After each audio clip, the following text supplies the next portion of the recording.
Good morning. Good morning. Good morning. Welcome to the Opie and Anthony Show. Ready to Trying to say, but see, you can't say that on radio. No. But, man, I feel sorry for a lot of people. A lot of people today. Actually, I don't feel sorry for any of them. No, why should you? This has been coming for a very, very long time. A very long time. Yesterday was the perfect storm of I've had it. Yeah. I've had it with ex-employees trashing us in publications after they get fired or let go from this radio show. And we don't even fire people in a way like get the F out. We're always really nice. Like, it's just not working out. And, if we could help you get another gig, I'm here for you, man. And maybe we could get another job for you within the organization. We're never even douchey about that. No, we got to take a little, I think we ought to fire people like Mr. Spacely. Mr. Spacely. Or Mr. Slate. Just fired. Well, or Vince. Like we said yesterday, our fault is we hire damaged people. And You're fired. That's how we got to do it. Right. You're fired. Fired. We hire damaged people because they make for some fine radio. Mm-hmm. I will never deny that. But then in the back of your head, and I were talking a lot yesterday, and we were talking about some of this stuff, and in the back of your head, you're thinking, wow, this person could turn on us. Yeah, hey. One of these days. I remember, and once again, I'm not naming any names. I mean, we've had a lot of people work for us over the years. Yeah. I remember a certain employee, instead of working for the show, he would just spend an incredible, I don't even want to put a time limit on it. Just an incredible amount of time on computers and on different phones, just harassing the hell out of other radio shows. Yeah. And I thought it was hilarious. But I remember even back then, this can't be good in the end. Somehow this is going to hurt us. Yeah. We were going down memory lane yesterday, weren't we? Oh, certainly were. So yesterday was a perfect firestorm of, just finally fed up with ex-employees running to the media to try to trash us and take us down. And the stupid media just buying anything they hear because it makes for a good story. Oh, absolutely. And that's the other part of this. So they print out-and-out lies. Well, they've been printing out-and-out lies about all of us on this radio show. They never get their facts right. That's one reason I know. Jimmy Norton, heterosexual. Why? Well, hold on. Huh? What? That was a low blow. It certainly was. Now, eat your banana sexy like. I don't want to eat. I just want to play with it. push the back of your head on. I love when you do that. Come on, we need some. give us the. Yeah. He pushes the back of his head onto his banana as he eats it. We definitely need some. That's so goddamn funny. We need a lot more humor today because yesterday was very, very, very serious. But for years, the media gets it wrong about us, gets it wrong about our show, gets it wrong about some of the crazy, outrageous things we've done with our radio show. Yeah. And once again, not saying this for boo-hoo. We know what we got ourselves into. But yesterday, it finally came to a point had it done. Yeah. Now we're going to have some fun. Mm-hmm. And boy, was I on the phone pretty much. What time did we leave yesterday? 9 in the morning? From 9 in the morning until 10 o'clock at night. And boy, did we as a radio show get a lot of things accomplished yesterday. A lot of things came together. A lot of people came to the table. Absolutely. Any more cliches I could throw in there? No. Damn. No. And of course, the newspapers today all running scared and hiding. And not printing a follow-up to yesterday's rant that we did on this show. Why would they? This all started with page 6 from the Post claiming that my lovely fiancée, who doesn't want to be part of any of this crap, who is an extremely bright girl, she's a shy girl, has no desire to be famous, no desire to be in the media spotlight, no desire to, quote, get a little exposure. Page 6, and this Chauncey Hayden went after my girl yesterday and claimed that, before she met me, she did a sex tape with Bam Margera. Right. Which is just an all-out lie. And I think a lot of people are starting to realize that today. But unfortunately, the damage has been done. And now it's going to get really, really ugly. Mm-hmm. Some of the things I found out yesterday, Page 6 says they try to contact you and I and our agent for the last 3 weeks. Oh, really? Yeah. Well, we're easily accessible. I will be signing an affidavit on that point alone. No one tried to contact me. No one tried to contact Bam Margera, by the way. Wait till we get into that part of the story a little later this morning. Gee, I wonder how you know that. Wait till we get into that part a little later this morning. Wait till the Bombay doors open up and we drop a few. Right. Today. The fact is, we got disgruntled employees that are damaged people, bad people, not human, that couldn't take it when their time with the Opie and Anthony show was up.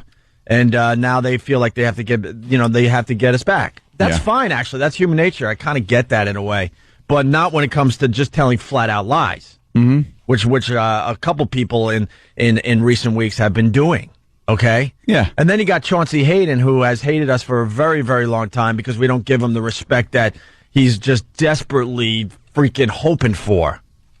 You know, he's a Howard guy, and then when Howard Stern, doesn't like the guy or he's on the outs with Howard, then he tries to come into our camp and get on our good side and trash Howard, blah blah blah.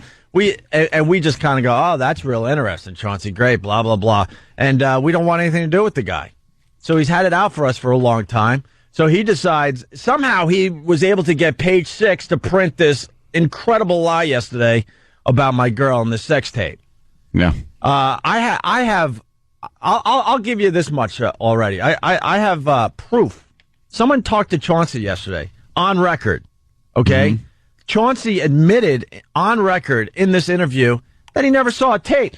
Now, the newspaper article said there's a tape where they're doing the nasty, and he says, "Oh, and it's nasty." He is quoted in Page 6 saying, about this sex tape starring my fiancée, that the action is nasty or something like that. Oh, it is nasty. Nasty, and I mean nasty. And I mean, what's the exact quote? Because I'm not, I'm a douche. Well, me? Mm-hmm. Yeah, well, yeah. Where is it there, Iraq? No Chauncey. We don't have it in front of me right now. We'll get it in a second. And it comes out here. Here's the exact quote, because my buddy from FMQB, this guy Mike, interviewed Chauncey yesterday. Oh, here it is. This is what Chauncey Hayden said in the article in Page 6 yesterday about this sex tape. Chauncey Hayden, they're doing the nasty, and I mean nasty, Hayden says. Hughes is taking legal action to prevent its distribution. No, I'm not. Never did, because the tape doesn't exist. Simple Wrong. And I want to thank the media for just blowing off the fact that I offered $100,000 yesterday for not even the original, quote, sex tape. I said I would offer $100,000 for a copy of the tape. Yeah, just to prove it exists. Because I know damn well it doesn't exist, and that's why I threw that out there. The papers completely avoided that. Completely. Because they don't want to be involved at this point, because they know this is just complete BS. Yep. And stupid David Hinckley, this was the biggest radio story in New York yesterday. His headline in his radio column says, Zippier Morning News show is going public. Wow, really? That's what he wrote about in today's paper, and we had the biggest radio story in New York yesterday. Hinckley's column, one flag! We'll get into that a little later, too. Zippier Morning News show is going public. Way to go, David. Way to have your pulse on what's happening in New York radio. Yeah. So so Chauncey's quoted saying that in this Page 6 article yesterday about the sex tape. So my buddy Mike from FMQB calls Chauncey, and this douche who is so desperate for attention and desperate for acceptance and desperate for fame actually called Mike back. What a dummy. Why would you do that? And if you go to fmqb.com, you can see this for yourself. But basically, this is what is printed. Contacted by FMQB, Hayden admitted he hasn't actually seen the tape, but was made aware of its alleged existence by a couple ex-employees of the Opie and Anthony show. saying they described the tape in such great detail that he believed they were telling the truth. Now, when I read that to Anthony yesterday, we probably laughed. We couldn't even talk anymore. We probably laughed for 2 straight minutes. Because I go, hey, Anthony, I got a sex tape, of you. I'm going to describe it now. Yeah, describe it to prove that it exists. All right, it was you. You have like a mustache. Looks like you got a goatee on. A goatee kind of thing. Yeah. Is that enough detail? Yeah, this Chauncey Hayden has been a scum for many, many years, and you know what? He finally got caught, and it's going to get... Chauncey, I know you're listening. It's going to get so ugly for you, and I don't even feel sorry for you. You're a dope. Neither. You're a dope. You've been gunning for us for a long time, and guess what? You are so done now. You are so done. He craves attention. Well, you're going to get a lot of attention, I guess. The guy's an attention whore.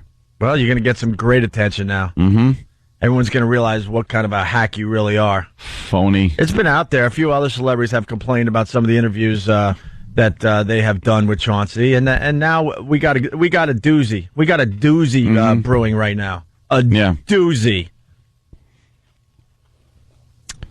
Remember when he said you called him up after an interview? Yeah, and no one believed me. Yeah, that was another. I had to tell Ed. I didn't say that. Like, we did an interview back with Chauncey. This was early on in our New York career when we didn't really know his character. And we told you he came in and he was trashing Howard like crazy because he was on the outs with Howard. And we're like, well, that's wonderful. But, if you're here to interview us, why don't we do the interview? And it turned out to be in Penthouse magazine, which should have been a nice thing for us. But there were so many lies in the interview. Ugh. He started talking about other radio shows that weren't even on in New York yet when we did the interview. There were so many things in this thing that were wrong. And then he claims I called up and I wanted more attention than Anthony. More credit for Wow. For Wow. That's what it was. And other things. Yeah. It's like, really? What? How would that help me in the end? Yeah. And then he's gone on Howard like a million times to say that exact story. And I have to just sit here and bite my lip like this guy is full of S and someday he'll get his. Well, guess what? We finally got him really, really good. And we got Page 6 and the Post really, really good. This just shows them for the phony lying sacks. Right. You can't just print lies like the Post did yesterday without even doing minimal fact checking. Mm-hmm. Minimal. Like, no one contacted me to get my opinion or my thoughts on this whole thing that was going down, okay? And more importantly, no one contacted Bam Margera. Nope. Guess what? It took maybe 10 minutes to get him on the phone yesterday after the show. Maybe 10 minutes. Yep. And boy, do we have a bombshell a little later this morning. Six Flags! We have a bombshell. We just have to do a couple things with something, and then we got to find bombshell. Something. And you know what? This one I don't let go. Sorry, I've had it. And this stupid Channel 11 News, they started going with the story, and guess what? They realized quickly, oh my God, what are we doing? Yeah. But it might be too late for Channel 11 too. What are we doing? We told you. Dummies. We told you that there's disgruntled employees doing whatever they can to take us down. Dummies. How are you, Jimmy? Very tired, thanks to trying to set up my PlayStation 3. Oh. You want PlayStation 3? Yes, I wanted a Blu-ray player. Very good. Couldn't you just get a Blu-ray player and an Xbox? A, that's two things, and B, it's upgradable. We all know this. I can plug the PlayStation. Dude, know what you need? You need an audio video guy, because I also got a PlayStation 3, and my audio video guy came in this week and just tweaked my system and set it up like nothing. The PlayStation 3's on my remote. All I have to do is click, and the whole thing goes on for me. That's what I got the same thing. You know what I'm talking about? One button, all your components just line up for just that thing. Jimmy, you're crazy. Audio video guy, it doesn't even cost that much. I have a remote. I could go, I want to watch TV. Click, TV goes on, poof. I want to listen to XM satellite radio. Hit the button, poof, it's on. You probably got the same system I have. Is it that little remote with the touch screen? With this one? I got two. I got a big, pretty big. I got a big one that I that's just in the corner charging, and then I got a smaller, more manageable one. And then he put a button on there, PlayStation 3. Click it, TV goes on right to the home page or whatever you want to call it, of PlayStation. Yeah.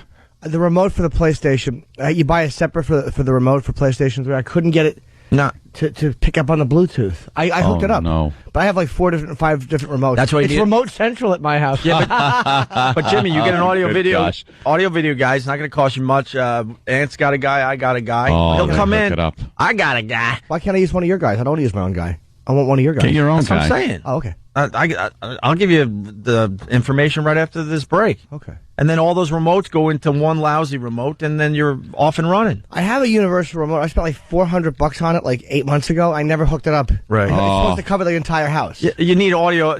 See, that's why these audio video guys are essential. You can't hook that stuff up by yourself. You'll drive yourself nuts. How about a DVD? DVD, poof, the old days, you got to find the channel and stuff. Oh, well, I got to push, I got to get to channel 3, or I got to go to input 3. Screw all that. One button, boom, you're ready to watch DVDs. So, by the way, thanks for the phone call yesterday. Oh, of course, man. I mean, your real friends come out of the woodwork when you need them. A lot of people that I thought hated me were calling yesterday. Where's what I call? No, I'm not saying you were one of those. And the fact of me asking about the extra money and stuff, yes, it was. Yeah, that was probably a bad day to ask. Right. And a lot of people on message boards beyond cool to my girl, and I got to tell you, I greatly appreciate that, and she totally appreciates that. So, all right, we're heading for our first break. We got we're not going to spend all day on this, obviously, but we do have a bombshell. We have a doozy that's coming up very, very soon. I do want to make it perfectly clear that this is not going away. It will be going off the air, I'm sure, because it's just going to fade away. But but in my personal life, this is I'm all in. Paramount. I'm all in. Simple as that. I'm meeting with some. Let's just put it this way. I'm meeting with some big ass people today. Big ass people. Like people with big asses? Why would you even do that? Big asses, but big brains. Oh, okay. I thought you were just going out and meeting with people with big asses, and they'd be like, why are you talking to me? I just have a big ass. So, Page 6 should have done just basic reporting, and this would have never been in the paper, obviously. And, you wouldn't have got a lot of people pissed. Actually, people above me, way above me, actually, pissed off, too. So this is going to get really, really interesting. All you had to do was call me, call Anthony, call Jim Norton, call our agent. They were laughed in your face and explained what this disgruntled employee is all about, and all the info we already have on this guy. We have a huge file on this guy, and that's all I'm going to say. A dossier. And you could have called Bam Margera, who supposedly is starring in this tape. And within 2 minutes, you would have realized that it's all a pack of lies. But you didn't want to do that. So now we're going to have some fun. Now we're going to have a lot of fun. They've got these supposed journalists have gotten so lazy over the years. They're we watch the stupid Channel 11 news, and we laugh at the fact that they pull video off of YouTube. Right. And use it on their broadcast, and it's when you blow a YouTube video up to the size of a flat screen television, the quality's horrible. But Anthony, that's what we do. No, we talk about YouTube.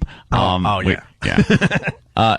No, the point you're making. It's just one of those things. They'd rather just do that than go out with a camera crew and maybe get their own video, and I'm not talking about these kids did something wacky and here's the video of it. You make a good point. Let me jump in here. Like you're talking about, let's say, there's a horrific story about this bear from the grizzly bear from Semi-Pro, right? Do you mean hysterical? It's or horrific. It's hilarious. We'll get into it right after the break. Animals win another. Right. But this is what Channel 11 would do. Instead of trying to get a really nice clip from the studios or something of Semi-Pro when they do this story today, they will find the YouTube version. That's what you're totally That's exactly what they do. That's the laziness of Channel 11 and other news stations. And it's just some poor little interns got to go, and they go, oh, find me a clip. And they find a clip, and that's it. We had a relationship with Channel 11, though. So why wouldn't you at least just call and find out? You got to report what you have to report. Right. But you can't just do your homework. Yeah, really scoop everybody and get the other side of the story. do your homework, do your job. Right. None of them do it anymore. It's not even. You can't even just blame them. None of these news stations, especially the local news. You know, you got CNN and Fox, but your local news stations, they're lazy. They're not journalists. They're news readers. They don't know how to report. They don't know how to find a story. That's a lost art. Right. Absolutely. And yesterday was that was it for me. I'm done. Yeah. I'm done. So we got to take our first break. We have some amazing stories today. The grizzly bear story we'll do right after the break.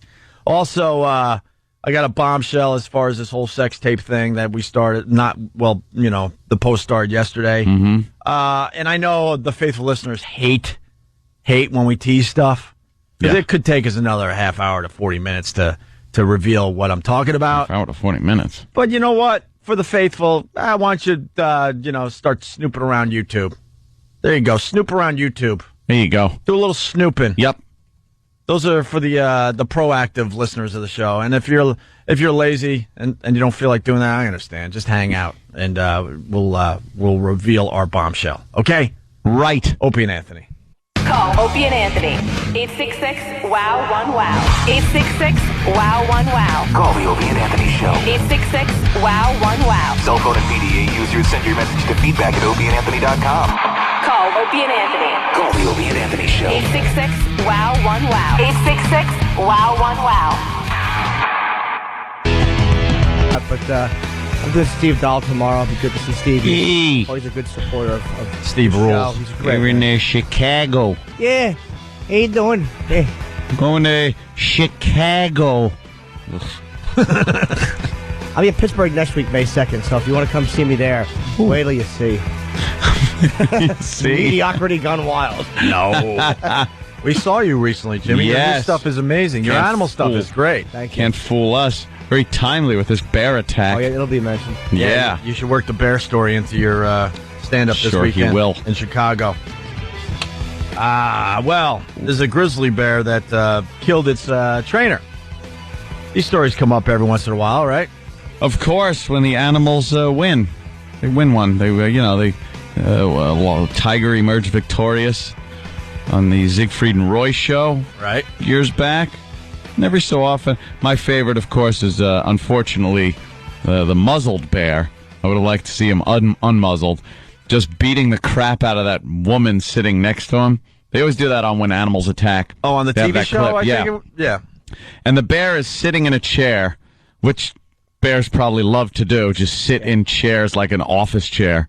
And there's a woman sitting next to the bear, and she is like, if you had a bear scope, you know how you let infrared and ultraviolet and heat sensitive scopes that you can see and people glow. If you had a bear sight, that what bears see when fear comes off of people, she would have been glowing because she was scared crapless sitting next to this bear, and you could see it. Her eyes were darting over at the bear like, and the bear must just smell that crap. And just smacked her in the head, knocks her on the floor. Bear had it. Just starts pouncing on her, and would have ripped her head off if he wasn't muzzled. But I love when the animals win. I think the bears don't like wearing that snout. No, that muzzle thing. is horrible for a bear. Absolutely. Whoa. And my favorite animal winning story of all time, birthday cake chimp. Birthday cake chimp, where the couple had a chimpanzee, brought it to a wildlife refuge because it had gotten too big and a little too wily for their house. But they would visit the little chimp, and one day they brought the chimp a birthday cake, and another chimp at the refuge did not like the fact that this other chimp was getting cake or something. Who knows what's going on in his chimp head? Two other chimps. Yeah, two other chimps. And decided to attack the gentleman, ripping off his thumbs, eating his face, his foot, and, of course, his genitals. Yeah. That were removed from these primates that were angry because they didn't get a piece of cake. Well, after a good dinner, you need a nice dessert. So. Of course. Oh, they got their cake, I bet. You know what, though? Got a delicious treat after yes. that meal. I'll say this, though. You can say what you like, but someone learned a lesson. and would not be stingy with the cake ever again, I'll bet. No. Cake for all the chimps. When a chimp wants cake, hand it over. Yes. I'll try to tell a wild chimp, no cake for you. He'll go home thumbless, not having sex, limping, with no face. Noseless, and his wife had no thumb. Yeah. I guess his wife tried to Fonzie the things off, and they ripped her thumb off. I think bears have had it, too, because I hear they nail their feet to the little pedals on bicycles and stuff, so they can... they nail them? I hear they pretty much nail them down, yeah. Or at least tie them down pretty good. Oh, a 911 call from the bear attack. You might want to get that. Oh, really? It's CNN. Well, here's the latest bear attack. It's a little different than past grizzly bear attacks. And in California, the bear who attacked and killed its trainer recently appeared in the film Semi-Pro with comedian Will Ferrell. Officials say the 700-pound grizzly bear bit Stephen Miller on the neck during the taping of a promotional video. The attack happened at a training center for animals used in movies and television shows. Oh, wow. They got freaking video. Where's the video? Put it up. So it's the grizzly bear from Semi-Pro that Will Ferrell's character was wrestling with? Yep. The bear probably killed the trainer for getting him in that dumb movie. In the crappy movie, you think the bear's pissed? Right. It was a creative decision. Right. I can't believe you put me in this piece of crap movie. Someone thought they heard You'll pay. Someone thought they heard the bear say, "You've mismanaged my career," and just tore his throat out. Nope. Should have left alone. You're just nothing but a dumb bear. Smack neck. And of course, here's the scene from Semi-Pro. Needs a little setup. This is the bear that killed its trainer. Come on, dude. You're just nothing but a dumb bear. Smack neck. Yeah. Woo. Crazy fist. I'll come in with crazy fist. This is fine. He's not doing anything. Flit. Can you dig it? Jackie, move. Flit.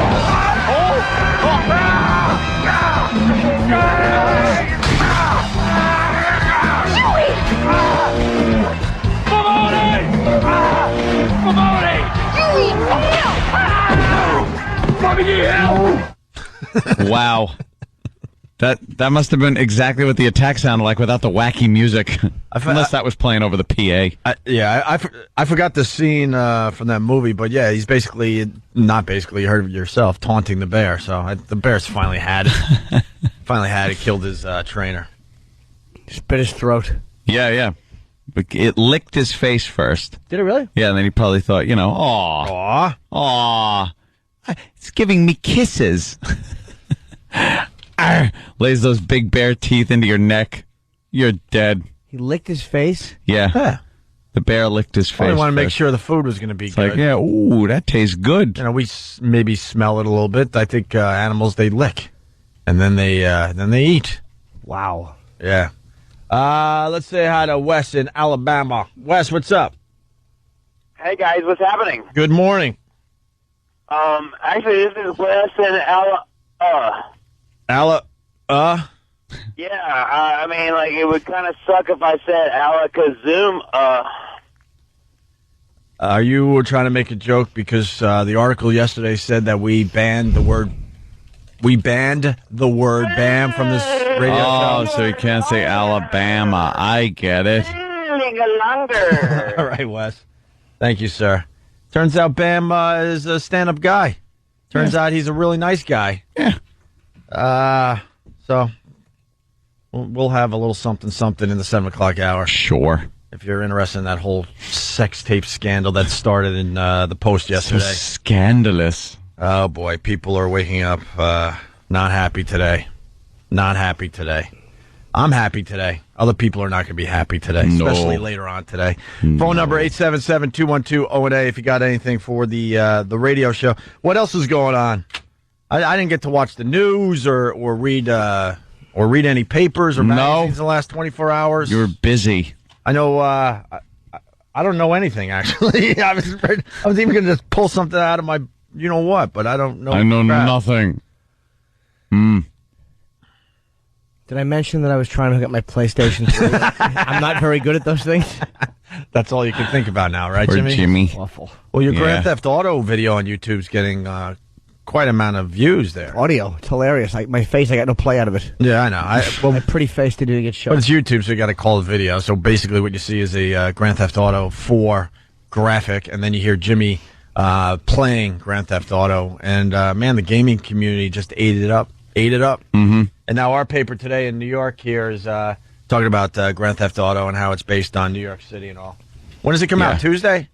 Yeah, 29th, right? Right, and that's why you got the PlayStation 3, Jimmy? No, I actually was going to get an Xbox 360, but I got the PlayStation because I want a Blu-ray player. I saw Clockwork Orange was sold on Blu-ray. I'm like, I have to see this. I want to try this technology anyway. Mm-hmm. And my DVD player was broken. So it plays DVDs, too. Right. Yeah. So I just got separate Blu-ray, and... The only reason I didn't do that's a funny story. Oh, funny. The guy told me that if you get it separate, you can't, use it online to upgrade. This one goes online. So I can upgrade and download updates constantly. Updates the Blu-ray? Yeah, for the whole system. Really? But for the Blu-ray, there's different things that come out that the player wouldn't have that I bought. Well. So now it will have it. Problem with using PlayStation 3, I tried to do it with PlayStation 2. Use it as a DVD player. You're like,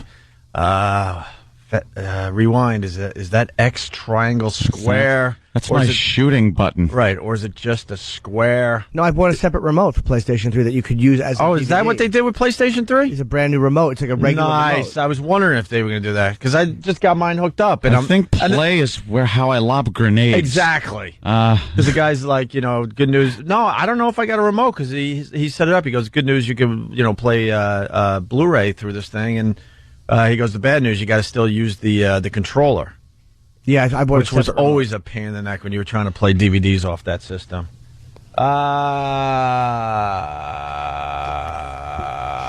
Let's say hi to Brooklyn Ace. Brooklyn Ace, what's up? Morning, boys. Opie, since you haven't been able to pay attention to the news lately, there was in this article in the Post yesterday about this guy, Greg Hughes, something about him and his fiancée having a sex tape about the band. I don't know. Well, check into it. Thank you, sir. We're going to be dropping a bombshell in the 7 o'clock hour as far as that whole situation goes. Indonesia massage parlors doing something very, very interesting, Jimmy. Ooh. You like these stories, right? Of course. Indonesia's massage parlors frequently offer massage. Oh, no, we got another. Indonesia's massage parlors we got another. offer something different. They'll rub wasabi on you. Where the women all smell like sushi. Oh, no, we got another one of those situations? Where's that original clip? Sushi.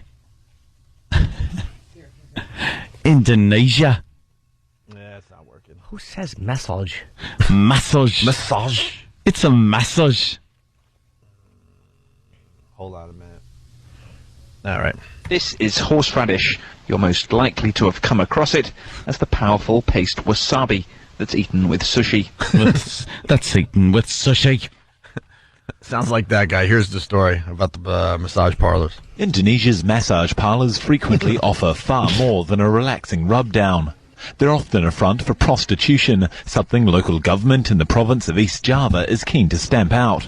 So, dude, I can't even listen to this story because I'm just picturing you and how you accent these guys. Like his voice goes up in the weirdest place. Yes, the accent. Accent just pops up. But massage parlors having prostitution, boy, they're really right there grabbing the news as it happens, huh?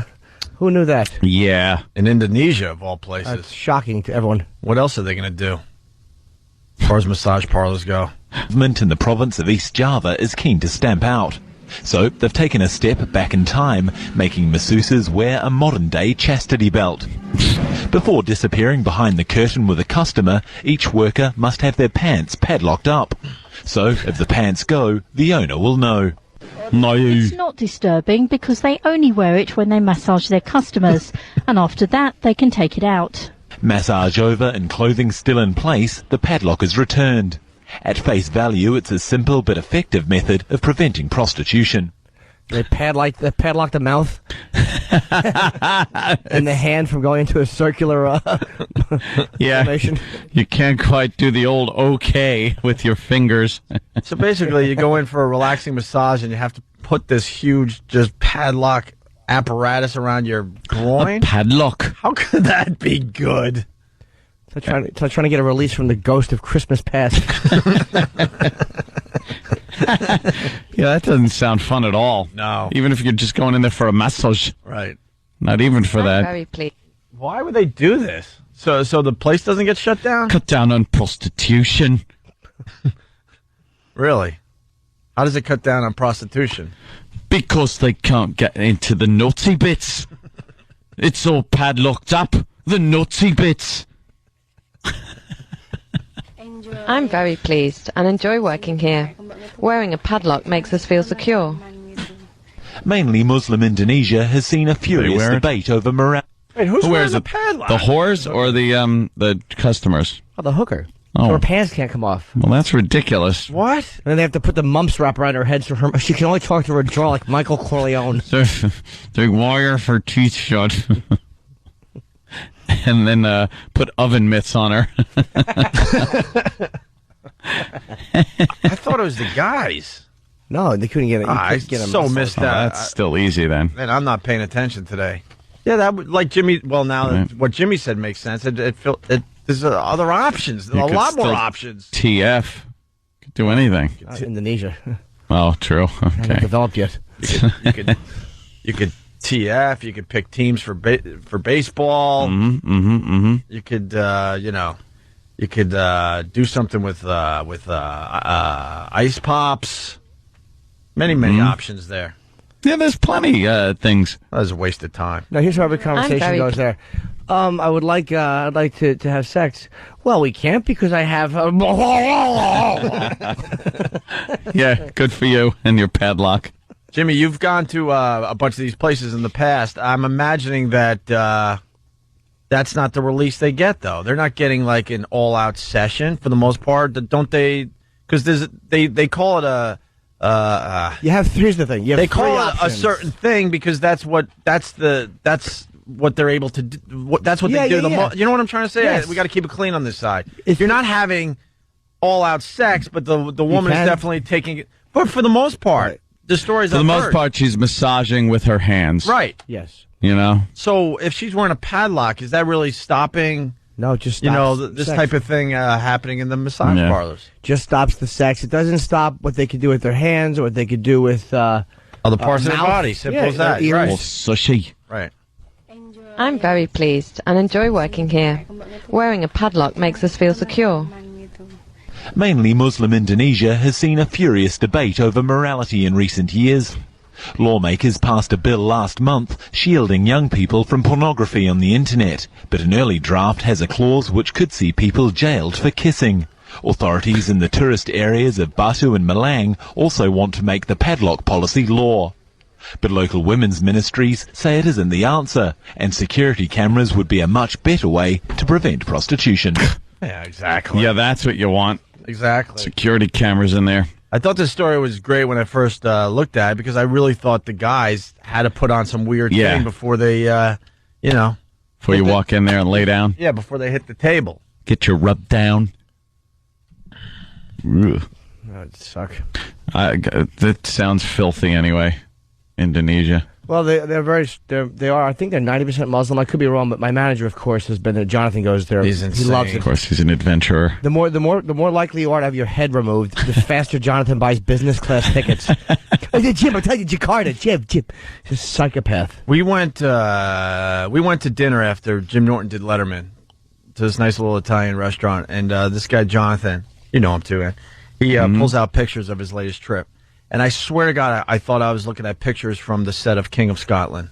Really? And he had no security, nothing. He's like just on the side of the road as the local king is coming through this little like town. You can't even call it a town, a village. Yeah. Could have just pointed at him and said, kill him. It was some of these pictures were so scary, and I'm like, wow, man, what did the government escort you around? He goes, no, I just kind of wandered around and wanted to check things out for myself. I forgot what country he was in, somewhere in Africa, excuse me.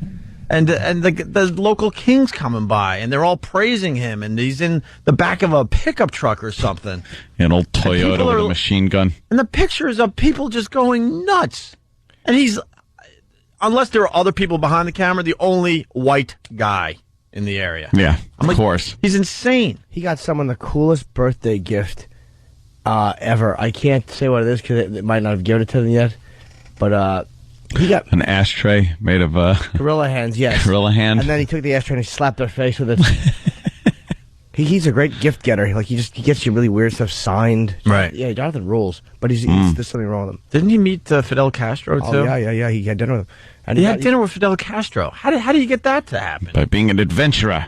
Yeah, he had cigars. Oh yeah, I told you the story already. He had cigars. Fidel gave him a box of cigars and signed them. Right. Oof. Actually signed cigars from Fidel Castro. Signed box of cigars. That's by got to Castro, be worth a few bucks. It's irreplaceable.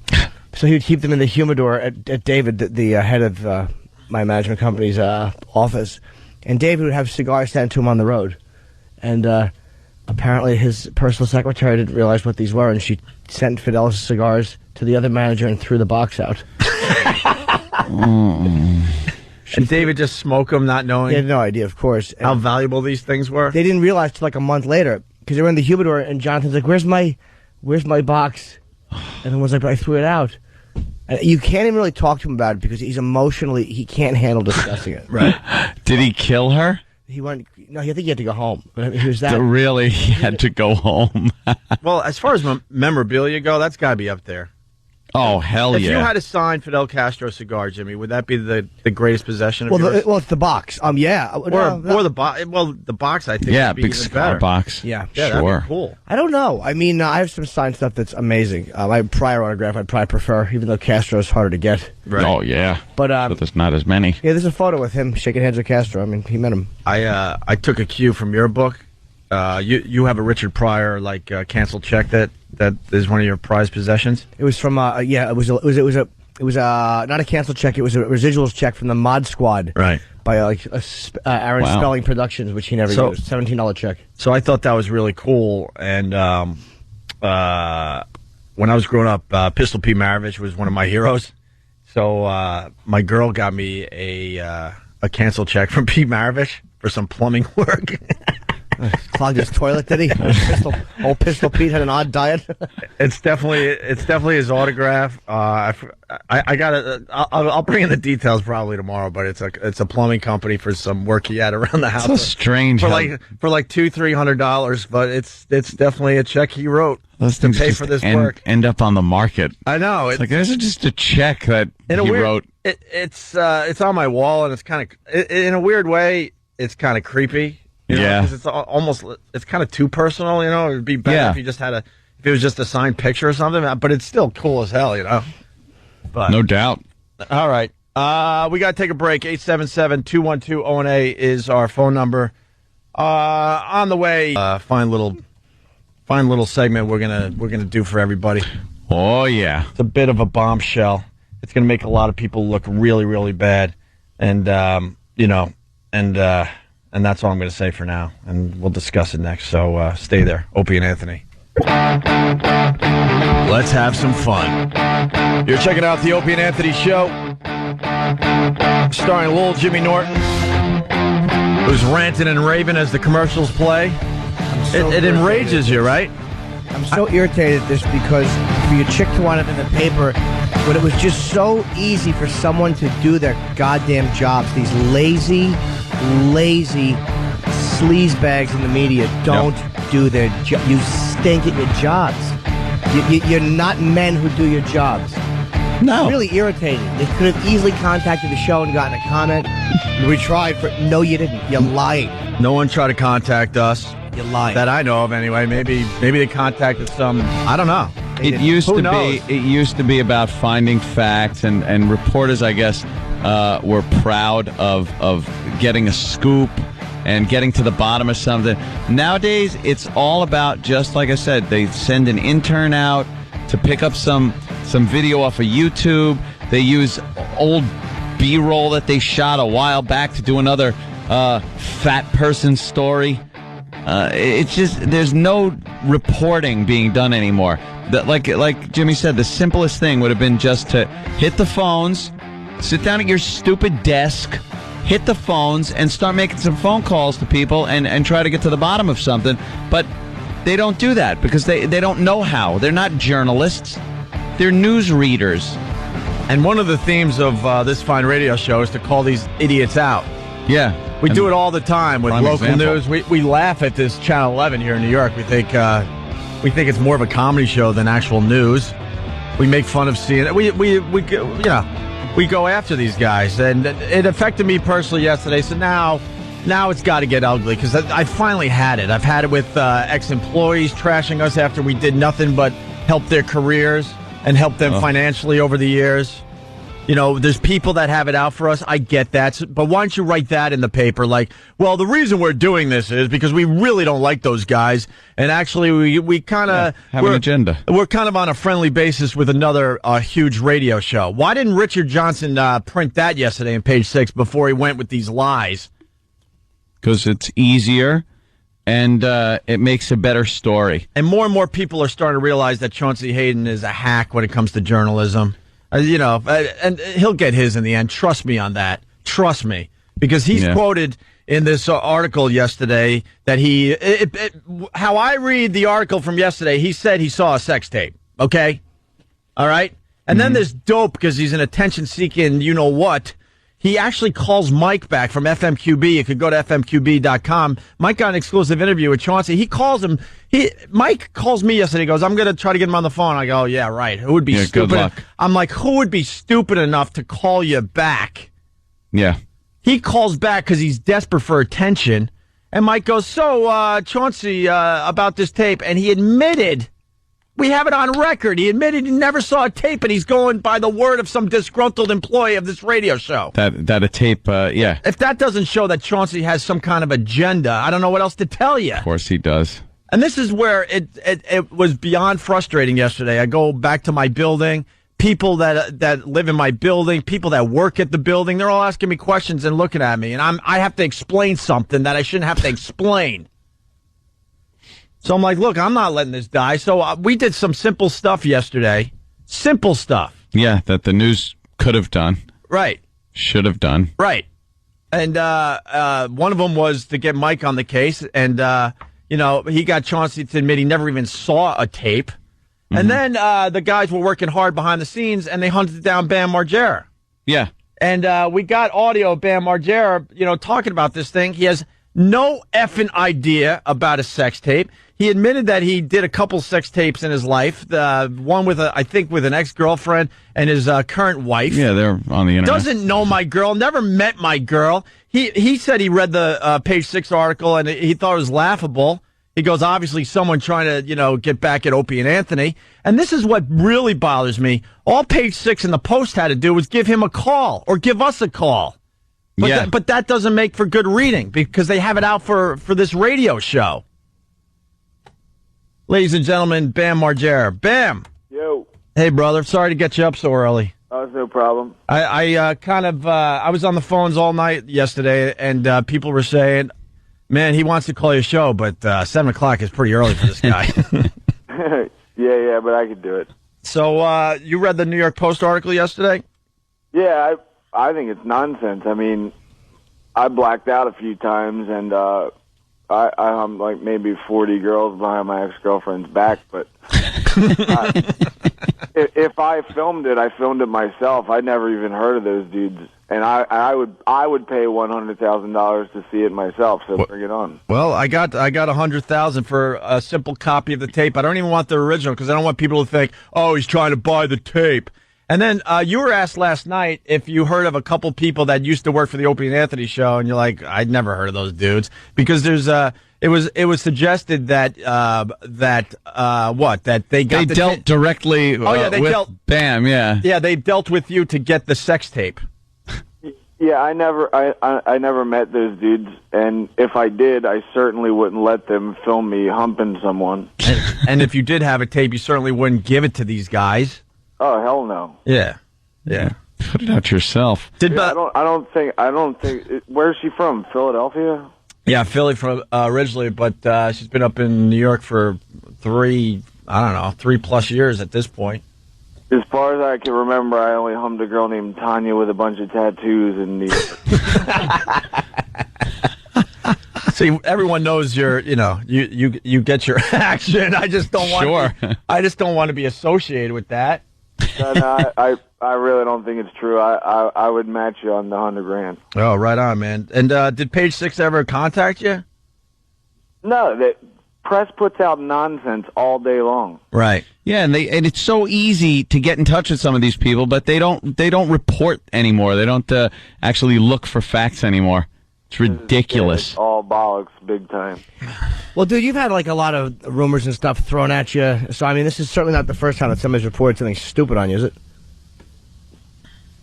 Yeah. Can you, Bam? Did you hear Jimmy? Medium. Say it again. Oh, this is not the. I mean, you've had rumors and stuff thrown at you. This is certainly not the first time that they've reported something ludicrous about you that wasn't true.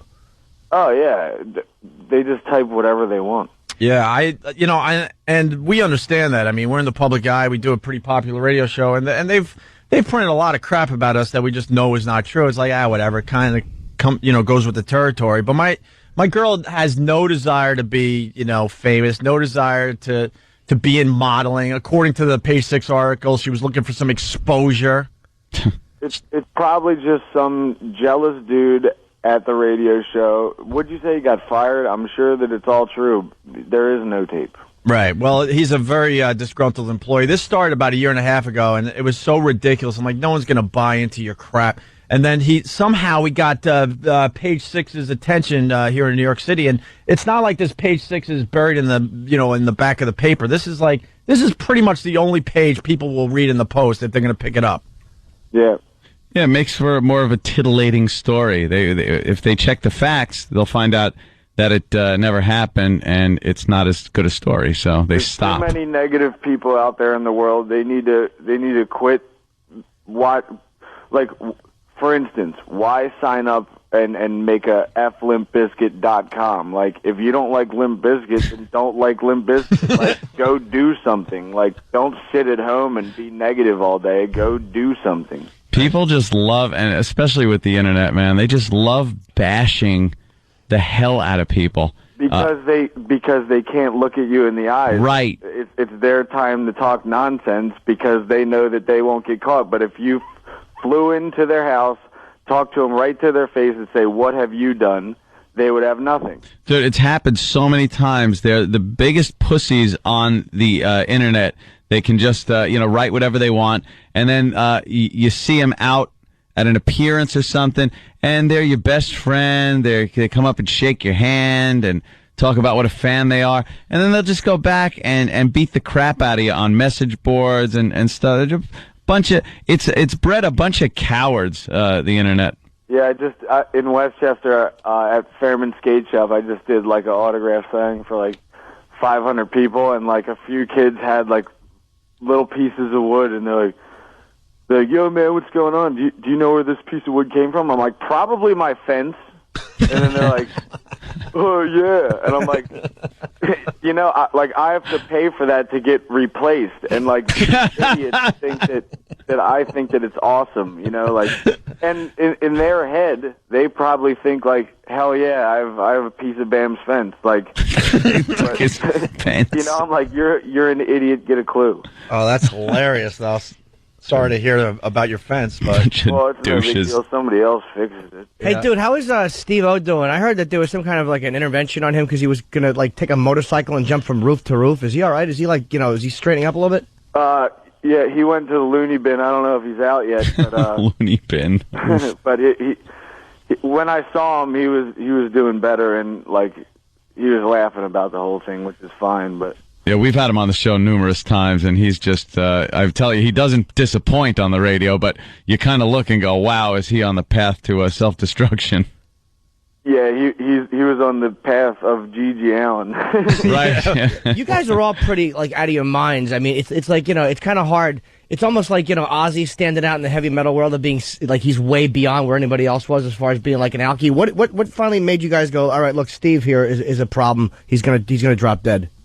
Well, anyone that entertains me is people like Andy McCoy from Hanoi Rocks or Pete Doherty or Villa Valor from him. Like they're just entertaining to watch. And I mean, just think about if your life was on a camera all day long, what would you want to see? Like, I certainly would want to see somebody wake up and jump off the second story into their couch, and who cares, you know? Like, so that's what I do, and my bones hurt because I've broken them so many times that, you know, I either need like Tylenol,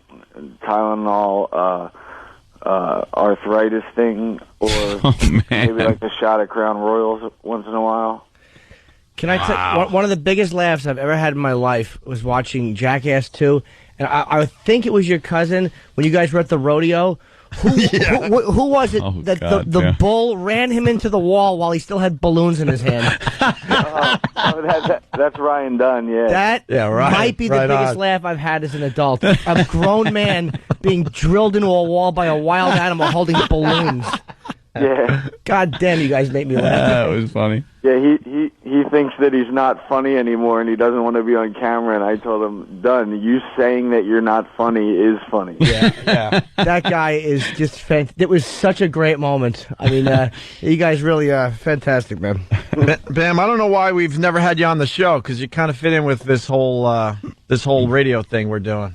Yeah, I'd be on all day long. The only problem is that I wake up at maybe noon or later. Yeah, I didn't think we were going to get you on today because people are like, you're like, 7 o'clock. That's going to be tough. But I read it and I was like, I'll talk in 2 seconds. But I really, you're a stand-up guy, Bam. I've heard good things about you from some of the other Jackass guys, and I greatly appreciate you coming forward because, this really affected my chick. She was beyond bummed, and I just appreciate that someone did the right thing for once. Yeah, I totally 100% believe it's not true, and I'll match you on the $100,000. Cool. So no sex tape with my girl. There are a couple sex tapes, but they have nothing to do with my girl, right? I don't even know what she looks like. There you go. And you don't know these guys that claim they negotiate with you for the tape. No, I'd never let anybody film me unless they were my good friends. I like the fact that the funny part of the article was that the two ex-producers, whoever it was like, we got him to, like, we now have possession, or Sean said they now had possession of... Yeah, they, like, negotiated and bought it from you. It just sounded fake. It's just a bunch of people that want to stir you up. Yeah. Well, I guess we don't have to ban you from our show anymore. That's good, because that was out there in the article too, that we banned you from the show. I'll be honest, I always wanted Bam on the radio, but I thought, like, because do you still do that show for Sirius? Oh yeah, every Monday at 7. Yeah, and we're on XM, so it was kind of like a conflict of interest. We got friends over there we would love to have on our radio show, but it's bigger than us. Like, Jim Brewer is still a really good friend of ours, and Barry Williams is over there now, and these are guys that used to do our show. We just can't have on anymore until maybe this merger goes through or something. I don't know. Yeah. And that was pretty much the only reason that we never had you on the show. Yeah, I'd be on it whenever you want. What time is it on? From 7 o'clock to when, your show? 7 till 8, and I play probably 3 to 4 songs, and the rest I'm just talking about what happened that week and what I'm up to and all that stuff. It's on Faction 28. Nice. All right. Anything else you want to promote, Bam? Yeah, I just did a movie called Where the F is Santa. I went to the Arctic Circle in Rovaniemi, Finland, and I got the real Santa Claus, and I brought him back to Pennsylvania and had a big party with all my friends, and Missy bought me a tour bus for Christmas, and yeah, it's sitting outside. I'm looking at it. That's awesome. And then a movie called Ming Hags, which is almost done, and it'll be out very shortly. All right. How do you know you found the real Santa Claus? Because there's a Santa house, and it's the real Santa, and everybody thinks he's from the North Pole. There's nothing there but a pole with ice. He lives in Rovaniemi, Finland, in the Arctic Circle. Fact. Fact. Now that's a fact. And you're going to be in New York anytime soon? Yeah, because that's where they're editing the Where the F is Santa movie, so I got to come up there in like maybe 3 days. Well, why don't you come in and do our show, and we'll talk about other stuff besides this crap. Yeah, and one more thing. I'm doing a movie with James Cox. He's here right now. He did Wonderland with Val Kilmer and Highway with Jake Gyllenhaal and Jared Leto, and he's doing a movie called Dream Seller with me, and I'm playing the part of Novak, this heroin addict, so I got to lose like 10 pounds right now. Oy. Good luck. Yeah, no kidding. All right, Bam, I know you want to go back to bed. You don't even know. I really appreciate this. Yeah, no problem. And anything you need from me, you got. Sounds good. If we can help you, I don't even know. You're doing just fine without Except us. this chick. Yeah. Just Anything you need. Yeah, anything. Yeah, thank you, Anthony. Anthony always looking out for me. Although, if there is that much money floating around, mine may be available. Thanks a lot, Bam. Thanks, Bam. All right, see you. All right, man. Have a good day. You too. Bam Margera, everyone. Stand-up guy. Also, Yeah, that's pretty cool. Also want to thank Matt and Joe's two super fans for really helping E-Rock with this behind the scenes. Yeah, that right there is what anybody in the news could have done. They could have just asked him. Right. There you go. We just did more reporting than any news agency, than the newspaper. It was not a problem, especially if you're a news person. We're not news people. Have you noticed? If you're a news person, you could probably get that done in half the time that it took this show and the people involved. This is going to hurt me because he's really, really helped me out in the last 24 hours. But let's be honest. If E-Rock could do this, why couldn't the Post? Exactly. Why couldn't the Post just do just basic crap and make a couple phone calls? Yes. But that doesn't make for good reading, plus the fact that I personally think there's an agenda there. Oh. I personally think that Page Six doesn't like us whatsoever. We know Chauncey Hayden for the most part. It doesn't like us. He's full of bullnagel, as I like to say. Oh, jeez.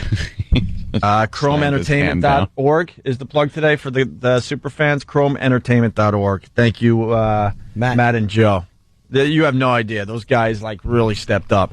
They hunted down Bam's father to get a hold of Bam. There was a connection there. And what we were going to play for you this break was audio of the phone call that went down last night.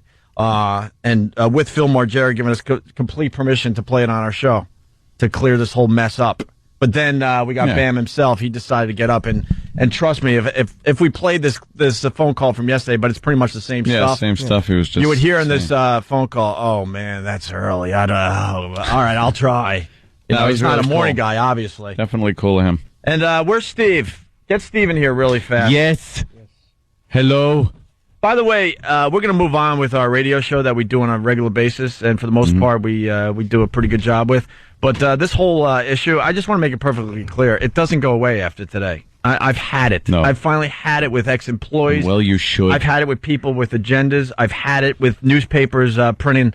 I still don't care if they print lies about Ant and I, because that's part of what we got ourselves into. But when it comes to people we really, really love and care about behind the scenes that don't want to be any part of this, that's where I draw the line. People ask me, where do you draw the line? That's it right there. Yeah. And that's what I got to do now. We're on the air and stuff.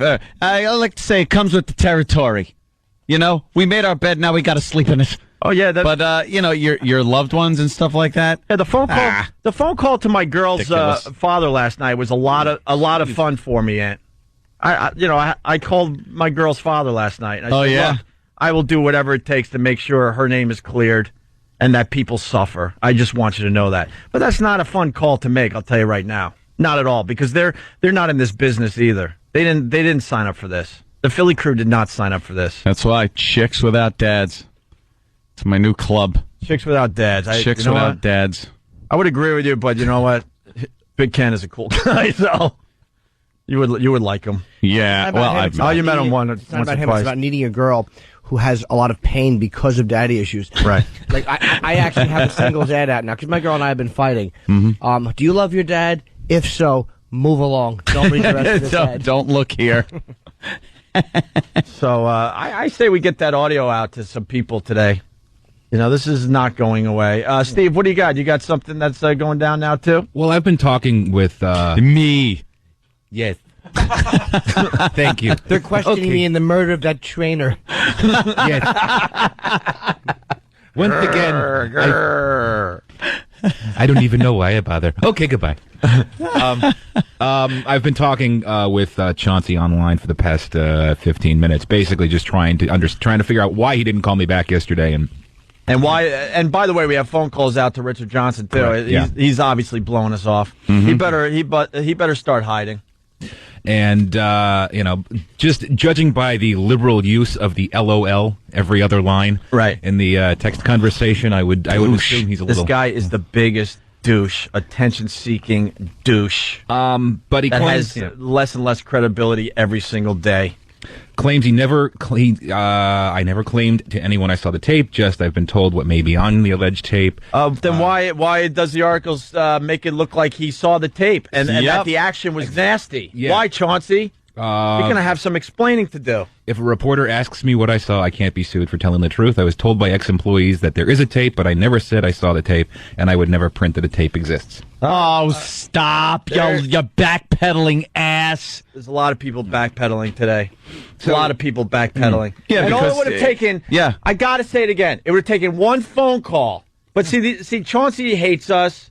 Page 6 doesn't like us, so why would they do that? Simple reporting. One phone call to me, Anthony, Jimmy, even our agent, who's like a big-time lawyer. So you were going to say a Jew. Well, the Jew. You could have called the Jew. Make my dad Jew. You could have called. You could have called Bob out there in L.A. Very nice, great success. You could have called Bob out in L.A.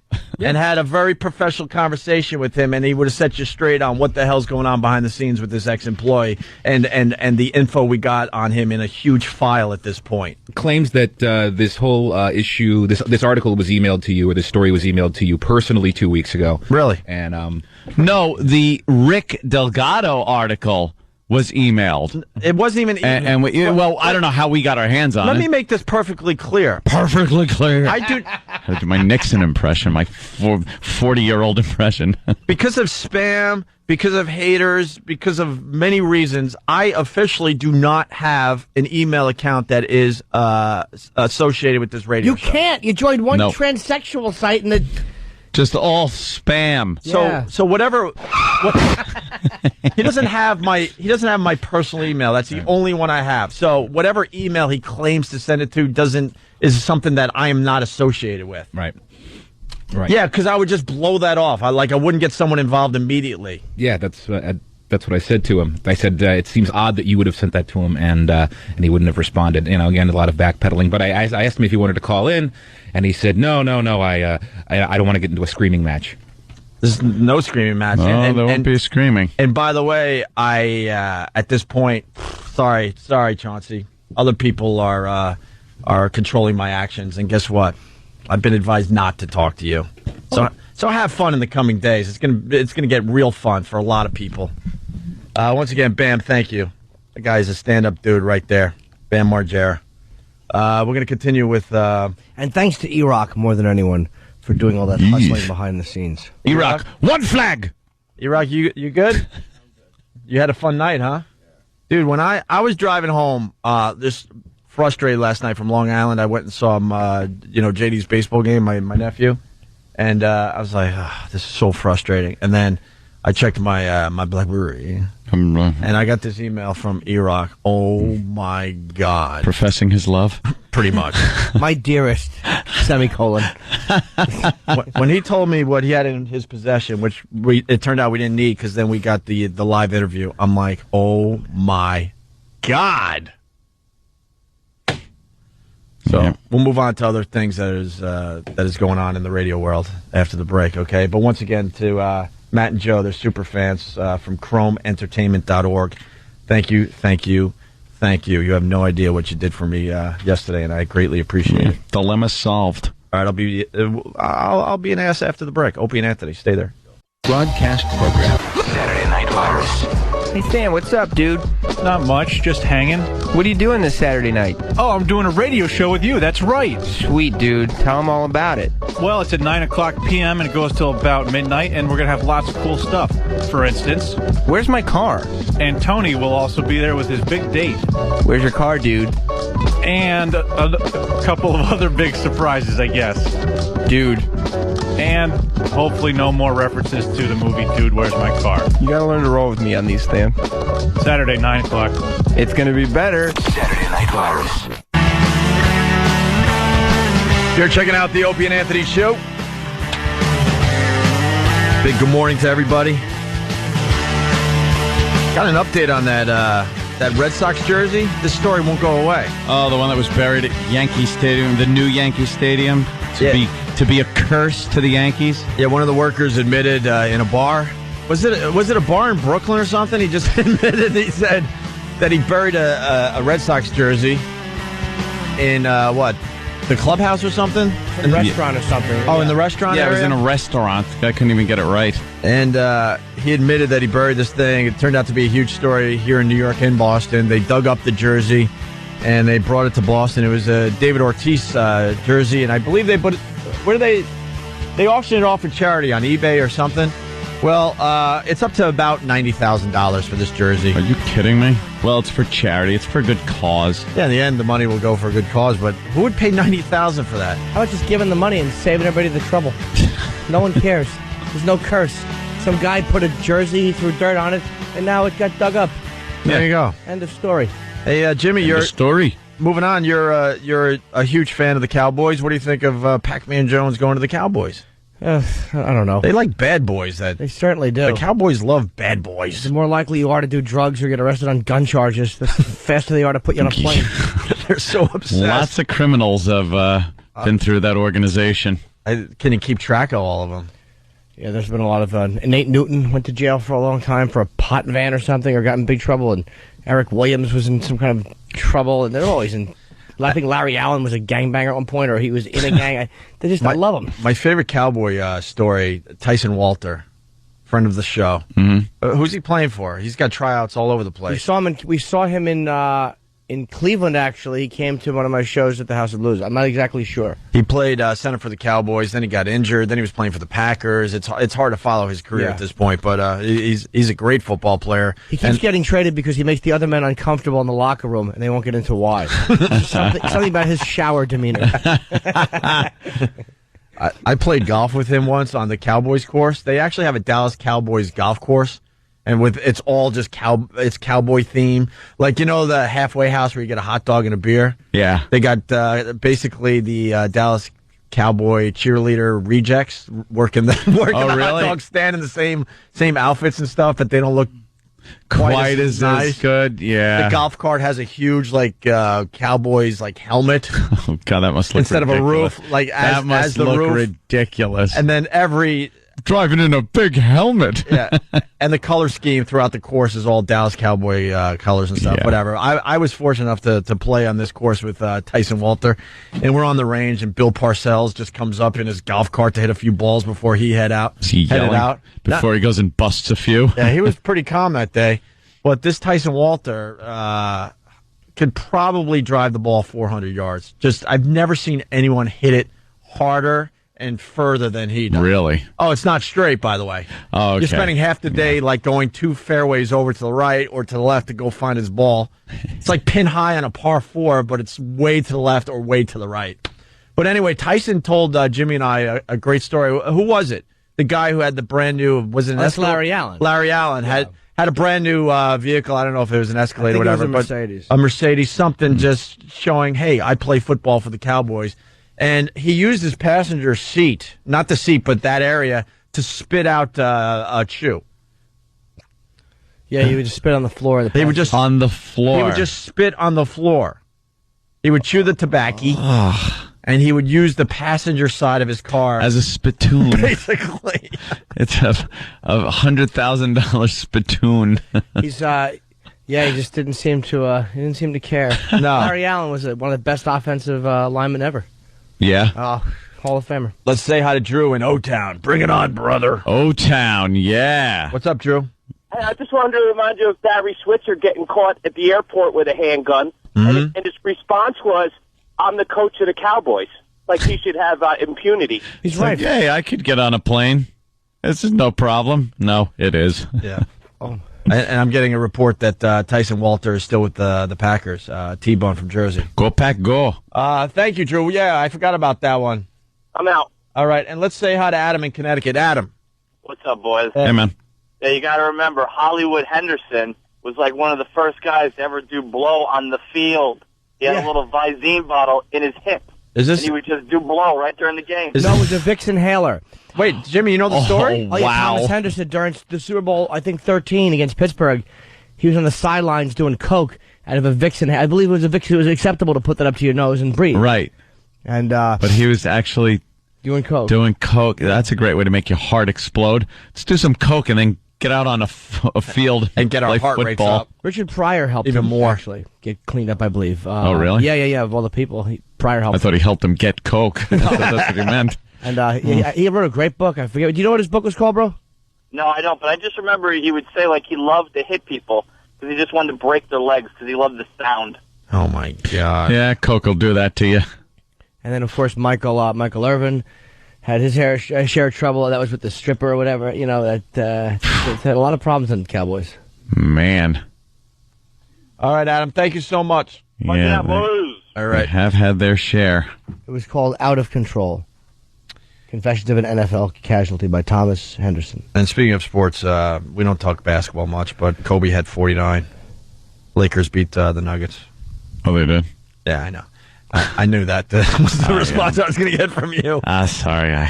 Do you like any sports, Anthony? We don't talk sports much on this Yeah, show. I What's do. your sport of choice? I enjoy baseball. I just, I like going to the games.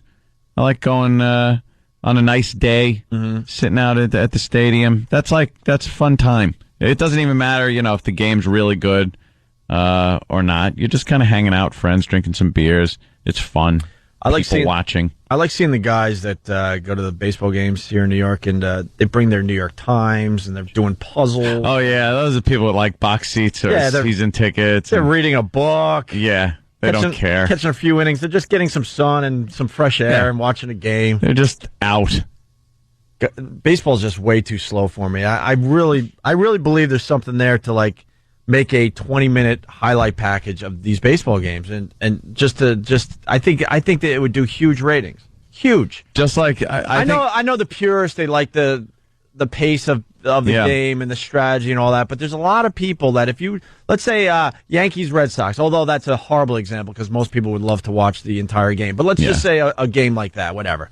You put together a 20-minute package on ESPN or something. Here's the Yankee Red Sox game. This is all you need to know. Not quick highlights where it's over in 30 seconds, but seriously, about 20.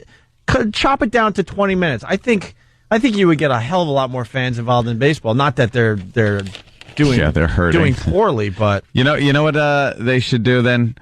I like when they do they show the pitcher throwing strikes when it's kind of a long battle between the pitcher and the hitter.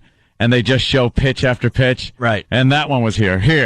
Just do it like that, you mean? Just show that? Well, yeah. Like a big, long... and a few regular outs and stuff. I mean, there's got to be a way to edit it in such a way that it would be very interesting. You know what I mean? Not all highlights, but not all boredom either. I know there is a stat that tells you how much actual game time, how much game... the ball is in play time... there is compared to the length of the game. Travis, could you find that? We had that on the show in the past. Yeah. How much actual time is spent playing the game? It's ridiculous. It's unbelievable. The downtime. Yeah. And speaking of which, hockey does this, by the way. Hockey, when they replay some of these games late at night on some of these sports channels, they do these packages where you could watch the Rangers, Islanders, Bruins, Flyers, whatever, but it's a half hour game. But they get all the action and all the important stuff. Cut out all the... I think it's kind of smart because a lot of people just don't have time to sit through a lot of this stuff. I do want to follow their teams. We should do it with this show. I like it. We have a 10-minute program. Oh, boy, would I like that. Flyers versus the Canadians tonight. Travis's stupid Canadians as he pumps his weak arm in the air. It's not... yeah, I know. He pumps his little twig, his little hockey stick. Poor little guy. Absolutely. He's been forced to root for a team that I know he doesn't really appreciate or have a loyalty to because his wife is Canadian. He's a sports cuckold. Yeah, he's a sports cuckold. Here comes Travis to defend his. Very excited. Look at him. Very excited. Listen how weakly he tries to defend his this honor. We're going to Game 4. Oh, what? In Philly. Oh, it's Game 4? No, we're going to Game 4. Oh, you're actually going to the game? Yeah, next Wednesday. With Canadiens shirts? Of course. Why? That's not smart. Why not? The Philly fans are nice. What do you No, they're not. Oh, boy. Animals. I know they're not. I've spent a lot of time in Philly in the last few years. They're animals. They're terrible. I know Boston likes to brag about being hardcore, and New York likes to brag. Philly, they're animals down there. I know. They're absolute animals. They've made New York and Boston kind of calm down.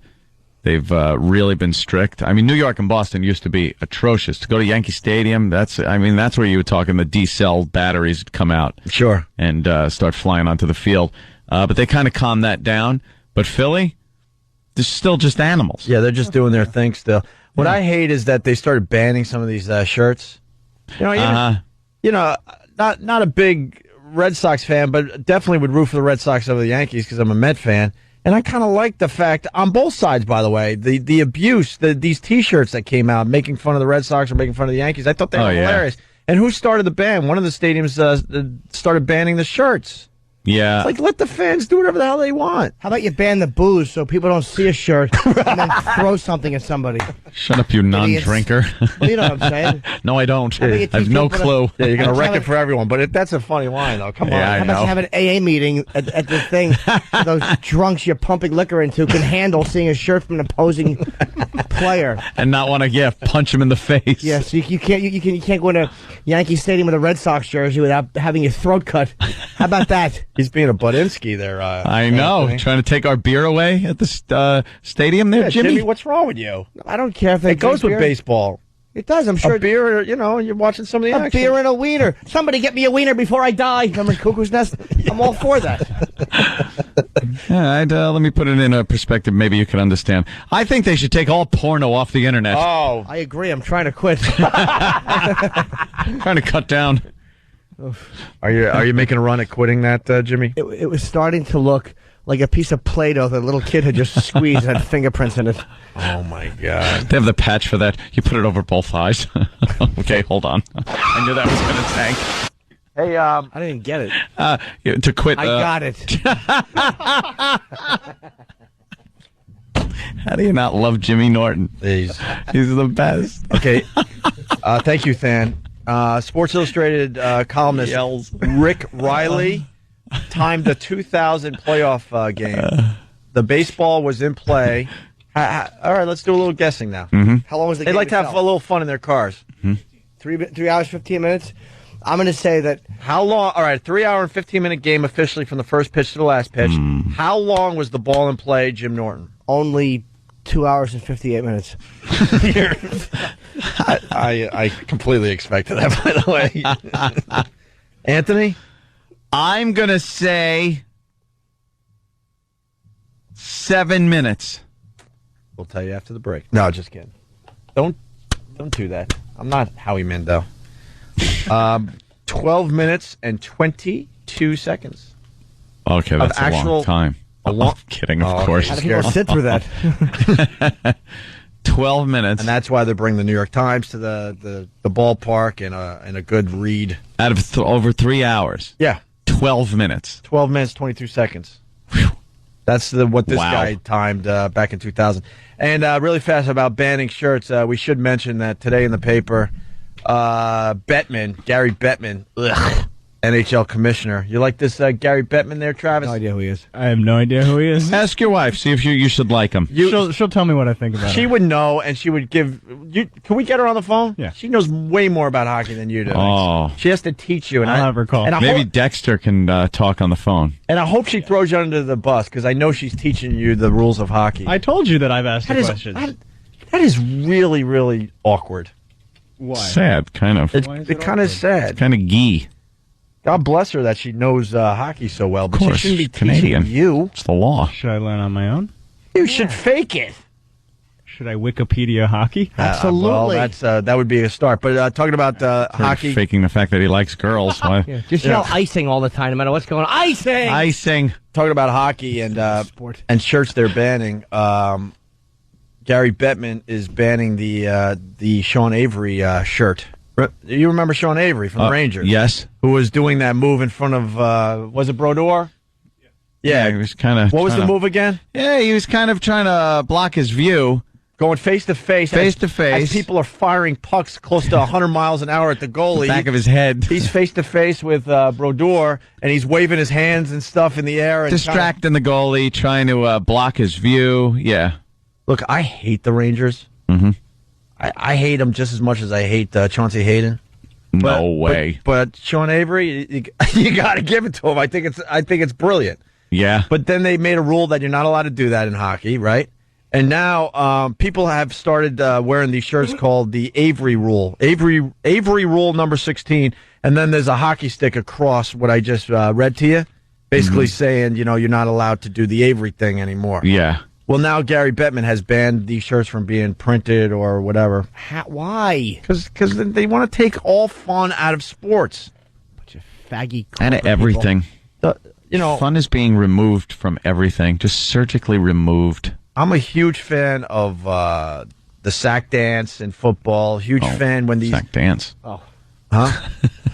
But huge ball joke. Never mind. Oh, all right.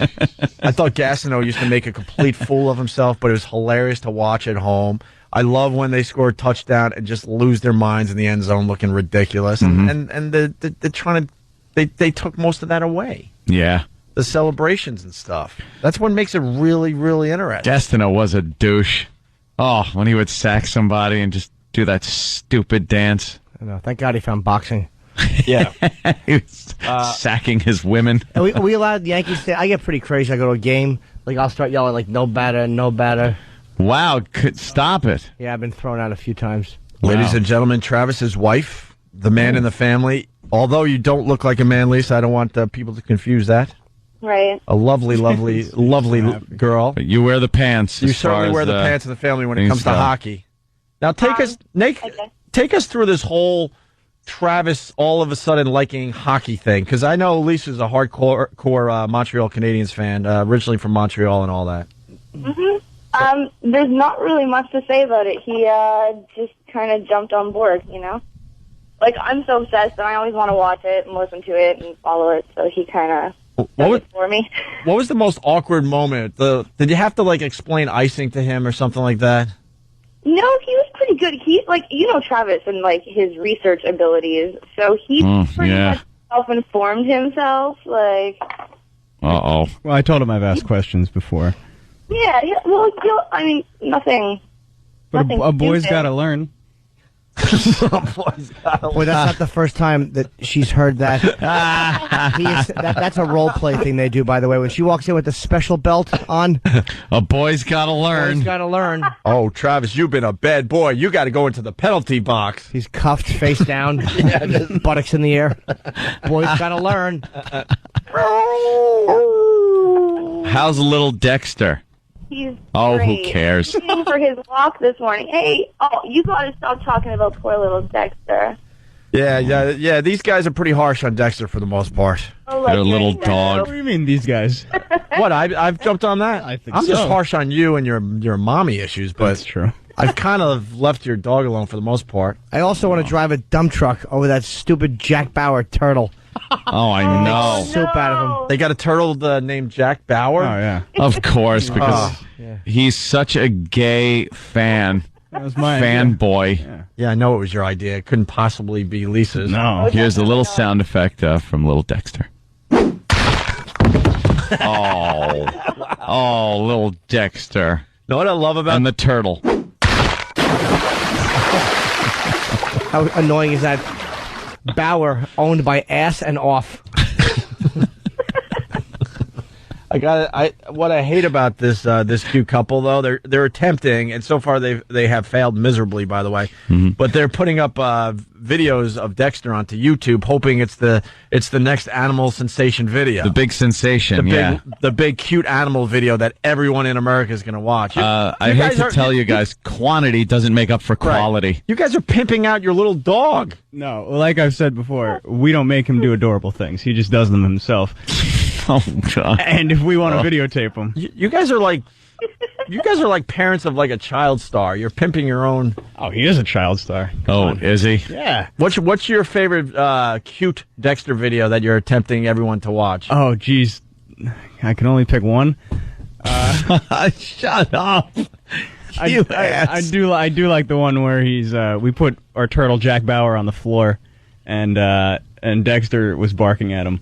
Most of these videos involve Dexter barking at something. So a dog barking. Wow, that's really going to take off. It was adorable, though. Do you check the views every day, and it's up to it's up to 34 views, Lisa? I didn't check the views until a couple of days ago, but they're getting into the hundreds. You should see how many rounds I could put through his ears. Yeah. Because he's got real big, dopey-looking ears. But Lisa, Anthony's just trying to pierce the ears for you. That's all. Oh, I know. It's all right. That'll be easy. It's all good. 45 caliber piercing. That would be bad. Hey, Lisa, one other thing. When you go to Game 4 down in Philly, Yeah. you might want to leave the Canadiens jersey at home. Oh, hell no. See, you're one of those people. That's she's going to start some trouble for you, Travis. Yeah, we might have another IKEA. This could be an IKEA situation. That's crazy. Yeah. If we have another IKEA situation, someone's going down, and it's not going to be me. Well, it's going to be Travis. We all know that. All right, let's walk you through this. So you wear your Canadiens jersey down there in Philly, and someone throws a beer on you. What happens? Well, it's not going to end there. I'll be throwing shit back, too. Oh, no, sorry. you can't. I forgot where I was. He's cursing. She I forgot. forgot where I was. Right. What a potty mouth. Well, after you get the attention of all the security guards in the area, as Travis is trying to figure out what to do for you. Travis is going to be putting out fires all over the place. I'm sorry. She's drunk. I'm sorry. I don't. She'll be drinking because it's Wednesday night, so I have to drive. Because it's Wednesday night. No. Wait, Because I can't. You're trying to say that Lisa drinks every Wednesday night? No, that's not what I'm saying at all. Oh. But, I have to be at work the next day. Yes. So I won't be able to drink and then drive home from Philly. Uh-huh. So she. Hey, Anthony, are you listening to this, by the way? Not at all. I didn't think so. I'll take after my boss. Not at all. But she will definitely be drinking. See, that's called responsibility. I'll figure it out. So she drinks every Wednesday night. Yeah. So the game happens to be on a Wednesday night. So Lucky us. You're going to have to drive back and forth to Philly. Yes. Yeah, that's going to be a tough day. I'm going to be a very good girl. I promise. I'm not going to start anything. Habs fans are nice. We're nice. We don't go places and start crap with people. We're very respectful to the other team. We're the ones high-fiving at the end, like, good game. You rioted after the first round. High five. What happened? They rioted after the first round. You saw it on the television. Yep. Oh, my God. I'm so disgusted with my city right now. No, you're not. No, you're Turned not. over a police car. That's what you want from your city. And I got to tell you, until just now, I wasn't thinking about that. The video is of everyone losing their mind in Montreal, tipping over police, at least one police car, setting it on fire. And stupid me, because my team's long gone. I swear to you, when I saw that, I'm like, oh, wow, the Canadians won the Stanley Cup, I'm thinking. No. It was after the first round. First round, and they're flipping cars over and burning them. Yeah, like 16 police cars or something. They're idiots. I'm disgusted. I'm ashamed almost to say I'm from Montreal, but what can you do, right? This will mean nothing, but I've been to a lot of cities across North America, and Montreal is probably the coolest city I've ever been to. My God. Have you ever been there, Jimmy? A few times. You don't like it? I like it. They got that old section that's cool, then the new section is really hip. Yeah, it's great. Lots of things to see and do. Toronto stinks. Toronto, for some reason, decided they need to live in the year 1967, I'm going to call it. Toronto is like the Tijuana of Canada. It really is. It's like a tourist place that you go to if you're from the States just to get like sleazy entertainment. Montreal's got some action. No, I mean like, but not good action. I'm talking about Toronto, like the actual city. Yeah, it's very bland. The colors are very neutral. The stuff that women wear extremely neutral. Like it's like 1967. Really, with like late the 60s. Amish. It's just weird. They have no pizzazz. They have none of that pizzazz. Huh? They try to be like New York City, too. Like, apparently they have their own little Times Square now in Toronto. They're pathetic. All they do is take things from other places and try to put it into theirs and make it appealing for outsiders, because people who live there even don't like it. When I lived in Buffalo, it was very exciting when we got to do the day trip to Toronto. Ooh. Oh, boy, was I disappointed on many occasions, except for the strip clubs with a lot of Asians dancing their asses off in Toronto strip clubs for some reason. Yeah. Yeah. Yeah, there's more Asians there, I think, than Montreal. There's a lot of Asians in Toronto. What are we talking about? You see this adorable video? Yeah, we see the video. Oh, God, no. There's your little dog barking at your little turtle. I wish it would have bit the turtle's little head off. Yeah. You know that he wanted to. Oh, I wish that turtle was a landmine. Hey, where do you live? Brooklyn. Oh, you're lucky. Why do you want a turtle? What do you do with it? And you know what annoys me? I say you're lucky because supposedly they're banned in Jersey or something. Turtles? According to Ralph. Oh, by the way, Ralph, thank you. Why are they Ralph from banned? Belleville. They're, Thank you. He They knows what I'm boring talking people about. to death? You're in an apartment? Yeah. You have people that live below you? Below me, yeah. And you're letting your dog bark on a wood floor and bark and jump around. They don't hear it. They don't hear it. We've Yeah. talked to our neighbors. You do? Yeah. Well, What's wrong with you? she does. Yeah, because a turtle walks very, very softly. Well, the That dog shell, is... that shell and those hooves they call feet, whatever the hell they're sporting, doesn't make clump, clump, clump, clump, clump as it's trying to find its little water dish. But what about the dog yapping? No, Kathy doesn't hear it. Kathy lives under us, and she's a sweet old lady. We live in a generic unit, or a geriatric generic. Well, Really? That's You why live she in- doesn't hear There's you. a lot of old people. Old people in there? Kathy also thinks that you're her long lost daughter. My granddaughter's come to visit. Shut up. Kathy stinks. Yeah, we don't like Kathy. Literally. She thinks Tighty's dirty. Kathy lays on her back with her feet up in the air, waiting for a changing. Yeah. Oh, Jesus. Yeah. Stupid turtle. Kathy needs the pillow over the face. Yeah. How great would it be if the turtle just attacked and killed Travis and Lisa one night? It just went ballistic. Just slowly nipped them. Like the bear. It just nipped at their little throats and they slept through it. Yeah, after game 4, they're both in a drunken stupor because Travis is not going to be able to help himself, and the turtle just starts nipping away all night long. And you wake up when it's too late because he late. has half your liver in his mouth. Killed by a turtle. How embarrassing. It would be embarrassing. All right, Lisa, I got to say go Flyers. You know that, but Oh, No, it's a good thing. That's actually good for you. but have fun in Philly for game 4. Thank you. Even though Well, game 1 is tonight, right? So you guys got when is Yeah. game 4? Wednesday. Next Wednesday? Yeah. Oh, they're playing them fast, huh? Yeah. Yeah, every other day. See, when your team's out of it, you kind of lose track. Thanks, Lisa. By lose track, you mean don't care. Hey, Lisa, I we did forget to ask you, is Travis affected by mommy leaving 7 years ago? You know what? I'd say no. I don't know if you mentioned, but my mother turned around and did the same thing like a year ago. Oh, to you? Oh, wow. Oh, you guys didn't know this? No. Holy moly. Okay, so I meet Travis, and, I discuss with my parents, don't go too much into the mother thing because of da-da-da-da. And, my mother was just horrified. How could a mother do this? That's great. She turned around and did the same thing just last year. She disappeared and left the family. She's now in court with my father. It's a big mess. But Wow. my mother did the same thing. Where did you and Travis meet? On disappointingchildren.com? Motherlesschildren.com. Oh, that's horrible. Where's mommy.com. As you're telling her the story, she's probably, saying, oh, that's terrible. But in her head, she's like, this is a great idea. Why not just pick up and leave? You know what? I think that's what it was. I think that whole story put the idea in her head, and she just decided, I hate my family. Everyone can drop dead and forget you all. And she just took off. Did she leave with like a rabbi? Like No, she's actually, now my father has reason to think that she's turned bisexual. And wow, that's hot. She's playing like both ends of the feet. Yeah, and she's like apparently living with some guy, cheating on him with another guy and some chick. So wow. Oh, man. And what's Travis's Why do we have to take a break right now? We need to know more. And what's Dad doing? Is he at least, going out?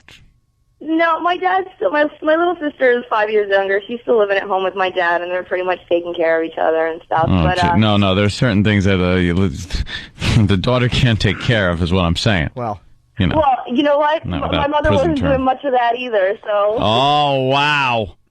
All right, I hear you. what tipped you off, Lisa? Like you were saying about Travis's mommy. Like, and do you believe she left? And your mom went, really? Left? No, without any repercussions. Yeah, nothing happened. She just left, and she doesn't have to deal with her She family. came to a realization that it's an actual option. She's happy. Wait, I could actually leave? Hey, We're so late for a break. Lisa, we're just touching the surface. We're going to have you on in the very near future. But a little advice from, it looks like Johnny Rangers. Johnny. Hey, look, I've seen the Philly fans pull opposing jerseys off children. So if she thinks she's going to be safe being a female, I hope Travis is packing. I can't wait for next Thursday's show. We will get the full report after Game 4 from Travis and Lisa, what happened in Philly. All right, Johnny, thank you. Oh, sorry. And Lisa, we got to let you go. Thank you so much. Yeah, no problem, guys. Take care. Thanks. And Travis. What? Another great Dexter discussion. Oh, great Dexter discussion. Wait, hold on. You can visit Dexter's dog book page on Facebook. No. Oh, yeah, No, he doesn't have a dog book. Oh, he does. You are. My chick made it. What do you want? No. You're involved in this. I know you are. Did your chick also post 175 pictures over one weekend of the dog? 175 pictures. No, that was me. Yeah. Why? Because they had been sitting there for 4 months, and I said, hey, I don't That's have any 173 more than you should have. 2 pictures of the dog. Here it is, small. That's it. Here it is, bigger. Yeah, one picture of the dog smiling and one picture of him, taking care of business. And then his urn, ashes in an urn years later. Where is he now? Up there on the mantle. Here's your update. He's in an urn. We got to take a break real late. When we get back, police in Congo arrest 13 sorcerers. Maybe they were practicing some of that work. They were practicing Congo wizardry. I pray you do a little more of that after the break. Oh, I can't. It's one of my favorite things Congo. ever. Arrested 13 sorcerers accused of using black magic to steal or shrink men's penises. Men's penises. Yeah. Wow. Yes. Sorcerers are doing that in the Congo? With their That's right. Interesting. The young boy known as Harry Potter. That's right. They're using their wizardry to give us tiny genitals. All right, we'll get into this next. They go, you're Asian. Ta-da! Hopefully. Well, I know at least half the audience heard that line. Of course. Opie and Anthony. We're back with the Opie and Anthony show. Thanks for checking us out today. Thanks to the faithful. Yesterday when I was dealing with all that BS, and yeah, you gotta make believe you're hearing this for the first time. By the way, we do that on this show. We already discussed this stuff ad nauseum before the show. Yes. Somebody that was helping me out with my situation that has quite a lot of power is Batman. Yeah, Batman. Oh. All right, yeah, Batman, who was Okay. helping me out yesterday. He was away on business, and I know who you're talking about. By business, you mean drinking heavily. And Batman gets a call from his wife, Batman's wife, and she got into a bit of a situation. And man, is Batman pissed. Yeah. And I don't know if he's ready to talk about it on the show yet, but I'm sure he will. Basically, Batman's wife was dropping off or picking up little Batgirl at school. How old is little Batgirl? Little Batgirl. Like 2? And Batman's wife had to jump into the car at the last second, like you're watching an action movie. Like a stuntman? Like a stuntman. Jumped in the car with the kid to protect and make sure the kid, little Batgirl, was safe and sound. Mm-hmm. And just as she did that and got out of harm's way, I do believe the Joker came flying by and took Batman's wife's car door completely off the car. Right off the Batmobile. Right off the Batmobile. Wait a minute, you're not using real names. That close to complete disaster. So she's got the kid in her arms. Yeah. She's opening her door. Yeah, put the kid in. Exactly. And a car comes precariously close to her parked car. She jumps in the car just in time for the other car to rip the door off. Yeah. Which would have taken her, the baby, and the door. Yeah. Did she jump in the car defensively, or she just happened to get in? I don't have all the specifics, but how it was told to me, it was pretty much what Ant just said. Jumped in. Pretty much. Like a stunt. And the door came, I guess, either completely off or bent, all the way forward, obviously. Bends forward and makes I don't know if to shut. I don't know. Yeah, exactly. And did the guy stop at least, or do you know, there's more details, but I guess that's all we could say now. Did she jump out and go, "Come back here, you son bitch"? That door is evidence, valuable evidence. And for the most part, when we tease something, we get the rest of the story on the air. So within the year, when did year. we do that? Yeah, exactly. But hopefully this person will come on the air and tell the story because it's amazing. Mm-hmm. And hopefully he tells the radio audience what he told me. Yeah, yesterday. What he wants to do with this guy that almost killed his wife and kid. Not a funny matter, and I'm glad he's okay. I'm glad his family's just fine. Wait, was it just some random dude driving by, not paying attention. Wow. We teased this before the break. So penis theft, panic, hit city. Yes, it's odd that this would happen in a place like in Kinshasa, in the Congo. The Congo. I believe they're very superstitious there. Well, police in Congo have arrested 13 suspected sorcerers. Sorcerers? What is a sorcerer? Well, I know in order to reach one in some of my multiple online role-playing games, it takes quite a lot of time to become a sorcerer.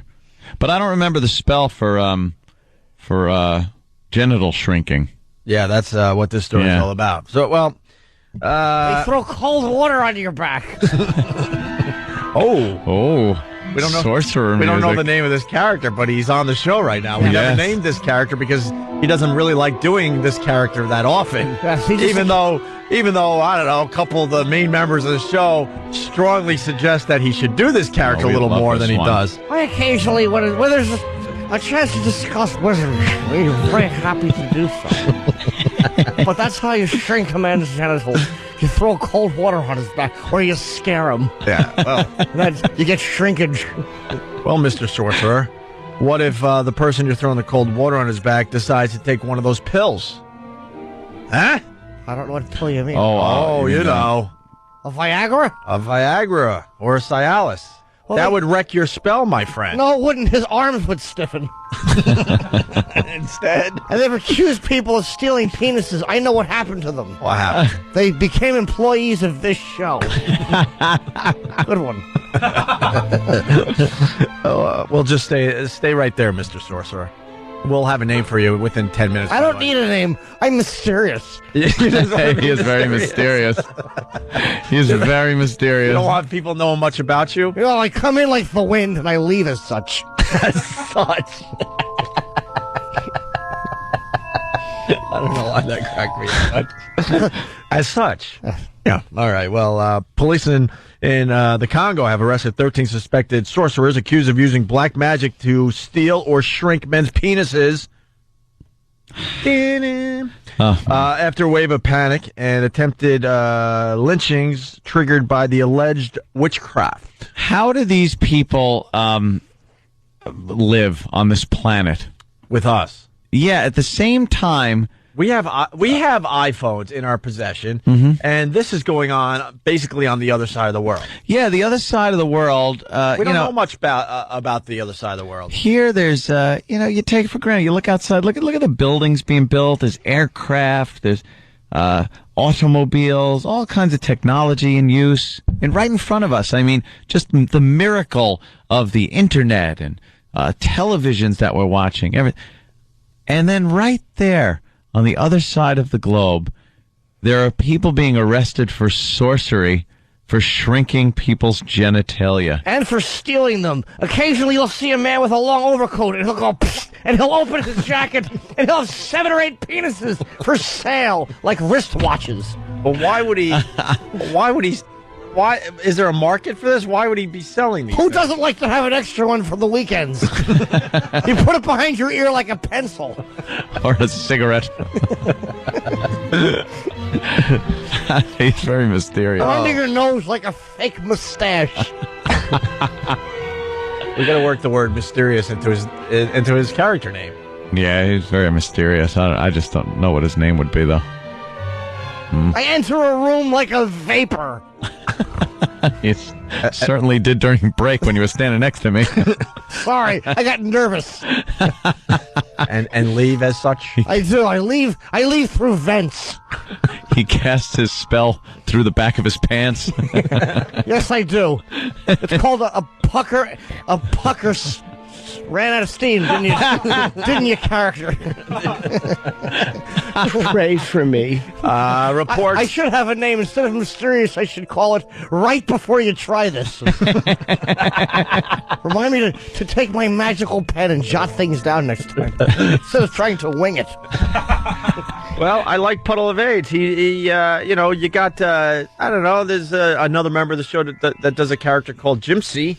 Puddle of AIDS is suggesting that your name, sir, is Jimsidry. Jimsidry. Jimsidry. That's a stupid name. Who would ever co-sign That's really that? stupid. It's ridiculous. Report. Do you know who had tiny genitals? Who? Sam from Quincy. It's common knowledge.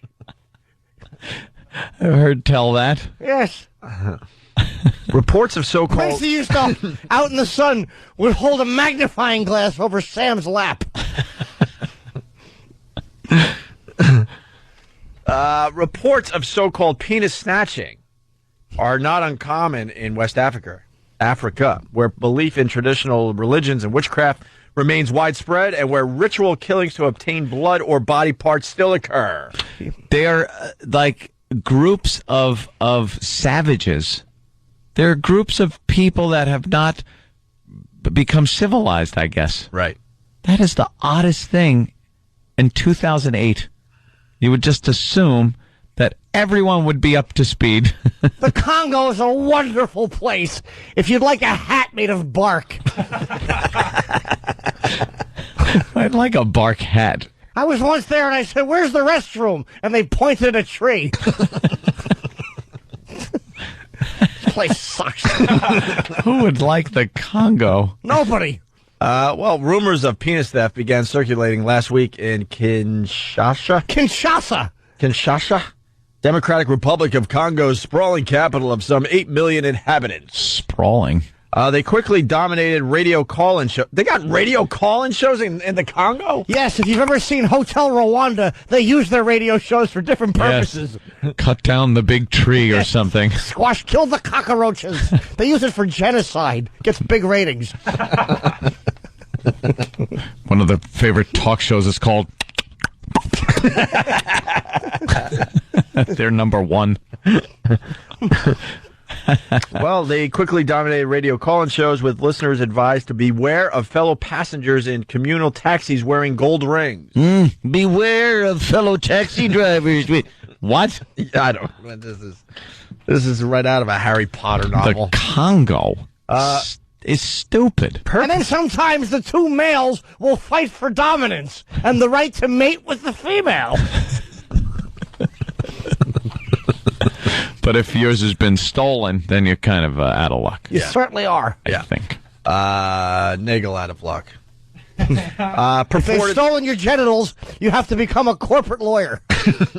See that? Make a point for the character. Well, I see that. I bring it, don't I? Purported victims, 14 of whom were also detained by police, claimed that sorcerers simply touched them to make their genitals shrink or disappear. Ooh. In what some residents said was an attempt to extort cash with the promise of a cure. Who's believing this? Police arrested the accused sorcerers and their victims in an effort to avoid the sort of bloodshed seen in Ghana a decade ago when 12 suspected penis snatchers were beaten to death by angry mobs. Yes, all cultures are equal on Earth, and we should respect all. America should be multicultural because so many other cultures bring a really interesting flavor to our country. Oh, look, the mob beating the man who stole penises through wizardry. Those are people we need here. Welcome them with open arms. Why isn't this on TV? I gotta explain. This person doing this wonderful character. He closes his eyes like Gilbert Gottfried, and then he looks up to the heavens as he talks, and it's almost like his nose is pushed up as he goes into He character. distorts his mouth a little bit. Yeah. I'm tempted to say it's one huge joke, Oliko says. I guess he's, he's the police chief. The police chief is saying, I'm tempted. Tempted. So that means there's a doubt in his mind. I would say it was a joke. Let me go cut this chicken's throat first and see what he says.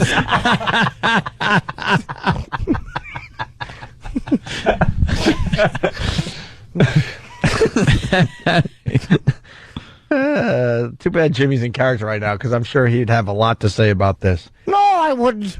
Or he wouldn't. Yeah, exactly. But when you try to tell the victims that their penises are still there, they tell you that it's become tiny or that they've become impotent. That old gag. To that, I tell them... That's a great excuse. I wish I'd had that one all through high school. I'm sorry, I was cast a spell upon. I was cast a spell. It's not that I'm frightened and insecure about this and afraid that I don't quite match up to your basketball player ex-boyfriend. It was a spell was put on me. Well, I was in the Congo. I wasn't toilet trained for too long and too harshly. That's not what, due to my lack of function. Yeah, the spell's called the white man's disease, right? Ooh. But when you try to tell the victims that their penises are still there, yeah, they tell you that it's become tiny or that they become impotent. To that, I tell them, and this is the police chief talking, how do you know if you haven't gone home and tried... What? How do you know if you haven't gone home and tried it? To see if it works. Yeah. There you go. Lovely story out of the Congo today. Who's going to the police and saying that happened? Excuse me, I'd like to report something stolen. Uh-oh. What? My penis. It was taken on the subway by a man. I was watching a 3-card Monte game. And the next thing you know, it was gone. Wow, they are really smart and civilized there. Could I describe it? Let's see. It was last seen with headphones and a virus cap. But that's what E-Rock's wearing. New character. Sorry. Yeah. Well, now that the story's over, what's this guy's name?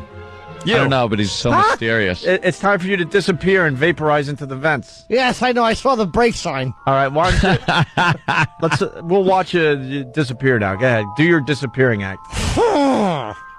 Nope, you're still here. That's the noise I make when I disappear. Yeah. I'm invisible. No, but you're not invisible. I am so. No, all you see is 2 floating headphones. No, we see you. You're right there.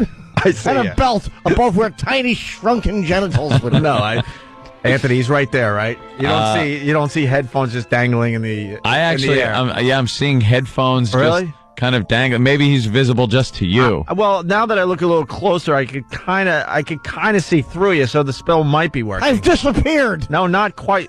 All the way. Much to the joy of certain message board people. I think you have to make that noise a little more, and then you'll completely disappear. Nope. Almost. One more. That's all I have. That's it? I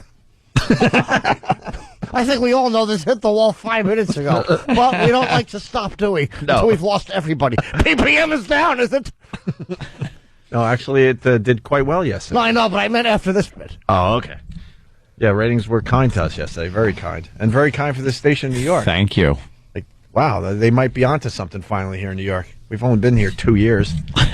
Opie and Anthony. We got to mop up. We got a few things to cover before we get out of here. Oh, guys, you're missing the barb being thrown around in here. Oh.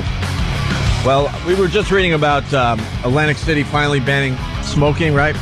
Yep. They had these smoking areas down there, but it didn't really do any good because the smoke doesn't know when to stop floating around. It would just float over to where you're doing your thing and not smoking.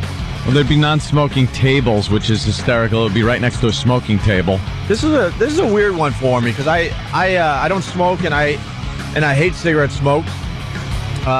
Jimmy was just talking about how it's so good to do your comedy and not go home smelling like cigarettes. But it's also, I forgot how weird it is on your throat. Like, I'll do an hour, in like one of the best crowds I've had in a long time was Clutch Cargo's in Detroit, but there was smoking. I mean, it's just they still allow it in Pontiac. It's fine. And it was like I did like an hour and 10. I wanted to do more, but it's like you can't talk after a while because my body is not a. Remember those days? Your throat would be dry and you felt like you were getting a sore throat. And we were saying, remember the days where you couldn't even like just throw your jeans on the next day? Let's say you just, I don't know, you just want to like do a few errands and throw the jeans on you had on yesterday. You're not really give a crap what people are thinking about you, and you couldn't even do that because they would just smell so bad from the night before. Right, cigarette smoke and all that. Oh, okay. I think about the blood on the zipper. But this is a weird one because I hate the smoke and all that. But I don't think you should. I don't know. I don't think the government should be able to tell you what to do with your establishment, like restaurants and stuff like that, and clubs. Yeah, I kind of felt that. In a free market society, I'm thinking if you're a restaurant owner and you want your patrons to be able to smoke if they want to, then there's other people that don't like smoking. They probably wouldn't go to that restaurant after a while. That was the argument for a while. But then they went after that the workers are being affected, and I don't know. Yeah. Dude, I'm not a self-righteous ex-smoker, but the tobacco companies have been so abysmal, and it kills so many people, and it stinks, and you can't. I'm sick of hearing about smokers' rights, and I smoked for 17 years. 17, wow. I smoked for a long time, man. So I know what you're going through. Believe me. It's been 17 years without a cigarette in my body. The fact that Voss says drink or drug in my body, I want to drill my fist in his midget face. Like we're supposed to go, God Almighty. Yeah. Louis Beans. You're not an inspiration. I saw Dove last night at the Comedy Cellar, who knows Chaz very well, and was just telling him about Voss's awful, and I just couldn't do it. Louis Beans. Louis Beans. You know Louis Beans. You read, John. John, you read. No inflection. Well, buy these Louis Beans. I'm Hal from 2001. Well, terrible. Dove's going to be on our show, and we'll have to. It's another excuse to play that. Of course, it is. Coming in? I don't know. I think he's scheduled though. I think he's coming in very soon. Hey, a few things we want to just quickly get to here. Columbo, Peter Falk is. What are they saying about him? The headline crazy. Columbo's sad rant on L.A. streets. Do you know anything about this? Apparently, he's 80 years old. He was on the streets in Los Angeles, just yelling incoherently. Babbling with a button-up shirt that was 4 sizes too small for him, with his gut hanging out, his buttons ready to burst, looking very disheveled and dirty, and just yelling things out in the street. The reporting, he was spotted dazed, disheveled, as you said, and he babbled nonsensically to himself. He was babbling to himself. Well, did you hear what he said? He was like, there's actually audio. It was something like, hi, this is Columbo, and what are you looking at? Wow. That is exactly... Well, I'm not sure yet. I'm going to close my eyes. Do that again. Hi, I'm Peter Falk as Columbo, and I hate to bother you. Wow. If you close your eyes, you feel like the guy's in the room with you. It's amazing. Yeah. As he headed down the street Tuesday with his belly sticking out from a 2 sizes too small plaid shirt. God, I love this guy now. He waved his arms manically. One witness told the Daily Mail of London that he looked disoriented, and at least one person was so concerned about his condition that they called 911. Mm-hmm. When authorities arrived at the scene, a short distance from Falk's Beverly Hills home, which is on the tour. You take one of those little... they'll drive you by his house. They examined him and decided that he didn't need any help whatsoever. Really? Yeah. You would think if he was that, I don't know, crazy, he would need help. So that's all we got on that. I just like Jimmy's... Peter Falk impression. When the cops showed up, they're like, he goes, hi, I'm Lieutenant Columbo. Can I stop bothering you? He does these impersonations. I swear, you would think it was the real people. Yeah, you would swear. Yeah. Well, we got a amusement park going up in Baghdad. Exactly. You must be this tall to ride, and it's the length of a head. Yeah, exactly. Yeah, if you're too tall, they just lop your head off and put your headless body on the ride. Beheading, one flag! That's the new campaign in Six Flags. They got rid of, that. Yeah. You know that old fogey? Yeah. They got rid of him. Why? I thought that was working well for the company. It probably did. Probably did for 5 minutes. But now they got this Asian guy that's popping his head out at you. It's probably one of the most offensive. You'd think the Asian community would be all over this one. No, but they're too busy going after radio guys who are just trying to make a few dumb jokes. It's this stereotypical Asian guy that gets really mad when they show something that isn't very fun. It's for Six Flags. They got them all over the country. They show something that isn't very fun, and he gets real mad face, and he just says something like this. One flag! What's one flag?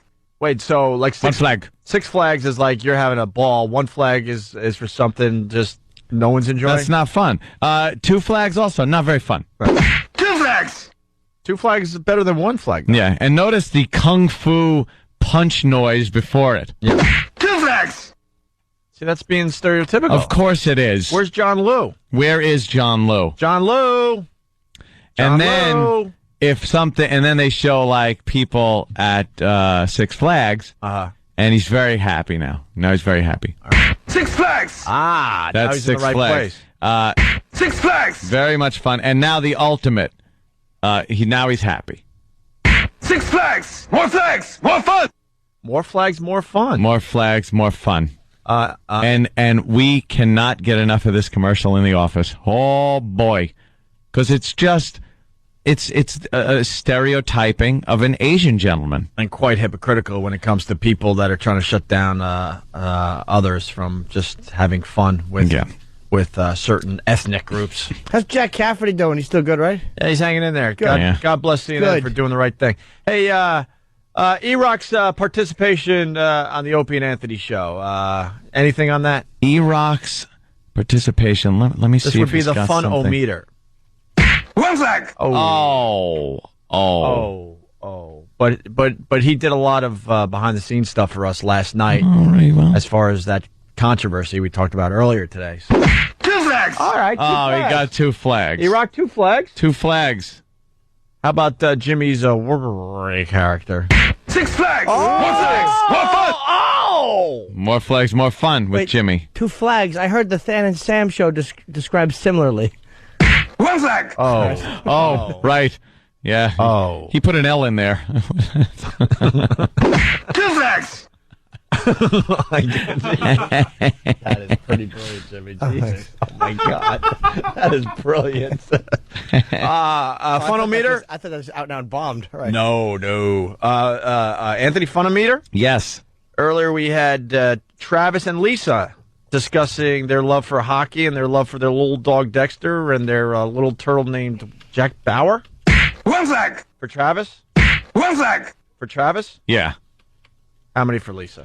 Six flags! Yeah. Of course. That's right. Basically saying more entertainment with Lisa. Of course. Not so much with Travis. Yeah. One flag! Yeah, one flag. Sorry, Travis. What can I tell you? All I want to hear, by the way, is this guy now. One flag! He rules.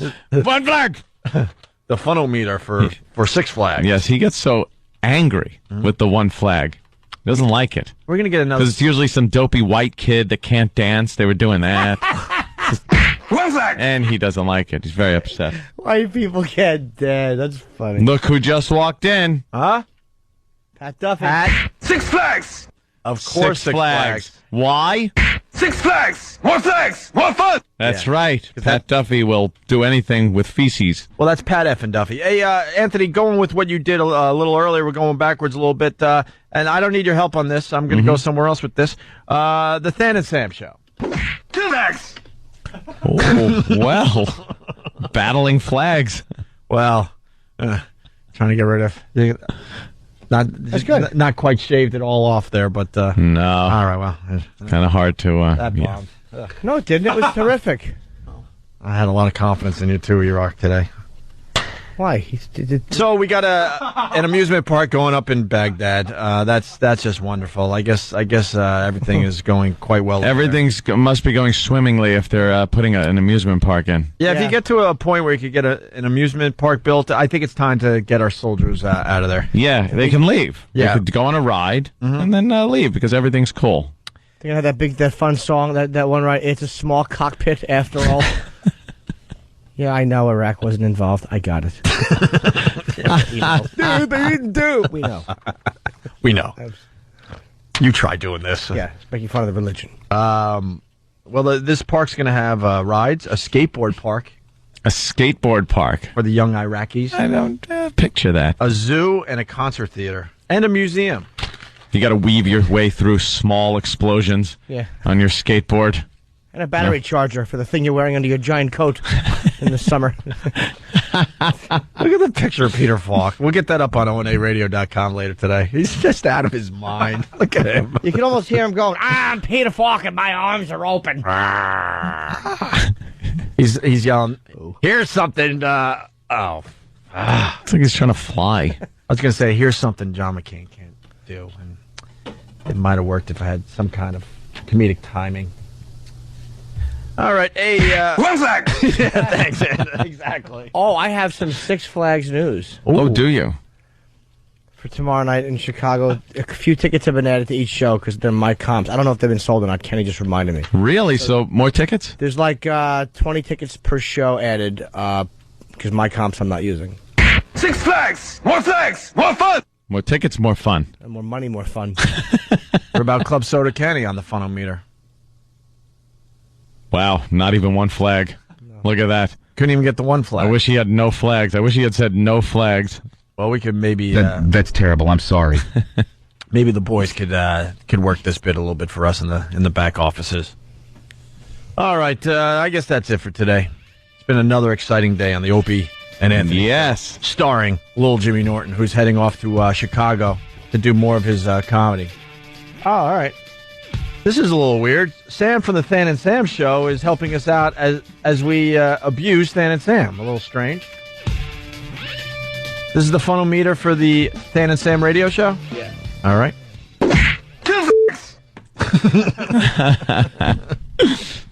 So you have no problem with people calling you that word? What word? It was beeped. It gets a plug out for the radio show? All right, boy, this has come to a screeching halt, huh? Don't judge us on the last 7 minutes, please. Jimmy, have fun in Chicago. We'll see you Monday. Yes, I'll be here. I'll actually be back Saturday, but that doesn't do us any good on the air. Saturday? I think Patrice O'Neill's in for you tomorrow, and I think we're inviting Colin Quinn back as well. We're going to just have a very festive show tomorrow. I'm sure you'll have naked girls. They only get naked, but I'm not here. You know how enraging that is? It seems to happen every time. I'm nice to these chicks. So I'm hoping a hot piece of ass shows up tomorrow just to rub it into Jimmy. Yeah, because the last time you were gone, we had that young belly dancer doing her thing. Although she wasn't really a belly dancer, but she ended up belly dancing to get Sean Benjamin's music heard on our fine radio show. Sean Benjamin at MySpace, if you want to check that out further. Guys, thanks. Thanks for the support. We're off to XM today. Yes, we're doing a live show. And if you're not joining us over there, have a great day. Bye. Radio Shock Jock. Opie and Anthony. Before you get pissed off at us, man, we have nothing to do with this. What? What is this? Garbage! You know what? I can't take this anymore. It's an awful, awful radio show. We're really, really mean-spirited, evil people who can't see the good in anything. Off the air, let's say racist things to each other. All right. Hold on. Excellence in broadcasting. Our anus. What? Again? Our anus. What? Stop. Enough about the anus. This is hurtful. This is hurtful. No one wants to hear this on their radio show. Come collapse on our floor. It's just potty mouth day. You may feel shame, but all the same, you are never to blame. Opie. Anthony. Shush. Jim Norton. You guys ready to laugh? It's got to be the greatest thing ever. I'd sooner have a water drinking contest. But enough of this palaver. Let's get the show on the road. Here we are, XM Satellite Radio. And I got to tell you, walked in, and we got two animals in studio at the same time. Two animals. Randy Couture and Pat Cooper. Right. I don't know who I'm more scared of. They both could destroy you. Pat can make you feel like a worthless nothing, and this guy can pretty much take your head off your body. They both remove your manhood differently. He does it physically, and then Pat will just humiliate you while you're on the ground verbally. Yeah. Pat, you all right? What's wrong, Pat? First of all, you're the animals, you and him. Oh, me and you Ant? and your partner, the fucking animals. Yeah, why? So don't start and give us this crap. First of all, the gentleman on my right, Randy Couture, happens to be a gentleman unless he sees an iron cage, then he'll tear your balls up. Other than that, I'll take him on outside the cage. But in the cage, that's his business. Yeah. In my cage, that's my business. I'm funnier than he'll ever be, but he can knock me on my ass. So we're on even terms. True. Pat Cooper walks in, looks at Randy and goes, "I'm pissed at you." This is the first words out of this guy. Because if I didn't say I'm pissed at you, he knows it ain't me. He goes, wrong with "You never gave me a title shot." How long do you think you last in the ring with him? I wouldn't last. Right now, I ain't lasting. And I'm about 7 feet away from him. The man is MMA. He's the man. Yeah. And I'm not here to flatter him because I'm a big fan of that. I only worry, and I say this with tremendous dignity and respect, that someone don't seriously get hurt. That's what I worry about, because in wrestling, they've had problems. A guy from 90 feet wants to jump on a guy's ass. Do it on 2 feet. What's the big deal? But these gentlemen and women, this young lady from Vegas, this Italian girl is dynamite. Gina Carano, yeah. Thank you. I love her. I would marry in 3 seconds, but she could kick my ass, and so I changed the way. They got women in Ultimate Fighting? Oh, really? Wake up. It's Thursday. I don't like Wake up, schmuck. Why you got a show and you don't know what the fuck is going on? Because I'd rather watch men fight there, Pat. They have women in MMA now. Gina will be fighting on the 31st on Elite XC on CBS, actually. No kidding. All right, so if they got the women involved, next step is the midgets, I'm thinking. The midgets. Midget Ultimate Fighting. But there are, Randy, there are different venues in cage wrestling. Am I Different correct? promotions, In other yes. words, if you're MMA, you could be XSX or W3L. Yeah. So, but who's the champ in this fucking world? I don't know who's the champ anymore. The strongest brand is still the UFC. They've been around the longest, and there's several other players coming up that are doing shows. Are you still holding a title? I resigned from my heavyweight title with the UFC. You know something? I'm glad you did. You know why? Because I think right now you've done it all, and I think right now you're more important to the game because you have a great name and people like you, and you got a nice smile. So don't fuck around. Why did he resign? Why did you resign? I don't know that story. Another thing I don't know, Pat. I'm sorry. I'm trying to facilitate. Everybody wants to know who the #1 heavyweight in the world is, and the old Pride brand from Japan, their heavyweight was Fedor Emelianenko, and the UFC couldn't sign him, won't make the fight happen. And at this stage of my career, that's the only fight that really makes sense for me. I probably have 1, maybe 2 more fights left, and 44, see the end, light at the end of the tunnel. So we're trying to find a way. I have to get free of the UFC in order to make that fight happen. You're 44, you said? Can you merge? Can all of them merge? Yeah, can you do like I don't know if they can merge, but I think that we need an independent ranking structure so that and then the exclusivity that a lot of the promotions like the UFC And who's use considered? Rage is considered the #1 man. Yeah, Rampage is the #1 guy at the light heavyweight division. Hey, absolutely. light, who's the For the heavyweight man? UFC, the heavyweight champion in the UFC right now is Nogueira, Antonio Nogueira. But who's the guy that was never beaten? From Russia somewhere? Fedor. Yeah, Fedor. That's the guy I'm talking about that I would like to fight and kind of. You don't want to quit. You gotta break balls. For $20 million, you should step in the ring, but for less than that, it's ridiculous. You guys don't get paid enough. Why would you fight Fedor? There's a footage of him being dropped on his neck.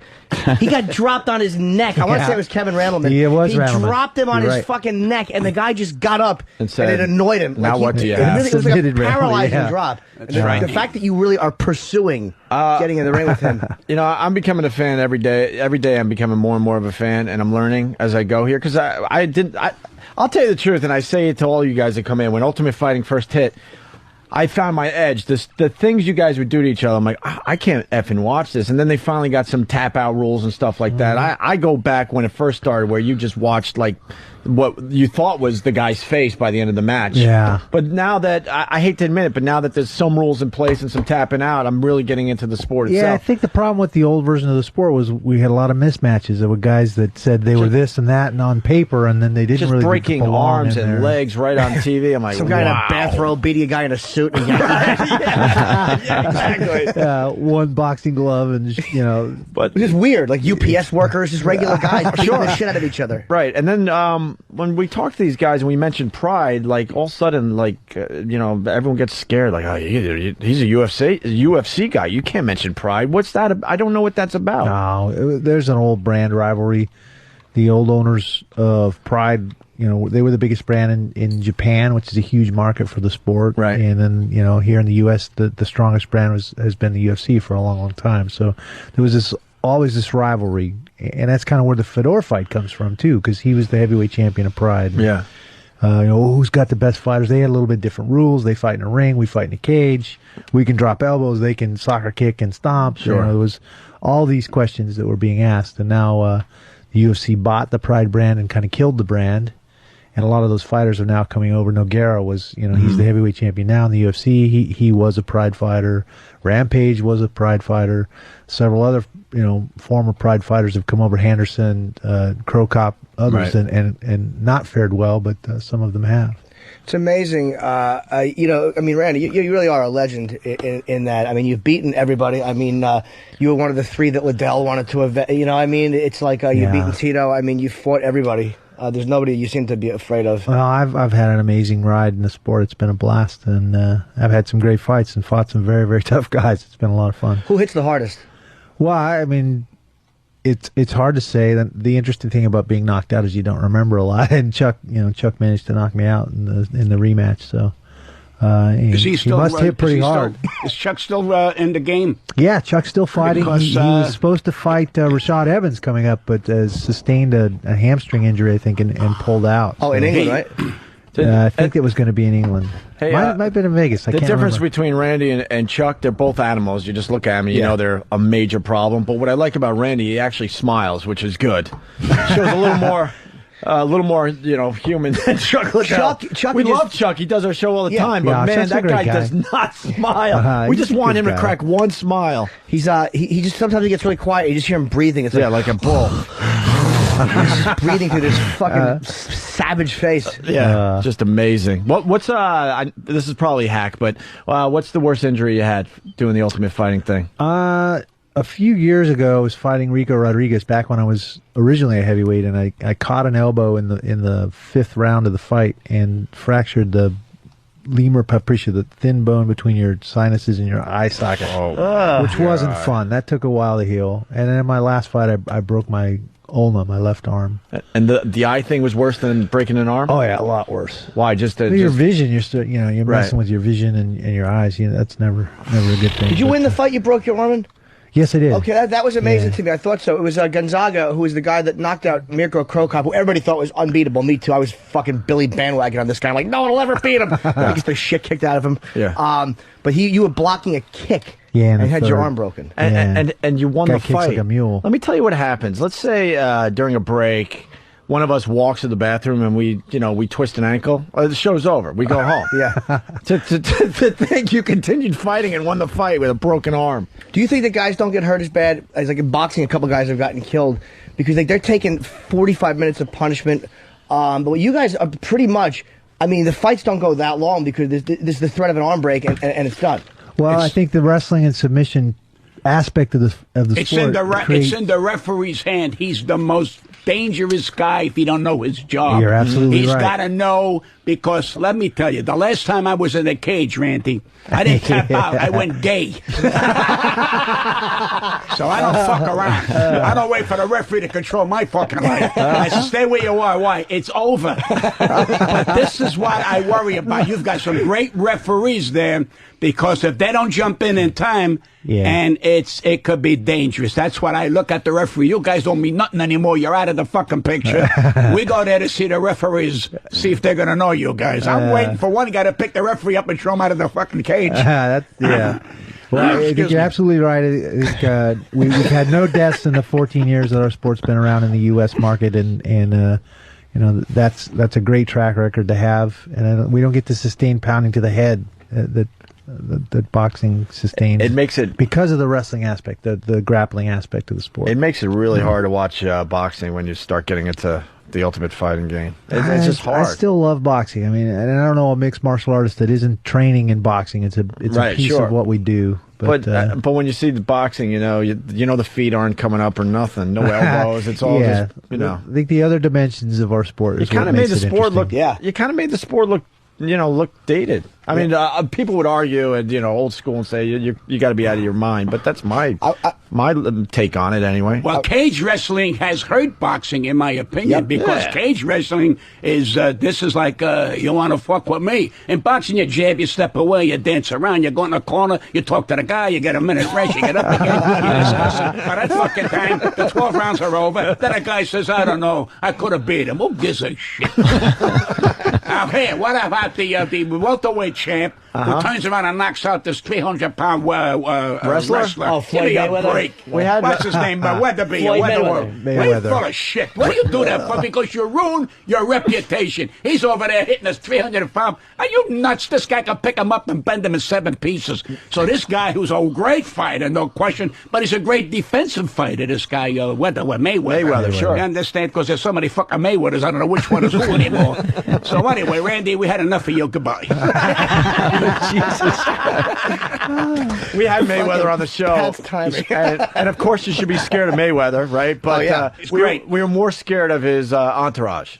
You're dealing with guys that are so enormous, man, that they overprotect them, and he's the fighter. What the fuck does a fighter need a bodyguard? Dude, these guys. Why would Randy need a bodyguard?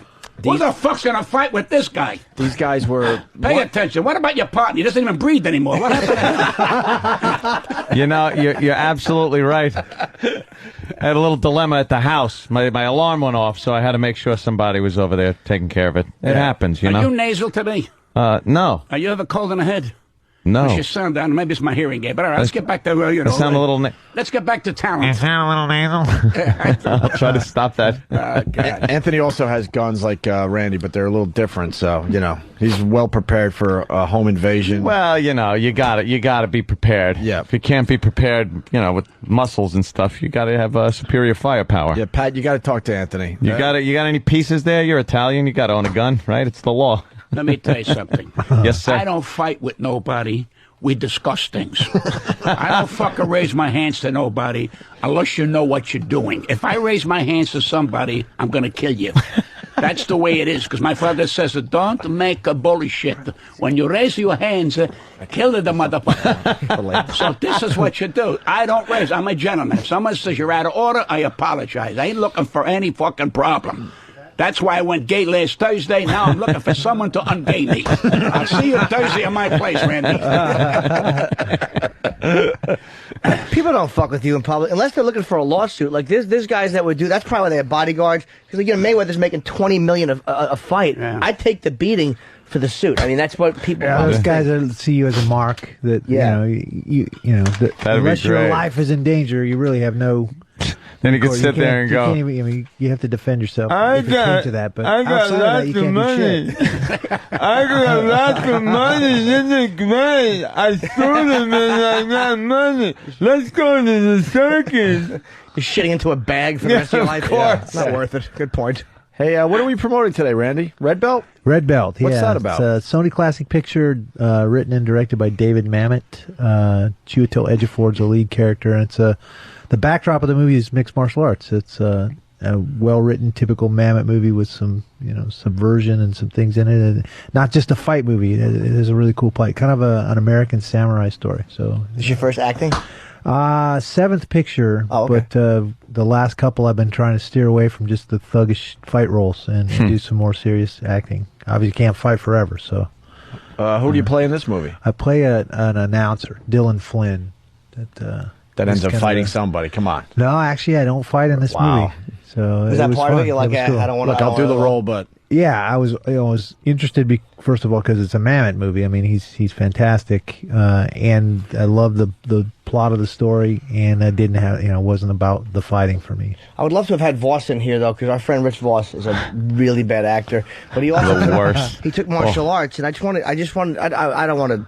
ask him to spar, but I wanted to ask him to throw a kick or something for you just to observe and see, because he really thinks that he knows the martial arts, and we just know that he's just a fucking deluded idiot, and he's someday going to be killed trying to fight a little man. You could have Pat Cooper do some of his kung fu moves for everybody. Pat? Let me tell you, I like Chinese food. That's as far as I go with fucking kung fu and mixed martial arts. I like a mixed salad. All this bullshit, so much fucking confusion. Everybody's beating the shit out of each other. Now he's going into the movie business. Watch out. If he dances with the stars, I'm fucking getting out of here. It's about time he laughs, this guy here. He's got a great smile, a great laugh. It's about time, you know. And you've been working him for a few He's minutes. a man of all season, but it's raining a lot. That's your problem, Randy. Very, very good. So you're not afraid of Fedor? No, not at all. I think it'd be a great. You can't be great afraid matchup. of anybody if you're going to get in that cage. No, yeah, you have to go in. You You mean confident, people believe going you to can win. cage are afraid? Some guys are. You can see that. Then what the hell are they going in the cage for? Yeah, exactly. What, are you crazy? You see it in their eyes? That must be something when you see it in their eyes and just go, "Oh, I'm going to beat can the see a shit mere out of block you." away. Yeah, sometimes you can tell. You can just see say, the "Oh, doubt," and you can see the doubt and fear Yeah. in the guy's face. So. Oh God, That's it's like terrible. when That's Steve when tries you to can get produce. hurt. That's when you can get hurt if you don't know what you're Thank doing. you. Yeah, I heard. Hey, we got some Randy fans on the line here. Let's say hi to Jason in New Jersey. Jason, what's up? Hey, what's going on, fellas? Hey, I Jason. I just wanted to say I saw an old episode of Pros vs. Joes. They had Randy on it. And before the show, they introduced all the guys. So all the athletes are coming out, and every guy that came out before him, all the people are sitting there, they're trash talking them left and right. Randy comes running out. I swear to Christ, at least two of the contestants pulled a big naggle in their pants when they were sitting there trying to watch Randy come out. I mean, their jaws dropped like, Have you guys watched Pros versus Joes? It's a pretty amazing show. What do you do It for is Pros cool. versus Joes? Yeah, they actually put us in a cage. Oh, we my did God. a 5-minute submission round with each of the contestants. Were and, you told not to hurt the guy? Well, yeah, I think it's a big thing for the producers. They don't want anybody seriously injured, Right. so you know. You know the that wasn't concept, hard right? to- Jimmy, you know hard the to- concept, right? Yeah, well, Pro they have- athletes with just fucking regular nuts. Joes. Go home and get a fucking job. Who wants to jump in with this guy? How can this man control himself? You know, with the producer. Yeah. Well, don't hurt Yeah, that yeah. guy. The guy kicks him in the balls. What's Randy going to do? Sit Yeah. there and start to fucking tweet? Yeah. He's going to break his I'm with fucking you, back. Pat. I'm with you. It's very hard to control you because you're in that environment. It wasn't bad. I saw it. You were trying to hit him. Don't give me that shit, Randy. I got you on tape. You know, Pros versus Joes, if it's like Yeah. you shooting free throws with LeBron James or taking on the badminton champion of the world, Right. okay. Badminton. But going with the, in a ring with an ultimate fighter and you're a regular Joe, you got to be insane. A porno chick I would do that with. Like, I dare you to suck my dick. Double dare you. How long did somebody actually last with you? Well, I went 5 minutes with each of the guys. It was who got submitted the least amount of times in 5 minutes. So What number was that? 852? 5, 6, and 7. So the guy that only got submitted 5 times, I think, won that event. 5 times in how many minutes again? In 5 5 minutes? Yeah. Aren't you supposed to have something with? I'm off memory. Is it Kurt Angle? Kurt Angle has been talking about getting into MMA for quite a while, and I have the opportunity to potentially do a submission match with him this summer after I'm free from the UFC. So I'm hoping to get a chance to do that. I'd love to choke the shit out of him. Oh, I like that. You would, right? Well, there's something about. There was also audio of him. I think it was Angle, kind of like talking about how he thinks he would do very well. And Liddell said that if we fought, he's never been hit like I'll hit him. Like if he got into that's actually true. Kurt has a great wrestling pedigree as a collegiate wrestler, and he hasn't done that for years. He was an Olympic champion. He comes from a great wrestling background, but I mean, we just saw Brock Lesnar, who's also a very, very good wrestler, and how he fared making the transition to MMA and jumping in with a top guy right out of the gates. He didn't last very long, so I think Kurt has potential if he wants to do the work and train and learn the things he needs to learn to be a complete fighter, but to just jump in with his wrestling pedigree at this point, he's going to get his butt whooped. Did Mir beat that guy with the He did. beard? Yeah, he did. Mir beat him? He beat him. He submitted Because him the in the guy first with round. the beard, he suffocates you, for Christ's sake. I know you want to get in a wrestling match with this guy, that goddamn beard electrocutes you. Electrocute. Why is it he never had a fight and the first one was a main event? Yeah, that but was- Mir beat him, right? Yeah, he did. And PJ, did Leg he win locked out him. out in London? LJ, Which the guy guy? from Hawaii. Oh, BJ Penn. Yes, he did. Another great guy. Yeah. Another great guy. Pat, I don't how think do- I know what I'm talking How about. do you know so much about Let this? me tell you something. Oh, whoa. Yeah. Listen to me. When you're not working, you read, And watch but you may TV. get lucky and wind up on this fucking show. How about Kimbo Slice? He's a great street fighter, legendary street fighter on YouTube. Right. Black dude, really a tough fucking dude, bare knuckle street fighter, getting involved in. He's with Elite XC, and Mir beat him, right? He's trained. No, Mir hasn't fought Kimbo. Kimbo hasn't fought he's 2-0, I think, right? any top 10 guys yet. Yeah. They're wisely choosing his opponents and bringing him along. I think, given some time, he's going to be a very, very good mixed martial artist. Oh, really? But right now, he's still predominantly a striker. He's working on his ground skills. He's working a lot with Boss Rutan, who's a legend in the sport. He trained with us for a while in the Extreme Couture in Vegas, but great attitude. Nothing like what you would think. Seeing the street fighting videos and stuff. He's a very nice guy, very quiet, and just comes in hard nosed, asks a lot of questions, and works hard in the gym. So that tells me he's got the right idea. He knows he's not just going to walk in and beat the shit out of everybody. So you guys don't resent him? Like, I sense a little resentment. Like, you talk about Kurt Angle, almost like you don't fucking come in with that I'm a star wrestler shit. No, because Kimbo doesn't come in that way. I mean, he comes out and he fights. He's not scared of anybody, but I think he's the first one to say, oh, look, I don't know everything there is to know in this game. I'm still learning. I mean, I've heard him do his interviews. He doesn't come in thinking, oh, I'm just going to fuck everybody up. He doesn't act that way. So I got no issue with Kimbo. I think I hope that Elite XC doesn't take the street fighting video and use that to market him, because I don't think that helps the sport. Very good. But he's got a ton of potential. He seemed like a nice guy as he was picking people up off the pavement. He actually did a couple of times. Kimbo, you've seen him fight, right? Of course you have. Well, I was picked off the pavement, but not for that reason. Let's go to the phones. We got a bunch of Randy fans checking in. We got Bill in Kansas. Bill, what's up? Hey, Opie. Hey, Randy, huge fan, man. I just wanted to know if there's a beef between you and Dana White, just being blown out of proportion. Dana White. Well, I've got no beef with Dana. Dana's Dana. I've been around Dana for 7 years now. I know, he's a passionate guy about the sport, and he's very protective of his brand, and I think sees me as a threat because I resigned from the UFC, and so he's said some inflammatory things, but I don't take it personal, and in the long run it all works out, and hopefully we'll change some things in the sport and make it better. But that's just Dana. He's going to say things like that and do things like that. That's what did he say? I have no idea. What did he? Oh, he's made a lot of things. He's said a lot of things publicly about me because they obviously want me to continue to compete for the UFC, and it doesn't make a lot of sense for me right now. So he's called me this and that, and it's not even worth repeating. But, well, now is Fedor? You must have been a good one. Yeah, must have been a good one. I'm not even going to push that one. You're not fighting as a UFC fighter then. If you fight Fedor, are you fighting under Pride, or are you guys just kind of both going? Pride's solo? gone. The UFC bought Pride and basically killed the brand. So it'll happen somewhere else. We don't know where it's going to happen yet. Mark Cuban, as a third party, stepped up and is helping me file with the state of Nevada to get a declaration on my contract and see what the state thinks about when I'm free and clear of the UFC contract.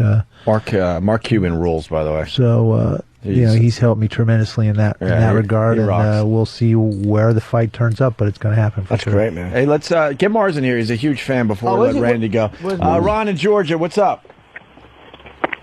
I had a question for Randy. Yes. What's up, Ron? You saw the Human Weapon on Discovery Channel. Yes.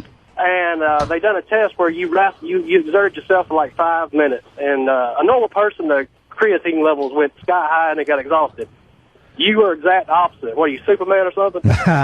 No, they had a little trouble explaining why my lactic acid levels decreased when I was doing that kind of work. I think they determined that I used my body naturally through training, kind of adjusted which muscle groups were doing the work, and I've managed to become more efficient at eliminating that lactic acid that builds up when your muscles work, which was kind of unique and surprised me as well. Yeah.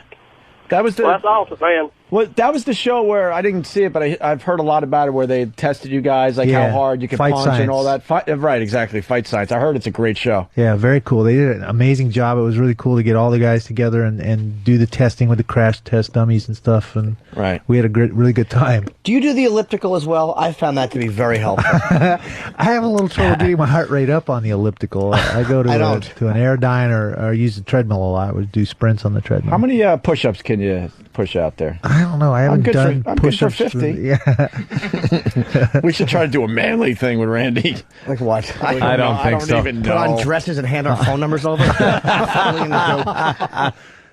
Pat, an idea, maybe something manly we could do with Randy. My only muscle is on my tongue. If I can't lick it, it's all over. That's the facts. All these guys with muscles and breaking things. When I get out of bed, that's my push-up. When I get back in bed, that's another push-up. I don't give a shit about my muscles, about my legs. I ain't running around the corner. I don't give a fuck. I just want to exist. When I'm breathing, I'm alive. This guy's got to fight, beat the shit out of people. Yeah. I'm a multimillionaire without raising my fucking hands. So there really? you are. So step outside. You I can take. No, I don't think Are you a multimillionaire? Maybe I can't. Maybe I'm full of shit. I don't know. Do you exercise at all, Pat? I'm sorry? You never got into exercising? I don't exercise. I was a bricklayer for 12 fucking years, bending down, lifting a block, bending down, flicking a block. Why should I go after that? After 12, 15 years, that was my muscles into this world. It's fucking over. So you don't I don't lift up my coffee cup any fucking more. I don't want to be involved. I don't go in his business. He better stay out of my fucking business. He starts getting funny, it's a problem. Randy, that's a threat, by the way. He doesn't know that I know Little Al and Peculiar Mary. That'll fuck his brains up. Hey, Mars is a big fan. Mars in studio. Martial artist. Hey, Randy, we spoke earlier, and did he give him a sign of respect? Oh, there it is. Okay. He's got a little something. We spoke earlier, and Pat covered a lot of stuff. I'm surprised that you know so much of it, and so does Jim. But I do have one question. We all are looking forward to you fighting Fedor, win or lose. If Fedor wins or loses with Tim, that's the fight. Yep. You and him. You top no matter what. Even if you lose with Tim, you're the top man.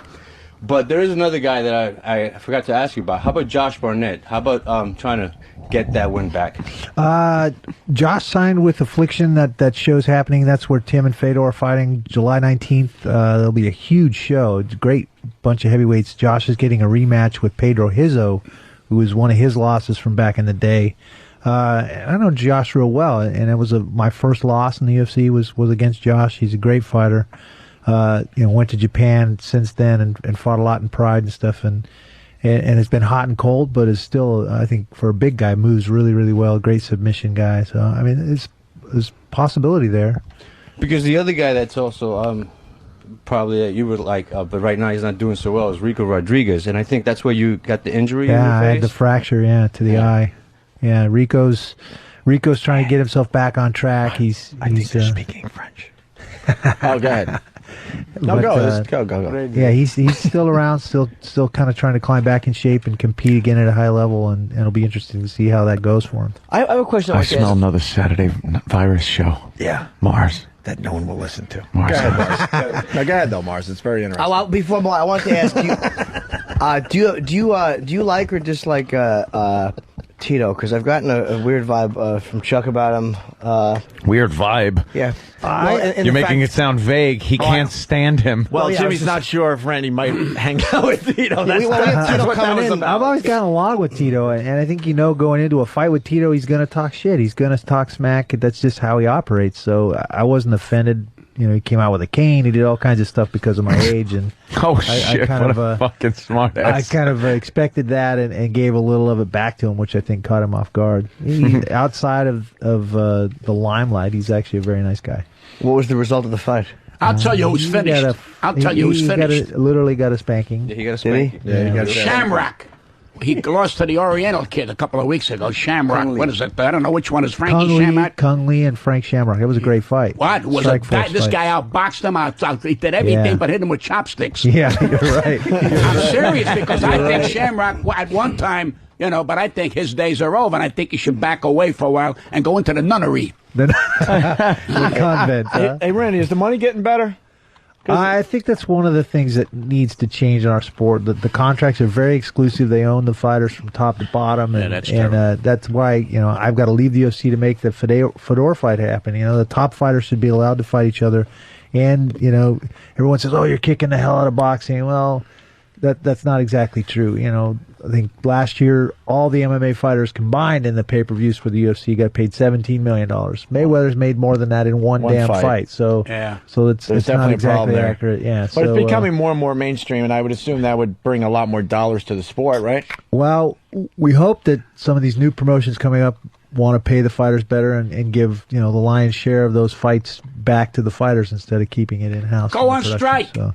Go on strike. No. The night of the big fight, so we ain't going in that fucking cage. I want to see millions on the table. Then you're afraid whatever the head of the UFC, ABCDEF, who don't fucking like you, fuck him and say, well, you don't own my life. Who the fuck's taking these punches, you sick bastard? You must make it the man. See, you're tough in the ring. Outside, you're not. You're a pussy. Whoa! No, Pat, I got to correct you on that. Step inside. That's what he's doing now. That's how come he's not part of the UFC anymore. Yeah. That's part of what Randy's doing. He's fighting. How come this guy's behind me? Who the fuck is this guy? I thought you were throwing your voice. Plus, it's a new sport compared to boxing. I mean, it's amazing how fast it's growing. It's still growing, right? Because of guys like you and Chuck who become like these faces for the sport. Right. People like become. Right, and you have to give UFC credit where credit is due. They've changed the face of the sport. The TV show, the first season that Chuck and I worked on, that changed the landscape for mixed martial arts. I got a question. What bothers me. On pay-per-view, what happens in boxing, a week later, you see the pay-per-view fight on regular television. Why isn't that happening on the MMA and all these pride shows? Why do we have to wait a year to see maybe you that fought last week? Why can't we see the fight? Like Sarah and Pierre fought last week. Why can't I see that fight? They'll do the reruns of the pay-per-view for the next month, and then after that fight will show up probably on Spike TV on UFC I've been Unleashed looking at or something Spike, like and that, I don't see. All I still see is it'll guys. be a while. They're still trying to sell the pay-per-views for a month after the show. Thank you. That's $7. What happened with HBO? HBO is in negotiations to run it like they ran boxing, which I think would have helped both. But did HBO want to run it and UFC didn't want to get control? I think HBO is still very entrenched in boxing, and one of the few places where boxing has been successful in selling pay-per-views, and a lot of that I think is because of Golden Boy and the matchups they're doing and the 24/7, and a lot of those things they're doing to create an emotional interest in those fights. And they are interested in getting into MMA, but they didn't get along with Dana. There are control issues there, and so somebody will end up doing a deal with HBO. Yeah. It will. I happen. worry when Jones made a statement that he may want to go into your kind of thing, and I think that would have been a big mistake. Although he's going to fight for a title, I think, in a couple of months. No, Tom Jones. Oh, he woke up. I don't know. I come on this show. This guy takes more naps. Roy Jones, you dickhead. All right, we should get Randy out of here. Randy, pleasure meeting you, man. You too. Thanks for having me on. Randy, you're a gentleman's gentleman. You're a credit to the sport, and you got a great smile. And let me tell you something. When you're behind the scenes and we hear you over, analyzing the fight, you give us much interest in it because you know more. When they say a step over a toe hole, bending the thing, I don't know what the fuck you're talking about. But I still say this, you're a classy guy, and we all love you. Thanks, man. And hold on, the movie is called Red Belt. Yeah. Red Belt, Sony Pictures. And when is it? How do people see this film? We'll be here in the Tribeca Film Festival this weekend. Oh, that's so good. it premieres Solid. Friday night, and it's a good movie. I think you'll like and it. I think in theaters May 2nd. Yeah. Is it a limited release or is it a pretty national release? I think it's going to be a national release. Oh, good, man. It's a Look good movie. Look at you. Tim Allen's in it. Chiwetel Ejiofor is the main character, so it's a good movie. You choked Tim Allen out? No, I had no scenes with Tim. Yeah, can you do us all a favor and choke him out next time you work with him? A little bit different role for him. So it's good. It's interesting. Mars, did you have any final questions for Eddie? Randy, maybe you want to plug your new gym. We will. We're opening Extreme Couture here in Long Island this month. So we're excited about the new gym opening here in New York. What's it called? Extreme Couture. Oh, cool. Here in Long Island. Will you be training people personally? No. I will be showing up there here and there, but That's why it's called Couture. He's going to call Lollipop? The fuck is he going to call it? He's going to open a branch of place. You don't have to fight no more. You're very smart. He's like going to be the McDonald's of the MMA, the ABC, and the D. I still don't know what the fuck is going on there. All right. We thank Randy for stopping by. We take a break and we talk to Pat Cooper a little bit. What was I, mum, for this last fucking half hour? You were supposed to now you're going to talk to you me? were supposed to shut your mouth, but I picked who's up gonna this tell guy's you? fucking life, for Christ's sakes. He's never laughed this much in all his fucking life. All right, this is the end, Mike. I don't want to see you no more. All right. Pat Cooper next. Opie and Anthony. Very few people can be totally ruthless. It isn't easy. It takes more strength than you might believe.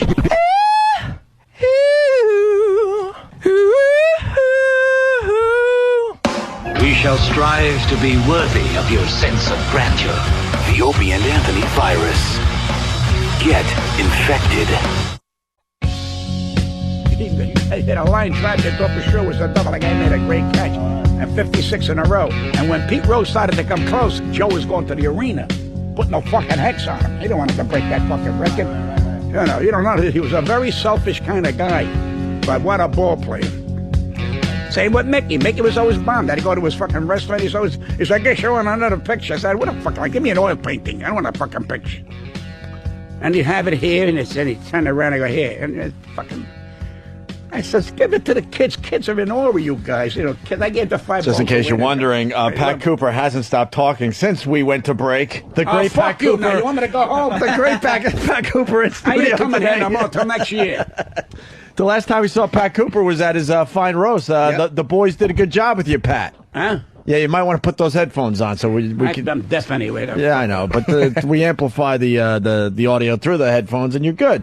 No, the roast. We were there. I know you were there. I appreciate it. I love you for it, and I thank you. I'm so shocked that I got a roast. The boys did great. I got news for you. Yeah. Now I'm going to be the Grand Marshal of the Boxing Hall of Fame in Canastota, June 7th. Nice. That to me is a big fucking thrill. Of course. I'm going to be the Grand Marshal, get to meet all these boxers that I... They're not going to remember meeting you, though. Who's going to be there? June 7th. All of them.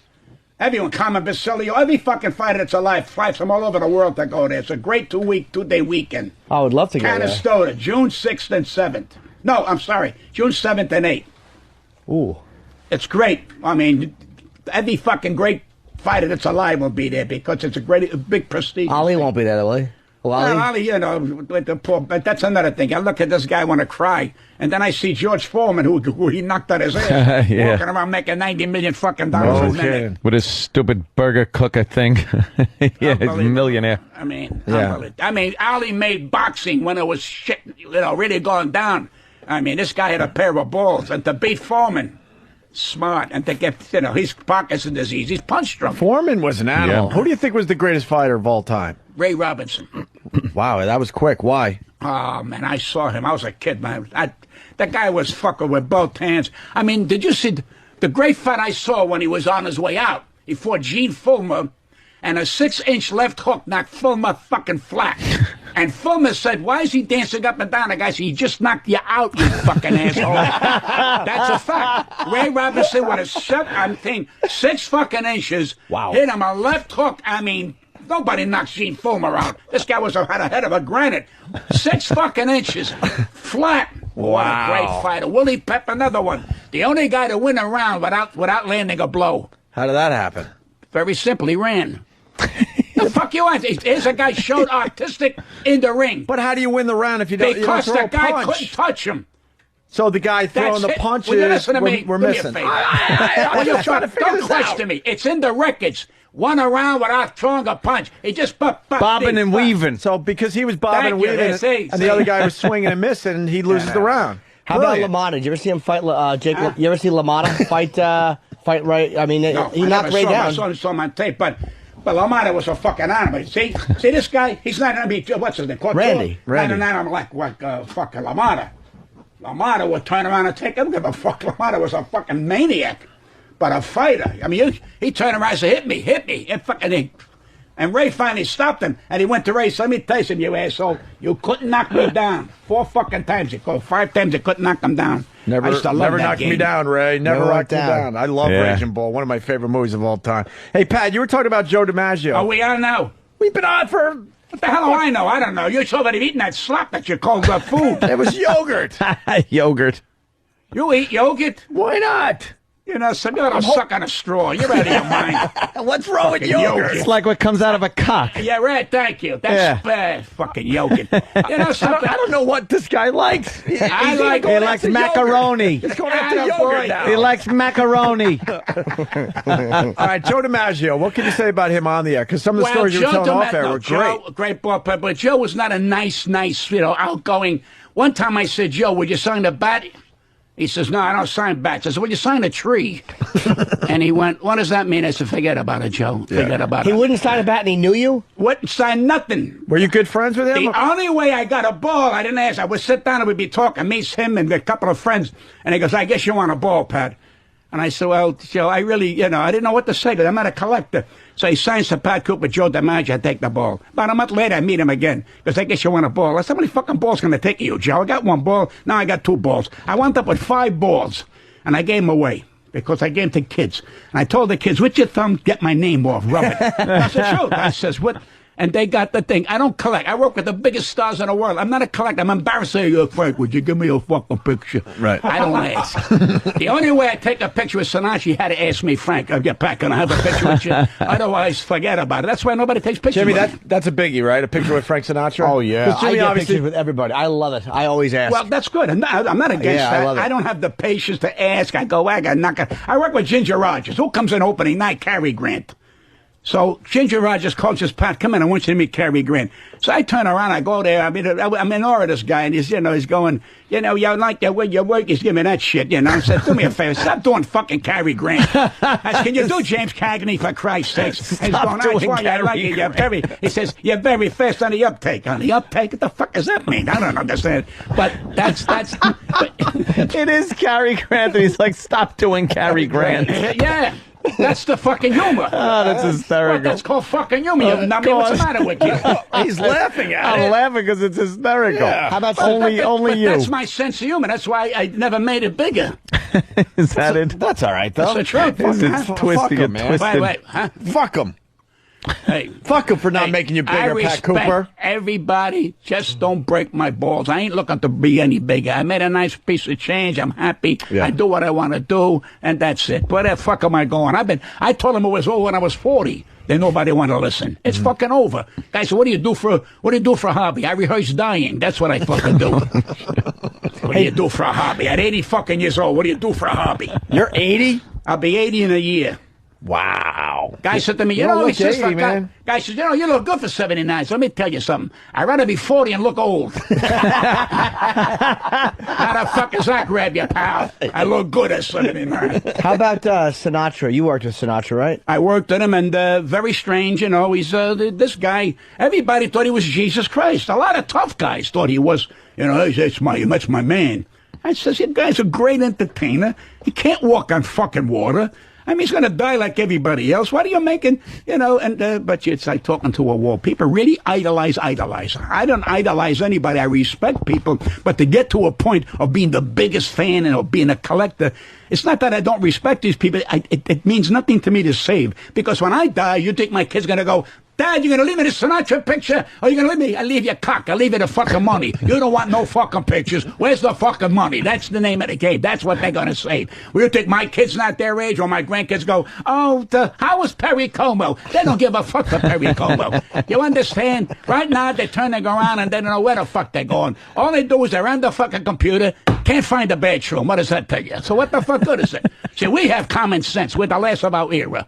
After we're gone, this fucking country's going in the toilet. It's over. Yeah, it is over. I told you. What happened to my fucking thing? Did I break it? Okay. No, Yeah, you're all right. all right. Hey, one of our favorite things is when you talk about your father taking those amazing dumps. He was a real man. Well, my father believed. We love your father stories because when you're not here, Anthony kind of imitates you doing father Anthony should do something. stories. He hasn't done a fucking thing all morning. I've just been sitting here admiring and respecting Mr. Cooper. Anthony, that's what I do. I listen. And he's Italian like you. Why are you going after him like that? I don't go after nobody. I have a love for people. Because you know something? You're never too old to learn something, and I'm sitting here next to Pat Cooper, and I respect the man. God bless you, and I respect you people too. And I think it's very important. It's very important to have character, and my old man believed that. He says, when they take your dignity away, he says, you're better off dead. He says, because you're nobody. My father says, when you have a zipper in front of your pants, act like a man. Otherwise, pee in your pants. And I used to listen. And my old man talked with his neck. He kept going, I want to tell you, buddy. I said, how the fuck you eat soup? Because I go like this here. I swear, I never knew him to talk with me when I'm going. So where you going to go today? Everything going on?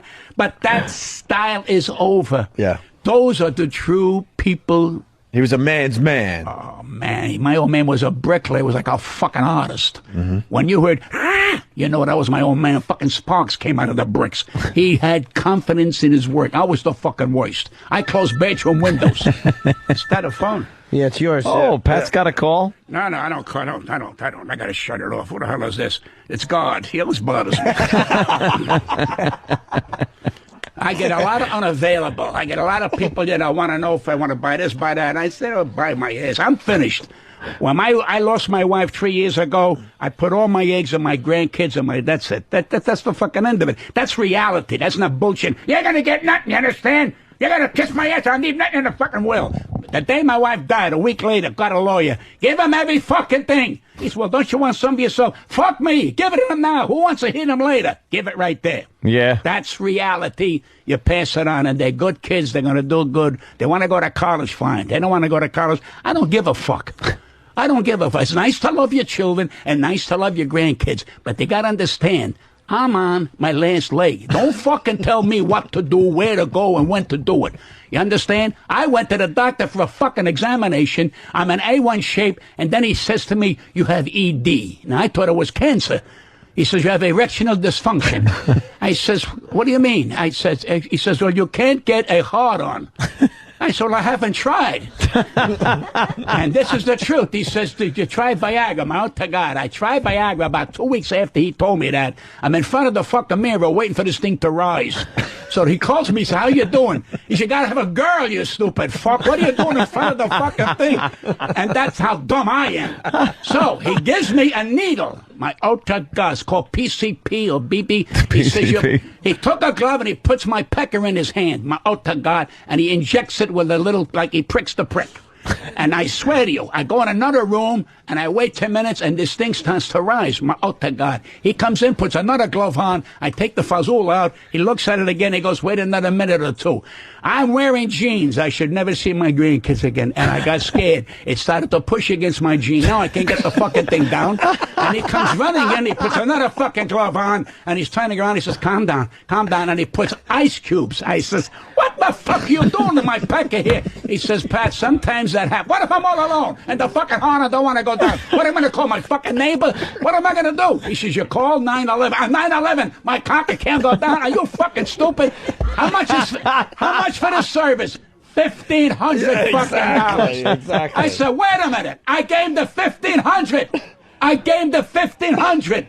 I said, okay. He says, now here's how you do it. He gives you a dildo and he shows you how to inject your gagaxa there. That's okay. I go home and I said, I'll wait a couple of days. Stupid me, you need a girl. I'm not taking it. I got a fucking needle and I put it in my fuzzle. Okay? Now it's laying there.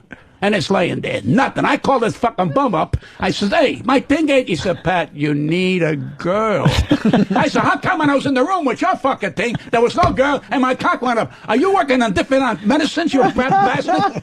So, what did I do? $1,500, my I got, I threw the shit out. You did? I threw the shit out. I said, what am I fucking pushing 80 years old? I ain't got a fucking broad. What am I going to do? What am I waiting? But you know, that's the fucking dumb ego. I had all my sexual fantasies.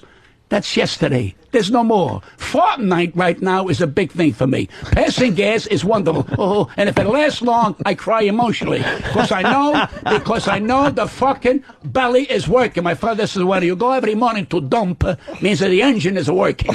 So when he says, when you do that, you're alive. And he's right. Right. And he would leave no smells, I remember, from your last visit. No, you don't. When you eat the filetti pomodoro, it just keeps it clean. So we're not looking for smells. We're not looking for nothing. When you go every day, Jimmy? the engine is... Who the fuck is Jimmy? What are you calling Jim up Norton, here? right here. Huh? Well, about Jimmy, make sure but we all you're smell looking, his something farts. with your eyes. You're looking over there when you're talking to Jimmy.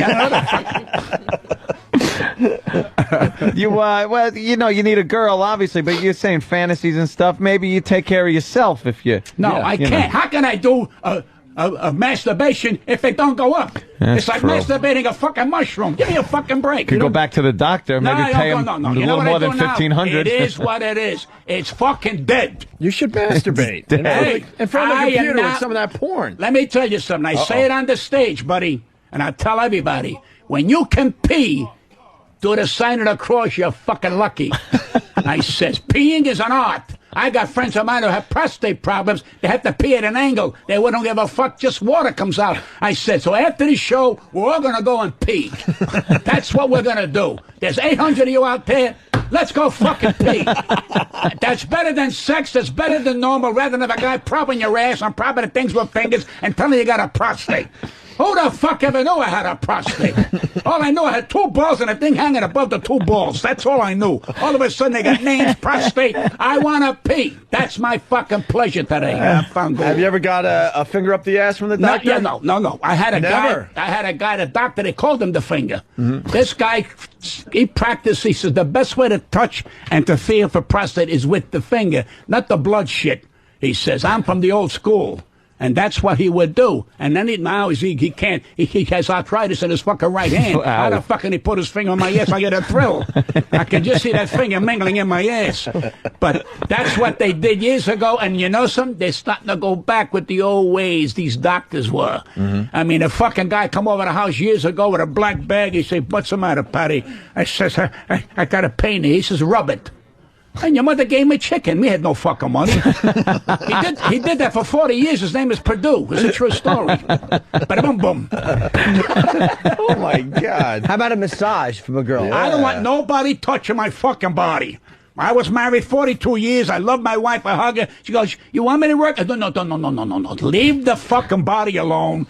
It's in good shape. Are you embarrassed me? She goes, no. Am I doing okay? She says, yeah. What the fuck? It ain't broke. What are you trying to fix it for? I don't want no massages. So one Christmas she brings in, Adele, a muscle-bound fucking broad, and she says, this is a Merry Christmas. Your wife wants you to get her rubbed on. I said, you put your fucking hands on me, I'll stab you with a fucking knife. She looked like a Nazi, this fucking broad. She had a tattoo on her tongue called Eat at Joe's. Eat at Joe's. Eat at Joe's. So I don't like that.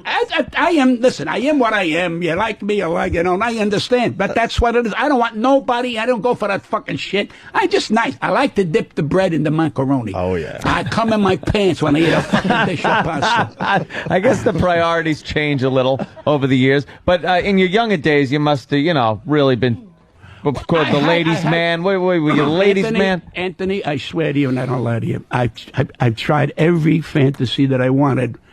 And after you find out the fantasy is more important than the actual act. Yeah. It really gets. I got 2 broads. Hey, baby. I got 3 broads. I want 9 fucking broads. You're full of shit. I had 2 fucking broads one time. They go, Pat, I couldn't get it up. I was fucking dead. Dead. They said, you all right? Dead. Get a fucking doctor. They left. As soon as they left, it went up again. So what the fuck good is it? So what is it? Hey, what's your favorite restaurant in New York? Huh? What's your favorite New York restaurant? Oh, I got a lot of them. Don't put me on a spot like that. How about one that you like to eat or 2 that you like to eat? He's going to say Patsy's. Patsy's that good? He's got to be a Patsy's guy. I got a lot of fucking rest. I was the one last night, the first time I went to a place called Bella Blue on 70th Street in Lexington. And they come out with the fish, and the guy says, Pascal, hey, here's the fish. Look at the fish before we cook it. I said, I don't want that fish. He goes, why? I said, just looking at me. I don't like a fucking fish looking at me. And I'm kidding him. So I said, calls the chef, listen to this. And the chef says, he's not looking at you. He's looking at him. He's looking at him. But this is what they do. So you pay for the bullshit. I was in Italy twice, okay? It's bullshit. The greatest food on the planet is in the city of New York. I'll challenge anybody to tell me otherwise. If you can't get it in New York, you can't get it nowhere. You go to Italy, there they got there. They don't know what the certain flavors that we have here. We got 200 pasta flavors, for Christ's sake. The only thing good about them, they send us the pasta. So they say, now that's going up because they say there's a shortage of flour. Why? Very simple. Now they want to make gas out of corn, so which means we can drive, but we're going to starve to death. So what the fuck? So what the fuck good is this? How sick are we? In today's paper, they said there's a 40% rise on rice. Who the fuck eats that shit anyway? I don't give a fuck. There's a 100% raise. I don't eat that shit. As long as I don't fuck with my pasta and my tomatoes, because that's the national flower of Italy, the fucking tomato. You take tomatoes away away from us, we fucking close the country down. I'm telling you that. Because you know what tomatoes have that thing called testosterone. Testosterone. Yeah, that's in a tomato. No. That's what's keeping you fucking alive. Because tomato is absolutely a fruit. It's not a fucking vegetable. We know that. But the Italians, something hit us one fucking day. It's still in the vegetable section, though, in the supermarket. It always is because we're not that fucking bright. You put it in the apple section, they won't buy it. They can't come in and actually put it in the fruits section. No, of everyone course knows not. it's vegetable. Pat, there's no way you're 79 with all this energy. Well, it's when I leave here, I lay down. And I'll get up Saturday afternoon. I don't know what it is. I really don't. I'm going to attempt to have like an actual conversation with Pat Cooper now instead of like just like doing It the whole hurts thing me. Let me himself. tell you something. It hurts me because I've tried to talk, very nice, distinguished, and people say, "Pat, are you all right?" Yeah, what's the matter with you? It's the truth. Yeah. You bring up a really good point, though, because when my dad was getting older, we were still trying to get him to like exercise and eat right. And finally, we realized the guy lived his life, and he still wants to eat his fucking chicken wings. Leave him alone. Leave him alone. When you hit 70, it's not time to make changes in your life. You know what my philosophy is? You see these kids who have bad diseases, 8, 9, 10 years old. That's my favorite charity. Those kids may never have a chance to be 50 or 60 years old. So when a guy's 50 or 60, you want to put him into training. Why? He wants to look good for his wife or for some broad? That's fucking stupid. Right. Do the best. I don't say come to be 300 pounds, but Jesus Christ. I used to be 137. When I stopped smoking, I ran up to 190. And I used to eat those cigarettes, but I stopped smoking. Now I turn around and I'm about 190. I got a little bit of a belly. I love it. Look in the mirror, I go, God bless you, you good-looking mother jumper. You're fucking good. I look in there, I look at my penis. It's just hanging there like this here. Like and I nothing? go, what a fucking life ahead. That's what it comes down to, and I think younger people don't understand that. When you get to like Pat Cooper's age, you've lived your life, and you don't want younger family members or people telling you need to eat better, you need to exercise, you need to sleep, go to bed at a decent hour. You've done it, man. You just want to live the remaining years like I doing didn't your expect thing. to get this far. People says, my God, you got... with my attitude, my wife says, I don't know how you don't get killed, because I say some things that Yeah, you people say want to some fucking shit. break in. I said, they're going to hit me, I'll fucking own them. What am I going to do? What you hit me for? If you beat me with your brains, I'll respect it. If you raise your hands to me, I'm going to fucking own you. Because I don't go for that shit. I don't fear. And sometimes you should fear, but I don't fear. I know my limitations, and if it gets into that, I back away and say, hey, I'm right, but that's okay. Let's forget it, and I'll take a powder. Because who the fuck wants to need that guy? My age. I didn't fight when I was 31, 32. I don't fucking myself fighting, But this is what's wrong Hey, with Pat, a lot. you've done a lot of stuff with like wise guys. You've done a lot of partying. All of wise them. guy. Ever a problem? Yeah. No. I used to know John Gotti, okay? Yeah, I know you knew knew him. John Gotti. Seems like that. And Seems we like had he was a great guy. We had a thing. Uh-oh. We had a thing. He would come into a restaurant, maybe with a couple of things, and I get up, hey, John, how many fucking times I told you mention my fucking name one more time, I'm going to fucking blow my stack. He go, Pat, please, don't give me that shit. Gravana goes, who the fuck you? Am I talking to you, Sam? Am I fucking talking to you? Bullshit, suckers. And I go, sit down. So every time, John says, every time you see me in the restaurant at Taramino's, come over and fucking guys will look at me. I said, remember that fucking You're like, name. what are you, a lunatic? Well, no, but now people started to realize. Oh, they know, Well, yeah. did you know Sam? Well, when they saw you the second time, they knew it was a joke. Because you wouldn't have been there after the first. No, but I set they saw you that again. up at him, and every time it happened, people looked at me and say, well, how can you talk? Because I don't give a fuck who he is, what he is, or where he is. But people, after a while, they finally know. But that's my sense of humor. What the fuck am I going to start with these guys? Am I crazy? How about Sammy? You knew Sammy the Bull, right? Gravano. I just finished telling you. I'm fucking deaf. This guy can't fucking hear. But I mean, I guess you're right.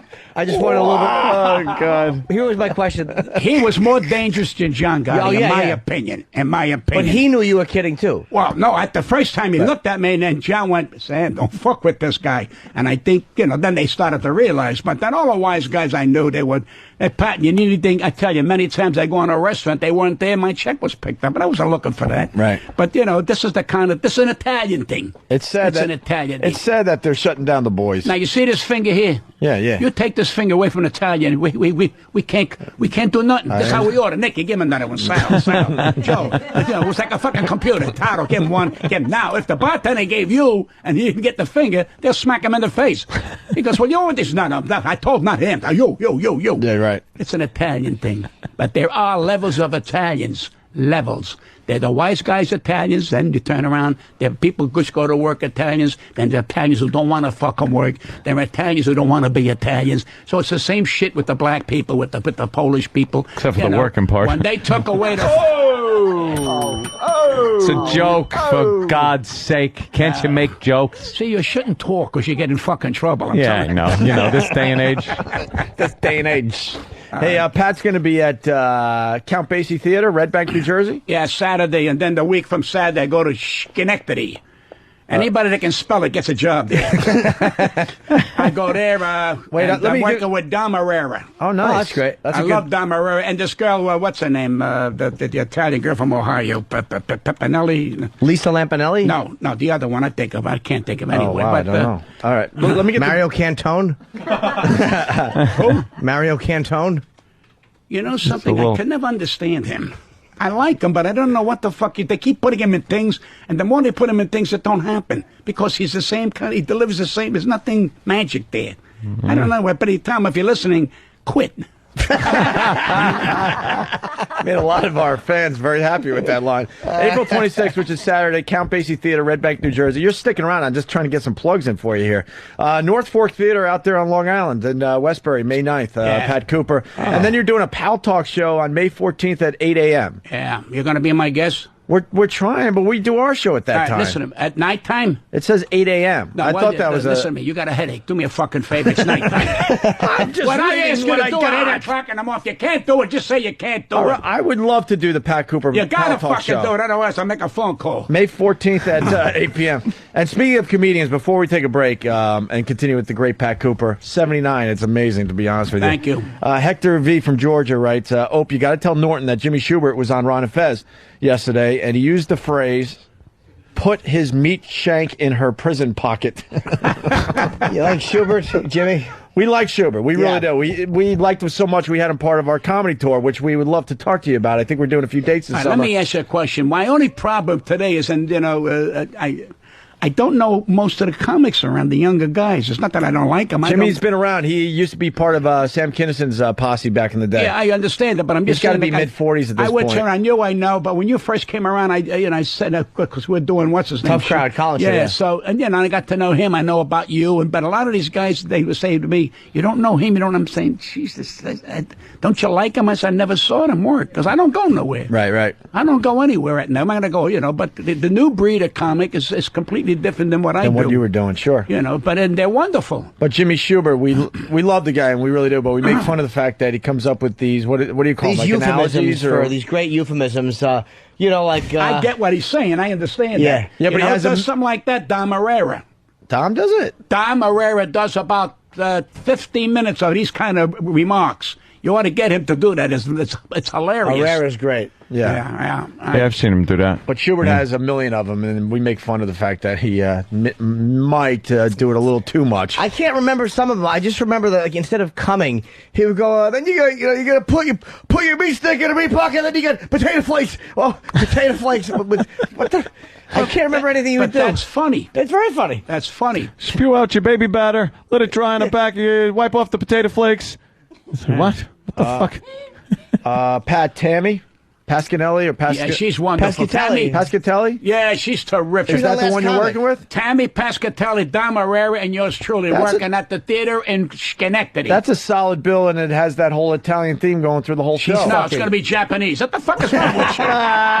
She's very sexy, Tammy. I know her from Last Comic Standing. She was good on Last Comic Standing. She's not only sexy, she's a nice lady. In fact, her boyfriend called me about a year ago, said, Pat, would you be in my movie? I said, I'd love to be. Haven't heard from him since. Oh, boy. Not that I care. That doesn't matter, but I'm looking forward to meeting her again. She's very funny, and I think this girl has a shot to make it big, but something seems to be missing. I can't put my hand. Maybe it's bad managers. Who knows? I don't know who her managers are, but maybe that's it. Sometimes a bad manager. All right, we're going to take a break. Let Pat, I don't know, maybe rest his voice. We'll all piss. Hopefully. Let's all piss. Yeah, let's go piss. We'll all piss together. I don't pitch. Don't start putting me into fucking athletics. Leave me the fuck alone. What time is it now?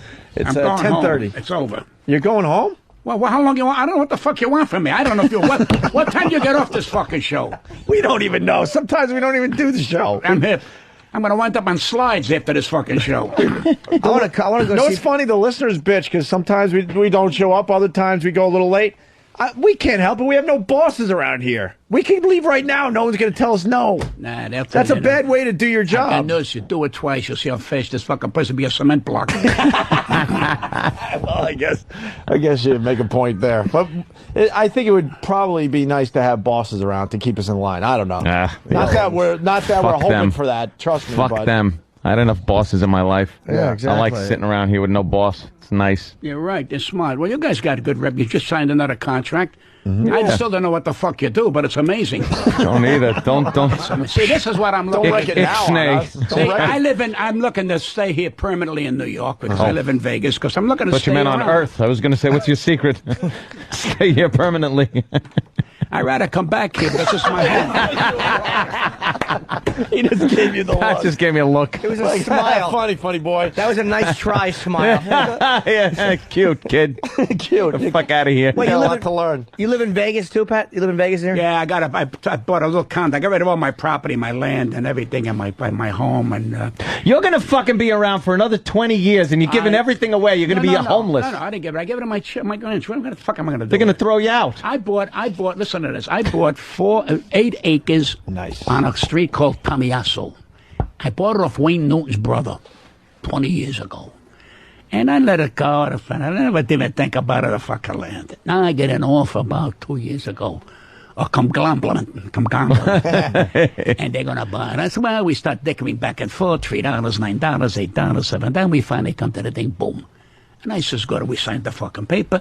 Going to give me half down, then I throw it down and down.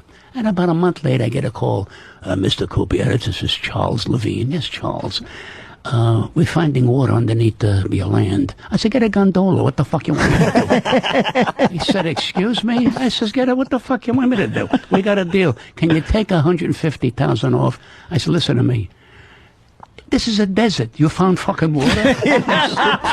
Exactly. You found water? Are you out of your fucking mind? True story. Now he turns around and the corporation, the people, the ones who lead the city, he's got to get a pump to get the fucking water out. Now the pump, he can't put it on the street. He's got to be careful because then the street will fucking sink. He puts the pump in. The pump goes into the fucking dirt. Now he's about 8 feet in a pile of fucking water with the pump. And he calls me again. I mean, literally crying, Mr. Cooper, I don't know what I'm going to do. He says, I got the conglomerate. They think I'm pulling some fucking shit. I said, all right, listen to me. I'm not a genius, but I'm going to fucking bail you out. Oh, to God. What's next to you? He says, the big park. Put the fucking water in the park. He says, what? There's a fucking, he says, they got these fucking sprinklers. They're paying through the fucking, they're paying through their balls for the water, because water is expensive Very there. expensive He goes, out what do you there, mean? Get the fucking pump working and pump the fucking water in the park. Call up the guy who owns the park or the fucking park corporation. Say, I got free fucking water. What are they going to say? No? He says, jeez, I never thought of it. You should think I can charge it? Now you're greedy. Now you want to fucking charge him. Get rid of the fucking water. P.S. They're still pumping fucking water. Wow. And they can't put a house on it because the house will end up in a basement. Wow. All right? Good for you. That went down your favor. You got the money, right? No, they had to give me the money. My Yeah, of course. My lawyer's got one arm, but he's got a fucking brain. I don't know who wrote this, but somebody wanted to ask. Oh wait, it's up here. Let them ask it themselves. Brian in Kansas City. We got Pat Cooper on the show. Brian, what's up? Hey guys, Pat, I love your comedy, man. You're great. Thank you. I want to know how do you like Vegas now compared to what it was like back in the Sinatra era? Very simple. It's a metropolis today. All they need now is Batman. That's what it is. Years ago, it was a gambling town. It was a different attitude. I mean, you could not pay for food. If you didn't eat if you did not eat in the lobby with all those fucking buffets, they were offended. And if you were a $3,000 roller, You got the room for nothing. They sent you back with a half a case of fucking booze when you went. They paid for everything. Now they don't pay, give you a cuck. Now you turn around, it's points. You get 35 points, you win a sandwich. Fuck your sandwich. That's what it is. Now, if you're a multimillionaire and you got it in the cage, what the fuck you say? I'm pissed off, I didn't get the hat. What the fuck you need the hat for? You dumb cocksucker. You're a millionaire. You want a fucking Sans hat? You want a fucking hat? You sick fuck. He goes, yeah, but what should I? What the fuck is your problem? You can open a fucking hat factory, you stupid fuck. I don't know. It just pisses me off. That guy only went for 30,000 and he get the fucking hat. I'll give you a fucking box of hats, you sick fuck. That's what's wrong.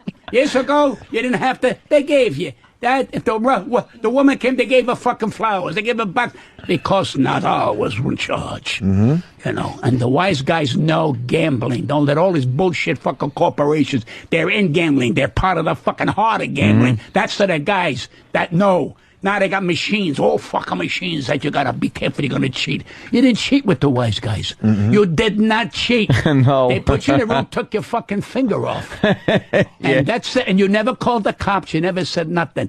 But today, with all the mechanism and everything, people are still fucking around. It's bullshit. It's a big metropolis. Comics today, if they want to work there, unless they're a big giant, gotta buy the room. They said, Pat, you want to buy a room? I don't want to be your partner. They said, well, you take the door. I said, I got 8 doors in my fucking house. I don't need another fucking door. Why am I going to be a fucking partner? I don't need it. You want me? You pay me. You don't want me? No hard feelings. I'm fucking dead anyway. It's fucking over. So you're not going to offend me. Go, well, you're not going to work no more. Who gives a fuck? God bless you, man. But I'm serious. I'm not trying to be a wise ass. I mean, at 80 fucking years old, if I could get one hump before I die, just one hump, then I say, it's good. I made it. It's over. What the fuck is it? Water. Hey, where else can you get free water? Yeah, Vegas is out of control. Huh? Yeah, from your yard, from your old yard. It's not the same. Nothing's the same. You become a mechanic when you walk in there. You're like a fucking robot. You got to be careful. You can't. Now, here's a funny thing. You turn around and you lose, say, 30,000. All right? Now, they will not give you a fucking receipt that you lost the 30,000. I said, wait a minute. If I lost 30,000 and I won 15,000, I got to pay tax on the 15, but I lost 30, so I'm out 15. Give me a receipt. You get cock. That's what you get, cock. In fucking old days, they didn't give it a whole 30,000. And I say, you have to pay, get the fuck out. Here's your money. Go. You want to go home? We'll get you an armed guard. We'll take it to the plane. Today, when you're making tons of money, all of a sudden your plane is not going to leave on time. I've had friends of mine, I had $200,000. The guy said, well, there's going to be a 4-hour wait. He lost 10 grand. I've seen that more than once. That's the game they play. Our buddy here is he likes to gamble a little bit. There, I like to play the horses and gets the private plane every once in a while. He's up at that level. He likes the blackjack. All right. Yeah. You can't listen. From the beginning, the best thing to play is what do you call craps? It? They say. No, the other one. They say craps is the best. The card game. What's the card blackjack? Game? No, the other Hold'em. Baccarat. Oh, baccarat. That's the I'm best not into that. odds for you. Really? Yeah. Best odds. They say it's baccarat. That's when you see these multimillionaires. But who the hell knows how to play that dumb game? You got to make 9 or anything closer to 9. Yeah. Then you become the dealer with the fucking shaft. You got to go like it's a fucking hook. I like to play it the gets horses. a little too confusing, man. Blackjack, 21. There you go. You Easy. can't fucking win.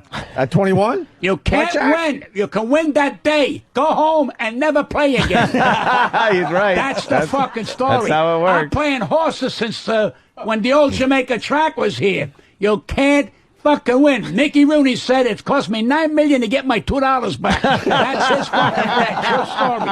All right? So what are you trying to say? They're telling you can't win. They put signs there. Asshole, you can't win. Give me another 3,000. Give me another 6,000. What else is new? Wow. Brilliant. All right, so you don't like Vegas. I love Vegas. So you want to come back to the East I want it Coast? because listen to me. I'm in New York. This is where the action is. You're a New Yorker. You can get. Well, there's no action here for me in the sense that you say there's action in Vegas. You want action. It's all, I love New York. I get a buzz here. I get on a bus to come here this morning. I get on a subway. I go downtown. I go shopping, whatever I fucking do.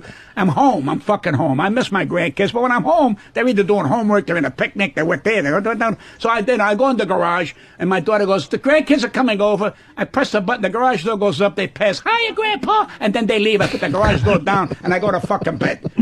They're 12 and 13. They're becoming teenagers. They're starting to get they want to know why something is ringing in their body. So, I tell my daughter, watch them, and tell them the truth, wherever it's all about.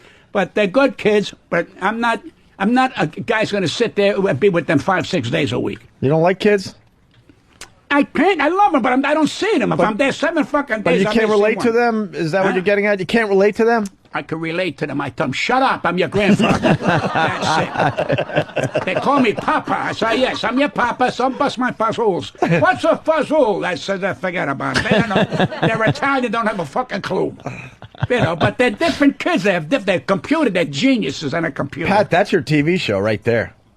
You as a grandfather, trying to relate to your grandkids that are into the internet and all the crazy technology. Funny. That would be the show right there, right, That Jimmy? would be funny. Wait a minute. Here's me. I'll make him play me because I'm too fucking old to stop. Are you fucking crazy? I can't remember sometimes my own fucking name. You want me to go there? I made 2 movies with De Niro, right? I made about 9 movies in my career. Nobody's called me since. Nobody. You're good in the movies. But don't matter. Nobody's called me since. So what does that mean? I don't get offense. Okay. Who the fuck figures to do the 2 movies with this guy? And he's a wonderful man. I said, that's when you accept that. Can't go, man, they're not calling me. Who gives a fuck? Who gives a fuck they're not calling me? I have people say, don't Robert like you? I'm not in his life. We did the movie. Goodbye, Robert. It's a fucking pleasure.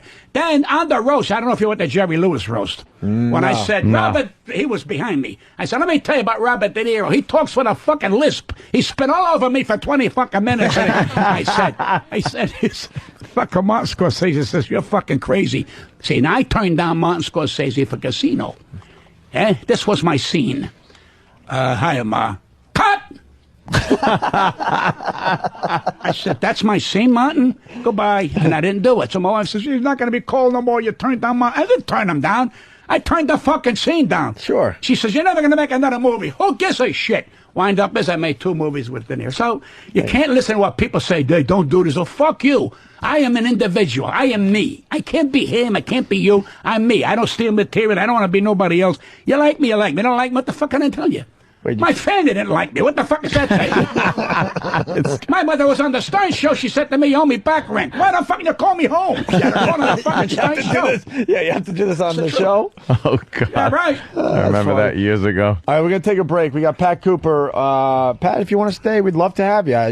You're your own man. I got to get out of here by 11 because I got a radio show at 12:30. Well, whose show? None of your fucking business. Well, maybe we can promote it for you. I'm doing, we don't need ratings over here. No, I'm doing a radio show from Schenectady. Oh, on the phone? No, I'm on my crotch. How the fuck do you think I'm going to do it?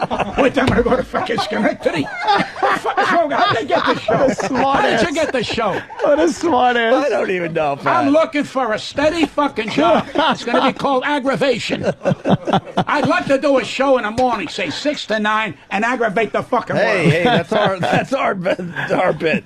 Pat Cooper, April 26th. That's how you make money. You go against the yeah, big let's go. Let's do it. I always said if I did radio, I want to go against Stern. That's when you're in the fight. You want to be a champ, you got to fight Couture. Otherwise, you're full of shit. So when you're in any kind of business, you got to go for the champ. Not that you hate him, you got to go for the champ. See, but whatever. And that's why we're here, my friend. April 26th, Count Basie Theater. That's Saturday in Red Bank, New Jersey, with the great Pat Cooper. With Dom is doing all these dates. No. All right, so Goombada Johnny. Oh, Goomba's cool. He has a funny book too, actually. I don't know if he's cool, but we like the guy. He's a wonderful man, and he just got married about 6 months ago. Yeah. And he knows how to keep his mouth shut. Who? Johnny. Hey, Goomba Johnny knows how to keep Goomba Johnny. quiet. He doesn't he rat. knows. Goomba's no rat. He's a stand-up guy. That's right. He has a book out, But and he it's sits fucking down funny. a lot. That's the fucking problem. Jesus, are you crazy? Pat Cooper, so Count Basie Theater Saturday, Red Bank, New Jersey. Then May 9th, out there on Long Island at the North Fork Theater in Westbury. Now, this is way down the road. You're booking dates for October? Yeah, but I got news for you. After the That's a bit after optimistic, June don't you 7th, think? I don't have a date till October. Wow, October 11th, That Mohegan Sun. means so. I got a girl who wants me to go to Vermont with her. Oh. See, she has a place in Vermont. She Oh, says, nice. she said, Pat, I've always been turned on to you. And I said, well, that's nice. She says, I have a place in Vermont. She says, and she says, are you afraid of animals? I said, we don't like dogs. She said, bears? Bears? But bears. She said, well, we have bears that they suck on the sap from the fucking trees because it's Vermont. I says, you want me to go? She says, well, I have a rifle. He goes, fuck you. I ain't going to no fucking Vermont to watch a fucking bear suck on some sap. I'll be a sap if I go to fucking Vermont. That's the office I get. She's 65. She says, I get horny once in a while. I says, well, ring a fucking bell. What do you want me to do? Pat Cooper. And Pat Cooper's doing his Pal Talk show May 14th at 8 p.m. I believe we're doing the show. No, with you gotta believe. You better fucking Well, be where the there. fuck do we have to- I don't even know. I would like you to come too, because I love you. Where are we man. going with this? Where's this going to Friars. be? Oh, at the Friars Club? And if you play your cards right, I'll take you to a great restaurant. You be my guest. Oh. What is it, Rio's? Listen to me. Anybody can go to fucking Rio's. Rio's is a Have tough you ever been one. to Rio's? Rio's, actually, no. All right. What do you think is special about Rio's? Just because it's like a mob joint. No, it's not. No I'm more. obsessed with Used mob to be. stuff. No more. I will tell you, years ago, I went there when nobody got there, when the husband and wife, wonderful people, cooked familia, family. And a lot of the wise guys would sit there and have their sandwich and money.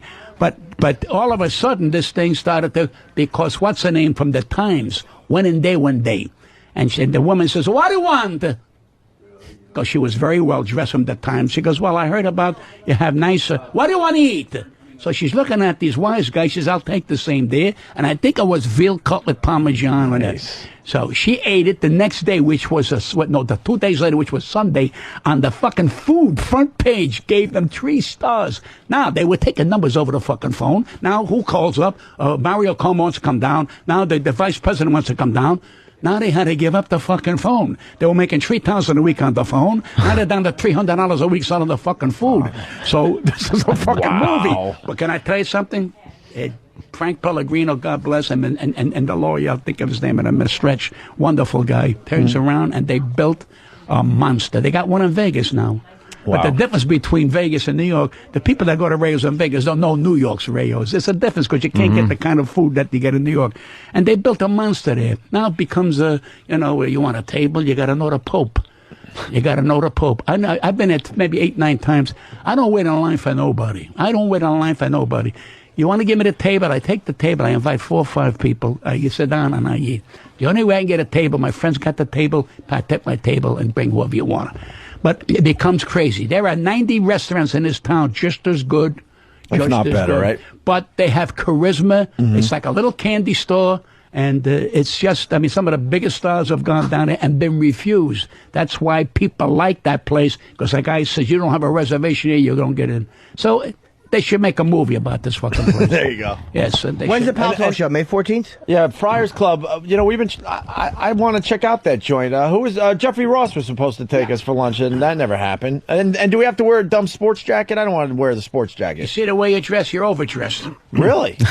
What, to go to Rayos? No, Friars Club. Come on, just bathing suit. Stop busting my balls. The fuck, you kidding me? It's only a fucking hour. What's so much? I don't even know if anybody's listening. No, I'm going. I just don't want the sports coat. You don't have no coat. You have not. You I hear come you the have way to you do are. it. It's one of those places. All of a sudden they give you like a sports coat Come that the hasn't way been, you are. hasn't been Peculiar. dry cleaned in years. Smells like mothballs. See what I said? Come the way you are. Peculiar. How about a steam? Can we steam together?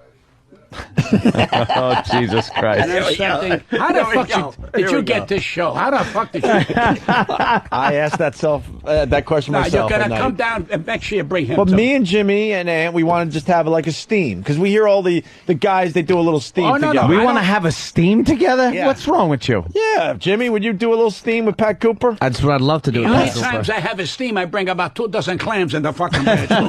I never use their facilities. I don't. Gonna I'm not steam into with that you facility. guys? Why? Because I don't want to like steam. I don't want nothing. I don't See, want Anthony's I want Anthony's embarrassed by what he's sporting. He knows that the towel's not going to be able to cover up his. It has nothing to do with that. I don't want to steam with you guys. What are we going to do? Sit around half naked and talk? We talk all fucking day here. Pat, what are we going to say? Ann has a big. What do I hog. got to say to you? He's got. Because I'm Italian. It's he's like got a big one. It's like a Dinty Moore beef stew can. He's got a big never one. steam. Not in size, but in texture. I had a piss, man. I'm gonna All go right, piss. Pat might be here. I mean, he's his own person. He Yeah. might be here when we get back. If not, it was great, Pat. God bless you. Pat Cooper, the great Pat Cooper. We'll do All line right, of the so day enough next. for this shit.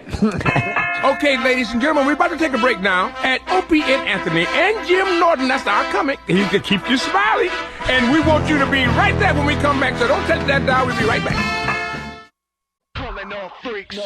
He like that at 79, I think my is God. pretty fucking rare Really? and amazing. Really? That's 79. Just going the whole time. Yip. Non-stop. Yip. Non-stop, that guy. Unbelievable. Hey, that's been making us laugh all morning long. Hopefully we can get this up on a website. It's it's a cartoon of Batman reading a note from who? Dr. Leet. Dr. Leet, spelled in Leet speak, which Okay, is all of right. Leet speak. L33T. Yep. And what does the note say that Batman's reading? It's just a picture, and I think originally Batman was upset about something and crying, but somebody might have done a little Photoshop, and he's reading a note that says, "Dear Batman, I came in your mask. Regards, Dr. Leet." It looks like jizz. Coming out of his mouth. That's a funny one. It's one of those "You're the Man Now" dog pages. Yeah. Bad news. The number 4, Batman. Stephen S. from Bayshore writes, if Anthony went in for a steam, the whole sauna would smell like roasting kielbasa. Yeah. Would you just You know what it was? stop? If it was a chill, he'd wear, but steam would expand that fucking. What do we call it? A fucking just a crowned gift. That fucking that ridged gift. I got to tell you what happens. Like during some of these breaks, it happens maybe twice a week. It's like an eclipse. Yeah, we all have to take a leak at the same time, and Jimmy and I march to the stalls, and we talk about like this particular instance. We talked about the Pat Cooper, appearance. Well, you go to the urinals. At the urinals. I'm sorry, urinals. And Jimmy and I even will back up just maybe slightly too much. Just That's not even. See, that's what I'm not.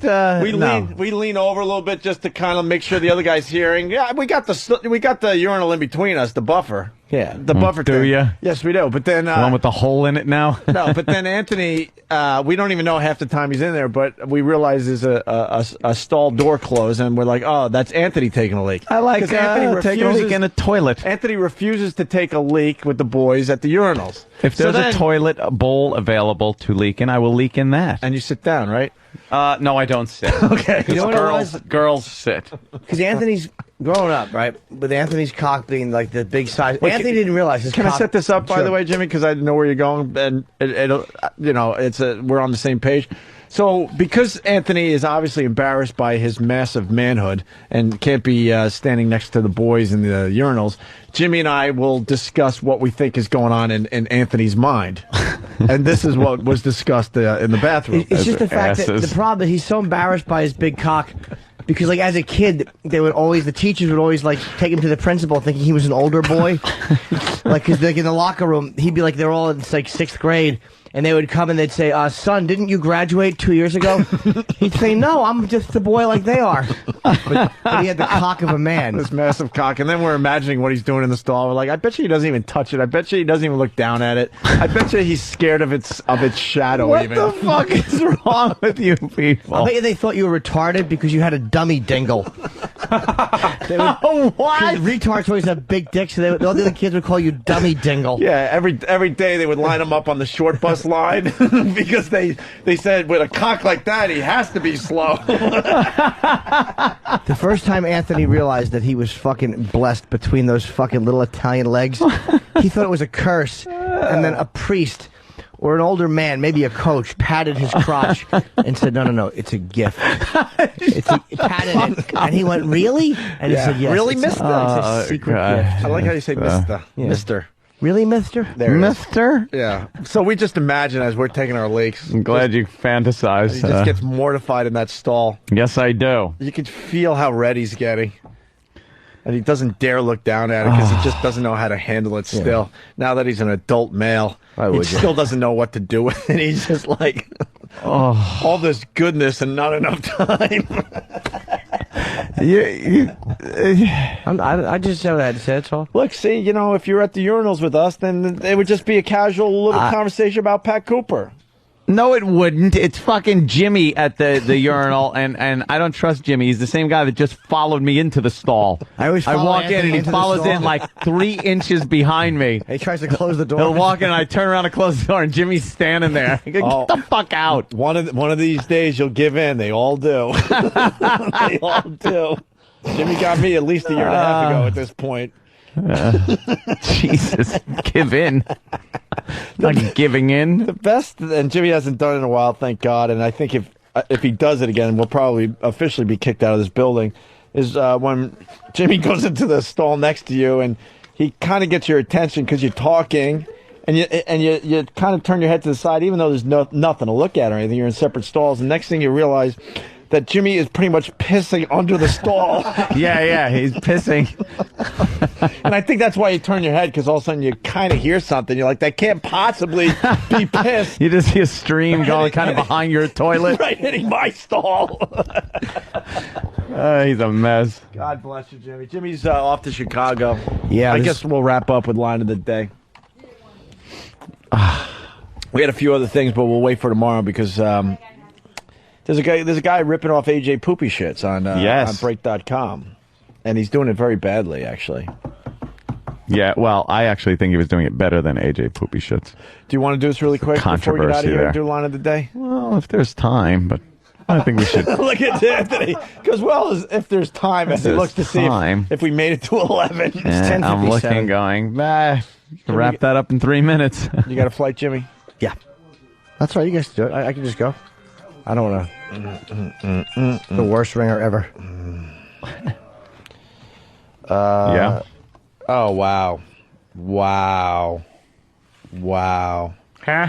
The great Ronnie B. I feel privileged to be getting a text from Ronnie B. What does Ronnie B say? The great Ronnie B. Fucking A, man. People have been coming out of the woodwork the last couple of days to get serious for a minute, because it really was a rough one for me and my girl. And Ronnie B just wrote, "Proud of you today. You're a man's man, Ronnie B." Fucking A, man. Anyway, Ron and Fez, noon to 3. Absolutely. Thank you, Ronnie. Line of the day. Let's do that and get out of here. It's brought to you by AshleyMadison.com. If you're looking for a little something on the side and don't want to get caught, do yourself a favor and check out AshleyMadison.com. Here is a runner-up line of the day. They use it for genocide. Gets big ratings. One of the favorite talk shows is called... that old gag. We had fun today. Certainly did. Jimmy, you gotta be, the person that does that character's gotta do that character more often. What character? About the sorcerers and... My friend liked it. My friend liked it. You might know my friend. Hey, this is Jim's friend Jack Nicholson, and I really like that. Wow. It's good, right? That is really good. I kind of liked your Peter Falk better. Well, Peter Falk was terrific. I don't want to run it into the ground. All right. Here's another runner-up line of the day. This is right out of a Harry Potter novel. The Congo is stupid. And then sometimes the two males will fight for dominance and the right to mate with the female. But if yours has been stolen, then you're kind of out of luck. You certainly are. I think. Nagel out of luck. Oh, thank you. Six Flags! More sex! More fun! Oh, thank you. Yes. I did all right with the funometer. Yeah. Still trying to figure out what to do with the funometer, but we'll get there. AshleyMadison.com. Here's another runner-up line of the day. That's right. They're using their wizardry to give us tiny genitals. All right, we'll get into this next. They go, "You're Asian." Ta-da! Glad the XMers heard that, because the other regular radio people did. Yeah, it's too offensive. Wait, they dumped that today? Of course they did. Where's the dump sheet? Because talking about, I'm not surprised, but making a stereotype joke about Asian penises will terrible. Obviously be the end of the world. This fucking pussy But the society. Six Flags campaign is okay? Six Flags. More flags. More fun. Nation of fucking Unbelievable. Where's John Lou? pussies. Take that one on, John Lou. And leave us alone. We're just trying to entertain. One more runner-up. One more runner-up. Why would Randy need a bodyguard? Who the fuck's gonna fight with this guy? These guys were... Pay attention. What about your partner? He doesn't even breathe anymore. What happened? Oh, he smashed you. There was a moment there when they first came in, when the show first started, that I got a little Post-it note from Than. He comes in, and I read it, and it says, your brother called, said your alarm's going off at your house. Call him. So now I'm sitting here on the show, and then I had to start texting and you're to get an answer. You're thinking my dream came true. I finally have a home invader. And I'm not there I'm not there to kill him. To shoot. For the love of God. Everything's all right now? Oh, yeah. See, I'm glad you cleared that up because I believe Jimmy as well, because we're doing this bit together, I believe you were daydreaming about your delicious cock. No, I wasn't daydreaming about... I don't sit there and daydream about my genitals. Just trying to try to think of, like... I daydream about them going in places. Well, Jimmy's ass, mouth. Well, you're only human. Anthony's dick is so fucking thick that the head actually has two little arms with hands that come out and actually will open the asshole for it, like the way you would open something. Now, Jimmy, that would scare. I'll let you get away with that horrid joke, because I believe that would scare away women. Hands, little hands on a penis. That's true. You think when the Anthony... hard joke part? Joke sucked a dick. Not a big one like yours either. Big one with arms, Jimmy? No, but a little Asian one. You think when Anthony has sex, might as well go down this road a little longer. Like, oh boy! Like the girl is not allowed to look in his eyes because like he's embarrassed of how massive it is, and he's kind of ashamed. And... Here's what Anthony does: he puts his face in her neck, okay, and he just holds under the back, and he just pumps stupidly. Stupidly. He fucking pumps stupidly. There's no finesse. And this is the noise they make. It's like you can't tell if she's being fucked or shot with a cannonball. You think he just shouts out, "I'm ashamed, mama"? No. I don't think he does. I think all you hear is the wet slap of his fucking awful pubes against whatever victim he's pulverizing.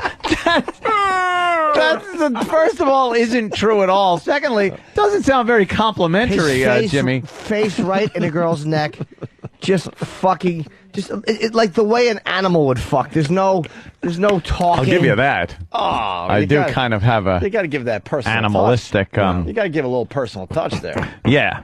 No, I do. I'm so glad we brought up your big cock. It's been way too long. Oh yeah. It's yeah, it's great. It's just such a comfortable fucking break for me. Obviously, you haven't been to the Congo. where the sorcerers shrink your penis. Jesus. Maybe you could go there for some. God, I so. Maybe you could go to the. Actually, the line might have been better if it was. Maybe you should go to the Congo for some medical and get a treatment. normal sized dick or something. Or yeah. I think. Where are we at there, Danny? Ladies would find me line quite average. Yeah? I don't, Why? Put the word out there. It's massive. What the fuck? What? So they can only be disappointed if it isn't? Dude, that's why they invented liquor. They don't. Liquor. They don't. They won't fucking know. roofies are for. Right, that's why you got to date them fucking really, really young. It all looks big. Oh my goodness. Look, man, I was there the famous day when I heard a bunch of girls saying "wow," and that's where this whole thing started. Well, it was a perfect storm. All I heard was "wow." I'm like, great. It's just a perfect storm. The reason I said great is because they were heading toward me next. By the way, I would have showed that day if I had something going on. Don't make excuses. You didn't. Exactly. The girls yelled at you. You were chased away by girls because you didn't want to show your wee-wee. So the girls laughed and chased you away. Yeah, but then they went right back to you. And then I do remember that there may have been a session of show and tell with a slob. Oh, yeah. That was getting married. Well, yeah, she was the bachelorette, I think. And Well, that was the whole deal. I was going to show mine if she showed hers. But then her friend had to show, too, and her friend wasn't Remember bad. they had one hot friend? Yeah, that was the one that had to show. The rest of them were pigs, and the one that was getting married was probably the piggiest of all. And when she lifted something up that made her bunt fall. Her bunt fell out. Oh, my God. I was just like, all right, thanks. And I ran to the van where her friend was. Right. And I go, okay, your turn. Right. And she goes, show me. Okay. And then she just took and she held it in the palm of her hand. And she just goes, ooh, this is a nice one. And kind of moved her hand a little up and down as to weigh to weigh it a little. Like when you put something in your hand and you want to feel how much it weighs, you kind of go, yeah, let me. It has That's what she did. She kind of did that. Right. I'm like, ooh, it wasn't even a sexual thing. It was just kind of, let me check out how many doubloons would tip the scales with this thing. Indiana Jones. Yeah, Indiana Jones. Thank you, there man. You go. She was like she was ready to put the sack of sand to replace the golden idol head. How much do you? These are ongoing stories, obviously new for some people. Guys, I gotta head out. How much? Whatever, Jimmy. See you tomorrow. How much? I'll see you. No, I have to pack. I know you got to pack. I'll and see go. you Monday morning. All right, Jimmy. Safe trip. Jimmy, Pittsburgh Good next show. week. Yeah, May 2nd. May 2nd in Pittsburgh. The great Jim Norton. He's flying out to Chicago. How much do you regret not skinny dipping with the bud chicks? It was the Kahlua girls. Oh, Kahlua girls. The Kahlua girls. Actually, that same joint had Bud girls. That's why I always Bud get girls confused. too. Yeah. Oh, please. How much do you regret that you and I didn't go skinny dipping with? I don't even think they were 20. I was married at the time. Opie was in a serious relationship, so we just stopped short. This is what sucks about us. We we're like, I don't know. We're faithful to a fault. We were both in not good relationships. No. And we still fucking went home instead of skinny dipping with 19 or 20-year-olds. I did get drunk and started making out with the girl with the braces. Oh, yeah, me. Well, obviously your relationship was a little worse than mine. Yeah, mine was really teetering at that point, believe me. Believe me. It was a teetering. But then, they were like, oh, let's go skinny dipping. Oh, no, can't do that. Oh, we gotta go home. Ugh. Yeah. The waste of some prime tail. Yeah, thanks, Stan. Fucking broads. Prime tail. Yeah, where the fuck am I? By the way, Steve, you do know that we're probably... Nagely expression that was. Yeah. We're probably... Get the heat off me. Anthony and I are probably 2 months out from our 10-year anniversary being on New York radio. So I'm sure the big 10-year anniversary show is coming, right? Whoa. Wow. Yes.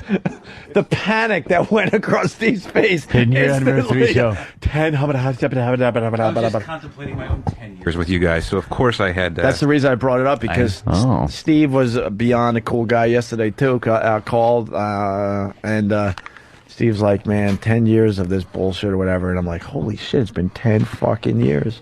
Yeah, it's like a fucking manslaughter rap. We got fired from Boston 10 years ago this past April. We had to take about 2 months off, 2.5, and then we started up in New York. And then had to take a couple of years off in there. But yeah, it's true. It's so funny when people ask us, how long have you guys been doing radio together? I'm like, well, in what years? Actual years. Because Aunt and I, we started about 14 years ago. Yeah. But we've only done 11, about 11 years. Yeah, true. Sometimes I think about all the great radio we could have probably done in those 2 years off. Would have been fantastic. Me. All right, we're babbling. What could have been. AshtonMadison.com, Ron and Fez, noon to 3. Here is your line of the day. Here comes line of the day. Line of the day.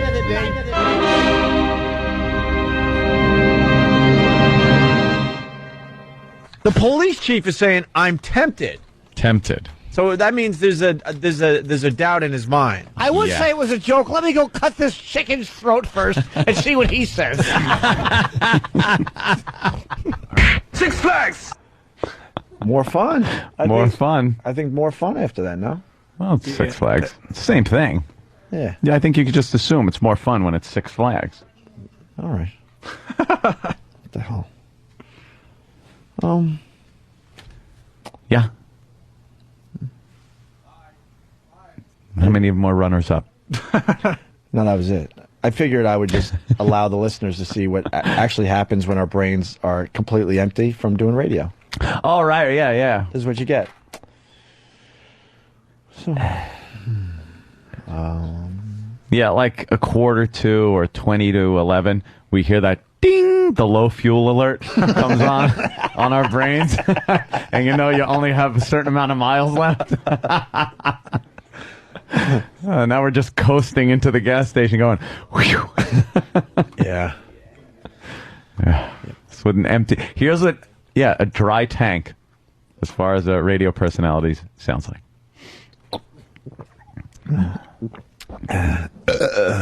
Yeah. Oh, God, yeah. Mm-hmm.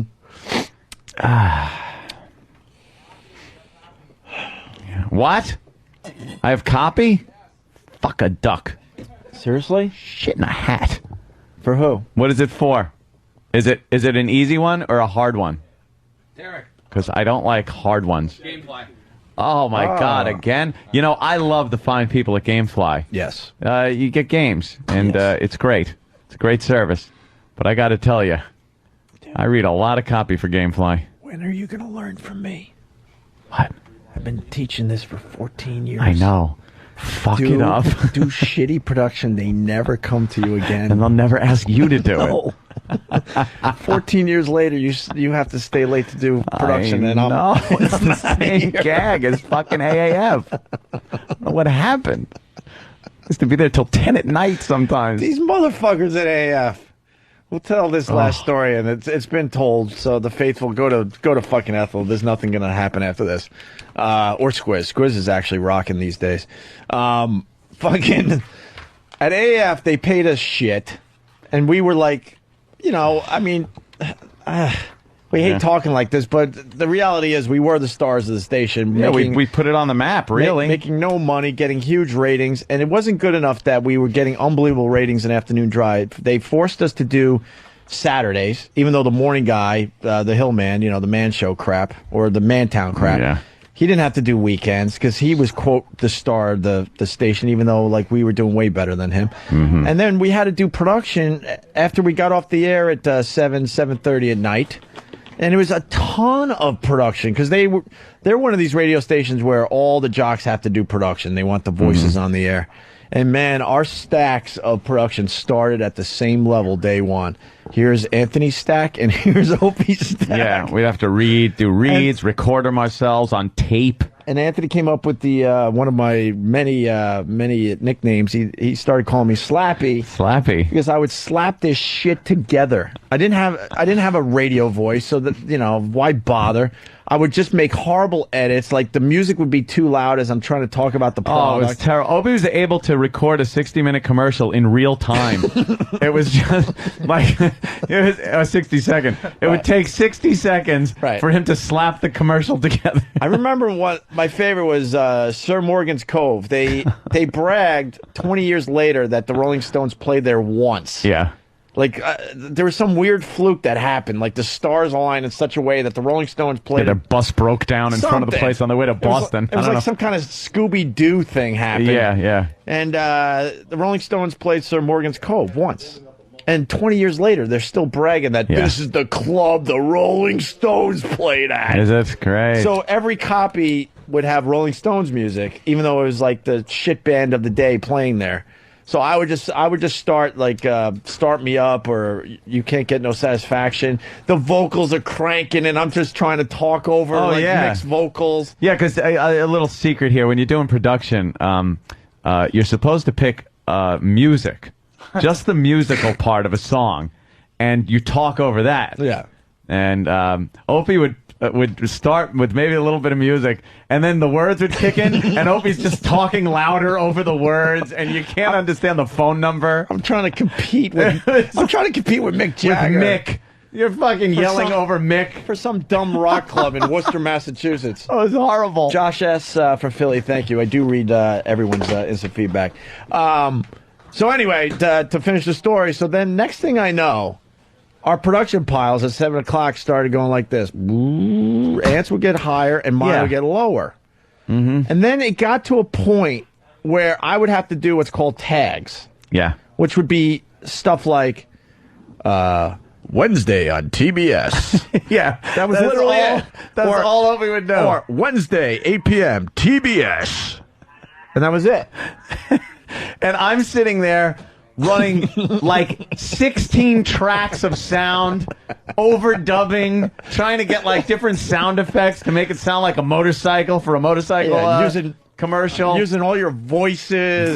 Sound effects. I'm rattling fucking tambourines with my foot. Right. It was like a fucking production going on. And I would be close like, hey, and I'm done. How long are you going to be? Because we used to hang out a lot back then. He's like, dude, I got at least another hour and a half. I'm like, all right, I'll see you. I'll take it easy. I'm like, I'll see you at that Mexican joint on Route 9. I'll Yeah. see you there about 9 o'clock. I'm like, that's weird. They only gave me a couple tags today. Wednesday, 8 p.m., TBS. It even got to the point, wait a minute. It even got to the point where you didn't even have to talk. No. There was one thing where they gave him a reel of tape with the entire commercial on it, and all you had to do was play it and put it on a cart. You were transferring, you were dubbing one tape to another. They wouldn't even let you talk. And I'm sitting in there fucking sliders with my foot. I'm trying to work sliders with my feet. Trying to get these spots fucking to sound good. But in all fairness, I had a few years under my belt, so you certainly paid your dues. So I kind of learned some tricks of the trades. I was of the paying trade. my dues, and it did pay off because I did win an award for one of my commercials that I put together up there for a head fucking Wonderful. shop. Which homeless guy has that award? Yeah, I know. Yeah. Just maybe as a tease, you're not the only award winner for their production work around here. Really? Yes, our very own Travis. Travis Award, won an award for his PSA. What award have you won? You maybe for another day because I know it's late. Like what? I thought I was the only award winner for my great Cheech and Chong head shop spot. No. Douchey Chill award. What did you win? I won Best PSA from the New Jersey Broadcasters Association 10 years ago. 10 years ago? Fans been trying to get this out 3 What was it? 3 years. Please pick up and pet your cat with stupid hair. It's a drunk driving PSA. Oh, it is? 10 years ago. Voiced by myself. That's when the sex change first happened. Hi. Right? 10 years Hey, ago? don't drive Yes. drunk. How old were you? I was 17. And I read It was some one of those where there's- famous poem. All right, go ahead, Travis. Oh, no, I'm sorry, Than. You tell the story. Go ahead. No, forget it. Wow, these guys hate each other. I love it. I love it. God damn, it's the best. It's some poem. I guess it's famous, where I go to prom and I don't drink. My mother tells me not to drink. And you get in a car with somebody that's drunk and you die. no, I'm driving home all sober. And a drunk driver hits you. Okay. Damn it, Anthony. I knew it. Something tragic had to happen. And so the poem is I'm lying on the ground and I'm saying this to my mother. That sounds like, oh, God, I'm only 17 or something that used to be published in Ann Landers every fucking year. Yeah, something like that. But it's award-winning. And it's like, oh, Mom, I took your advice. Exactly. And It's bad. It's good. I like it from the other side. Fuck, I was out having a good time, had a good buzz, and this fucking asshole had to get in my way. I'm drinking here. So I have that for whenever. Going for me, which is nice. The key to that story is whenever. Good. If it doesn't get played, all the better. Another award. We want more from your wife. I don't like the way that sounds. She knows how Jesus, to. She really? knows how to do radio. Thanks, Hope. You're really boosting my confidence today. Good. Are we out? No. What? Nice. What happened? Nice story. Six Flags. Oh, it's supposed to be. You It wrecked says the one bit. flag. Oh, you wrecked the bit. No, Thank you someone very much. fucked me. You just made Travis into Thank a radio you. star. Six Flags. Oh, you wrecked all the bit. six. Six Flags. It's all Six Flags. He labeled him. You conspiracy motherfucker! It is not me. You He was knew we playing were them going to bring before. you in here. We are looking at the next radio star. It says according to Six Anthony. Flags, and it Thank you, says Anthony. one flag Does it? in my display, and when you hit it, Six Flags. Thank you More again. flags. More fun. fuck! You're too kind. See? Oh, Oh, he knocks just me got down. another award. Yeah. He got the Six Flags award. Leave? Sure. Yeah, but you want to take a dare? Fun dare. Fun radio dare. Maybe, maybe not. Fun dare. Fun dare. This is it. Okay. Whatever I say, you have to hit that button. That's all. And that's how we'll end. And you get to go home. Okay, here we go. Don't push another button. Make sure he's pushing the right button. I got it. Yeah, he doesn't really have a choice thanks to Travis. Yeah, I know. I think the whole fucking machine now just says Six Flags. Ready? Yeah. Ant's cock. Six Flags. More flags. More fun. Asshole. Hi, I'm Casey Kasem. This letter comes in from Kathy in Oklahoma. She writes, Dear Casey, I like getting fucked in my anus and in my cunt. Could you play anal cunt for my boyfriend? I also go ass to mouth. Well, we'll get that right on for you. Here's anal cunt on American Top 40.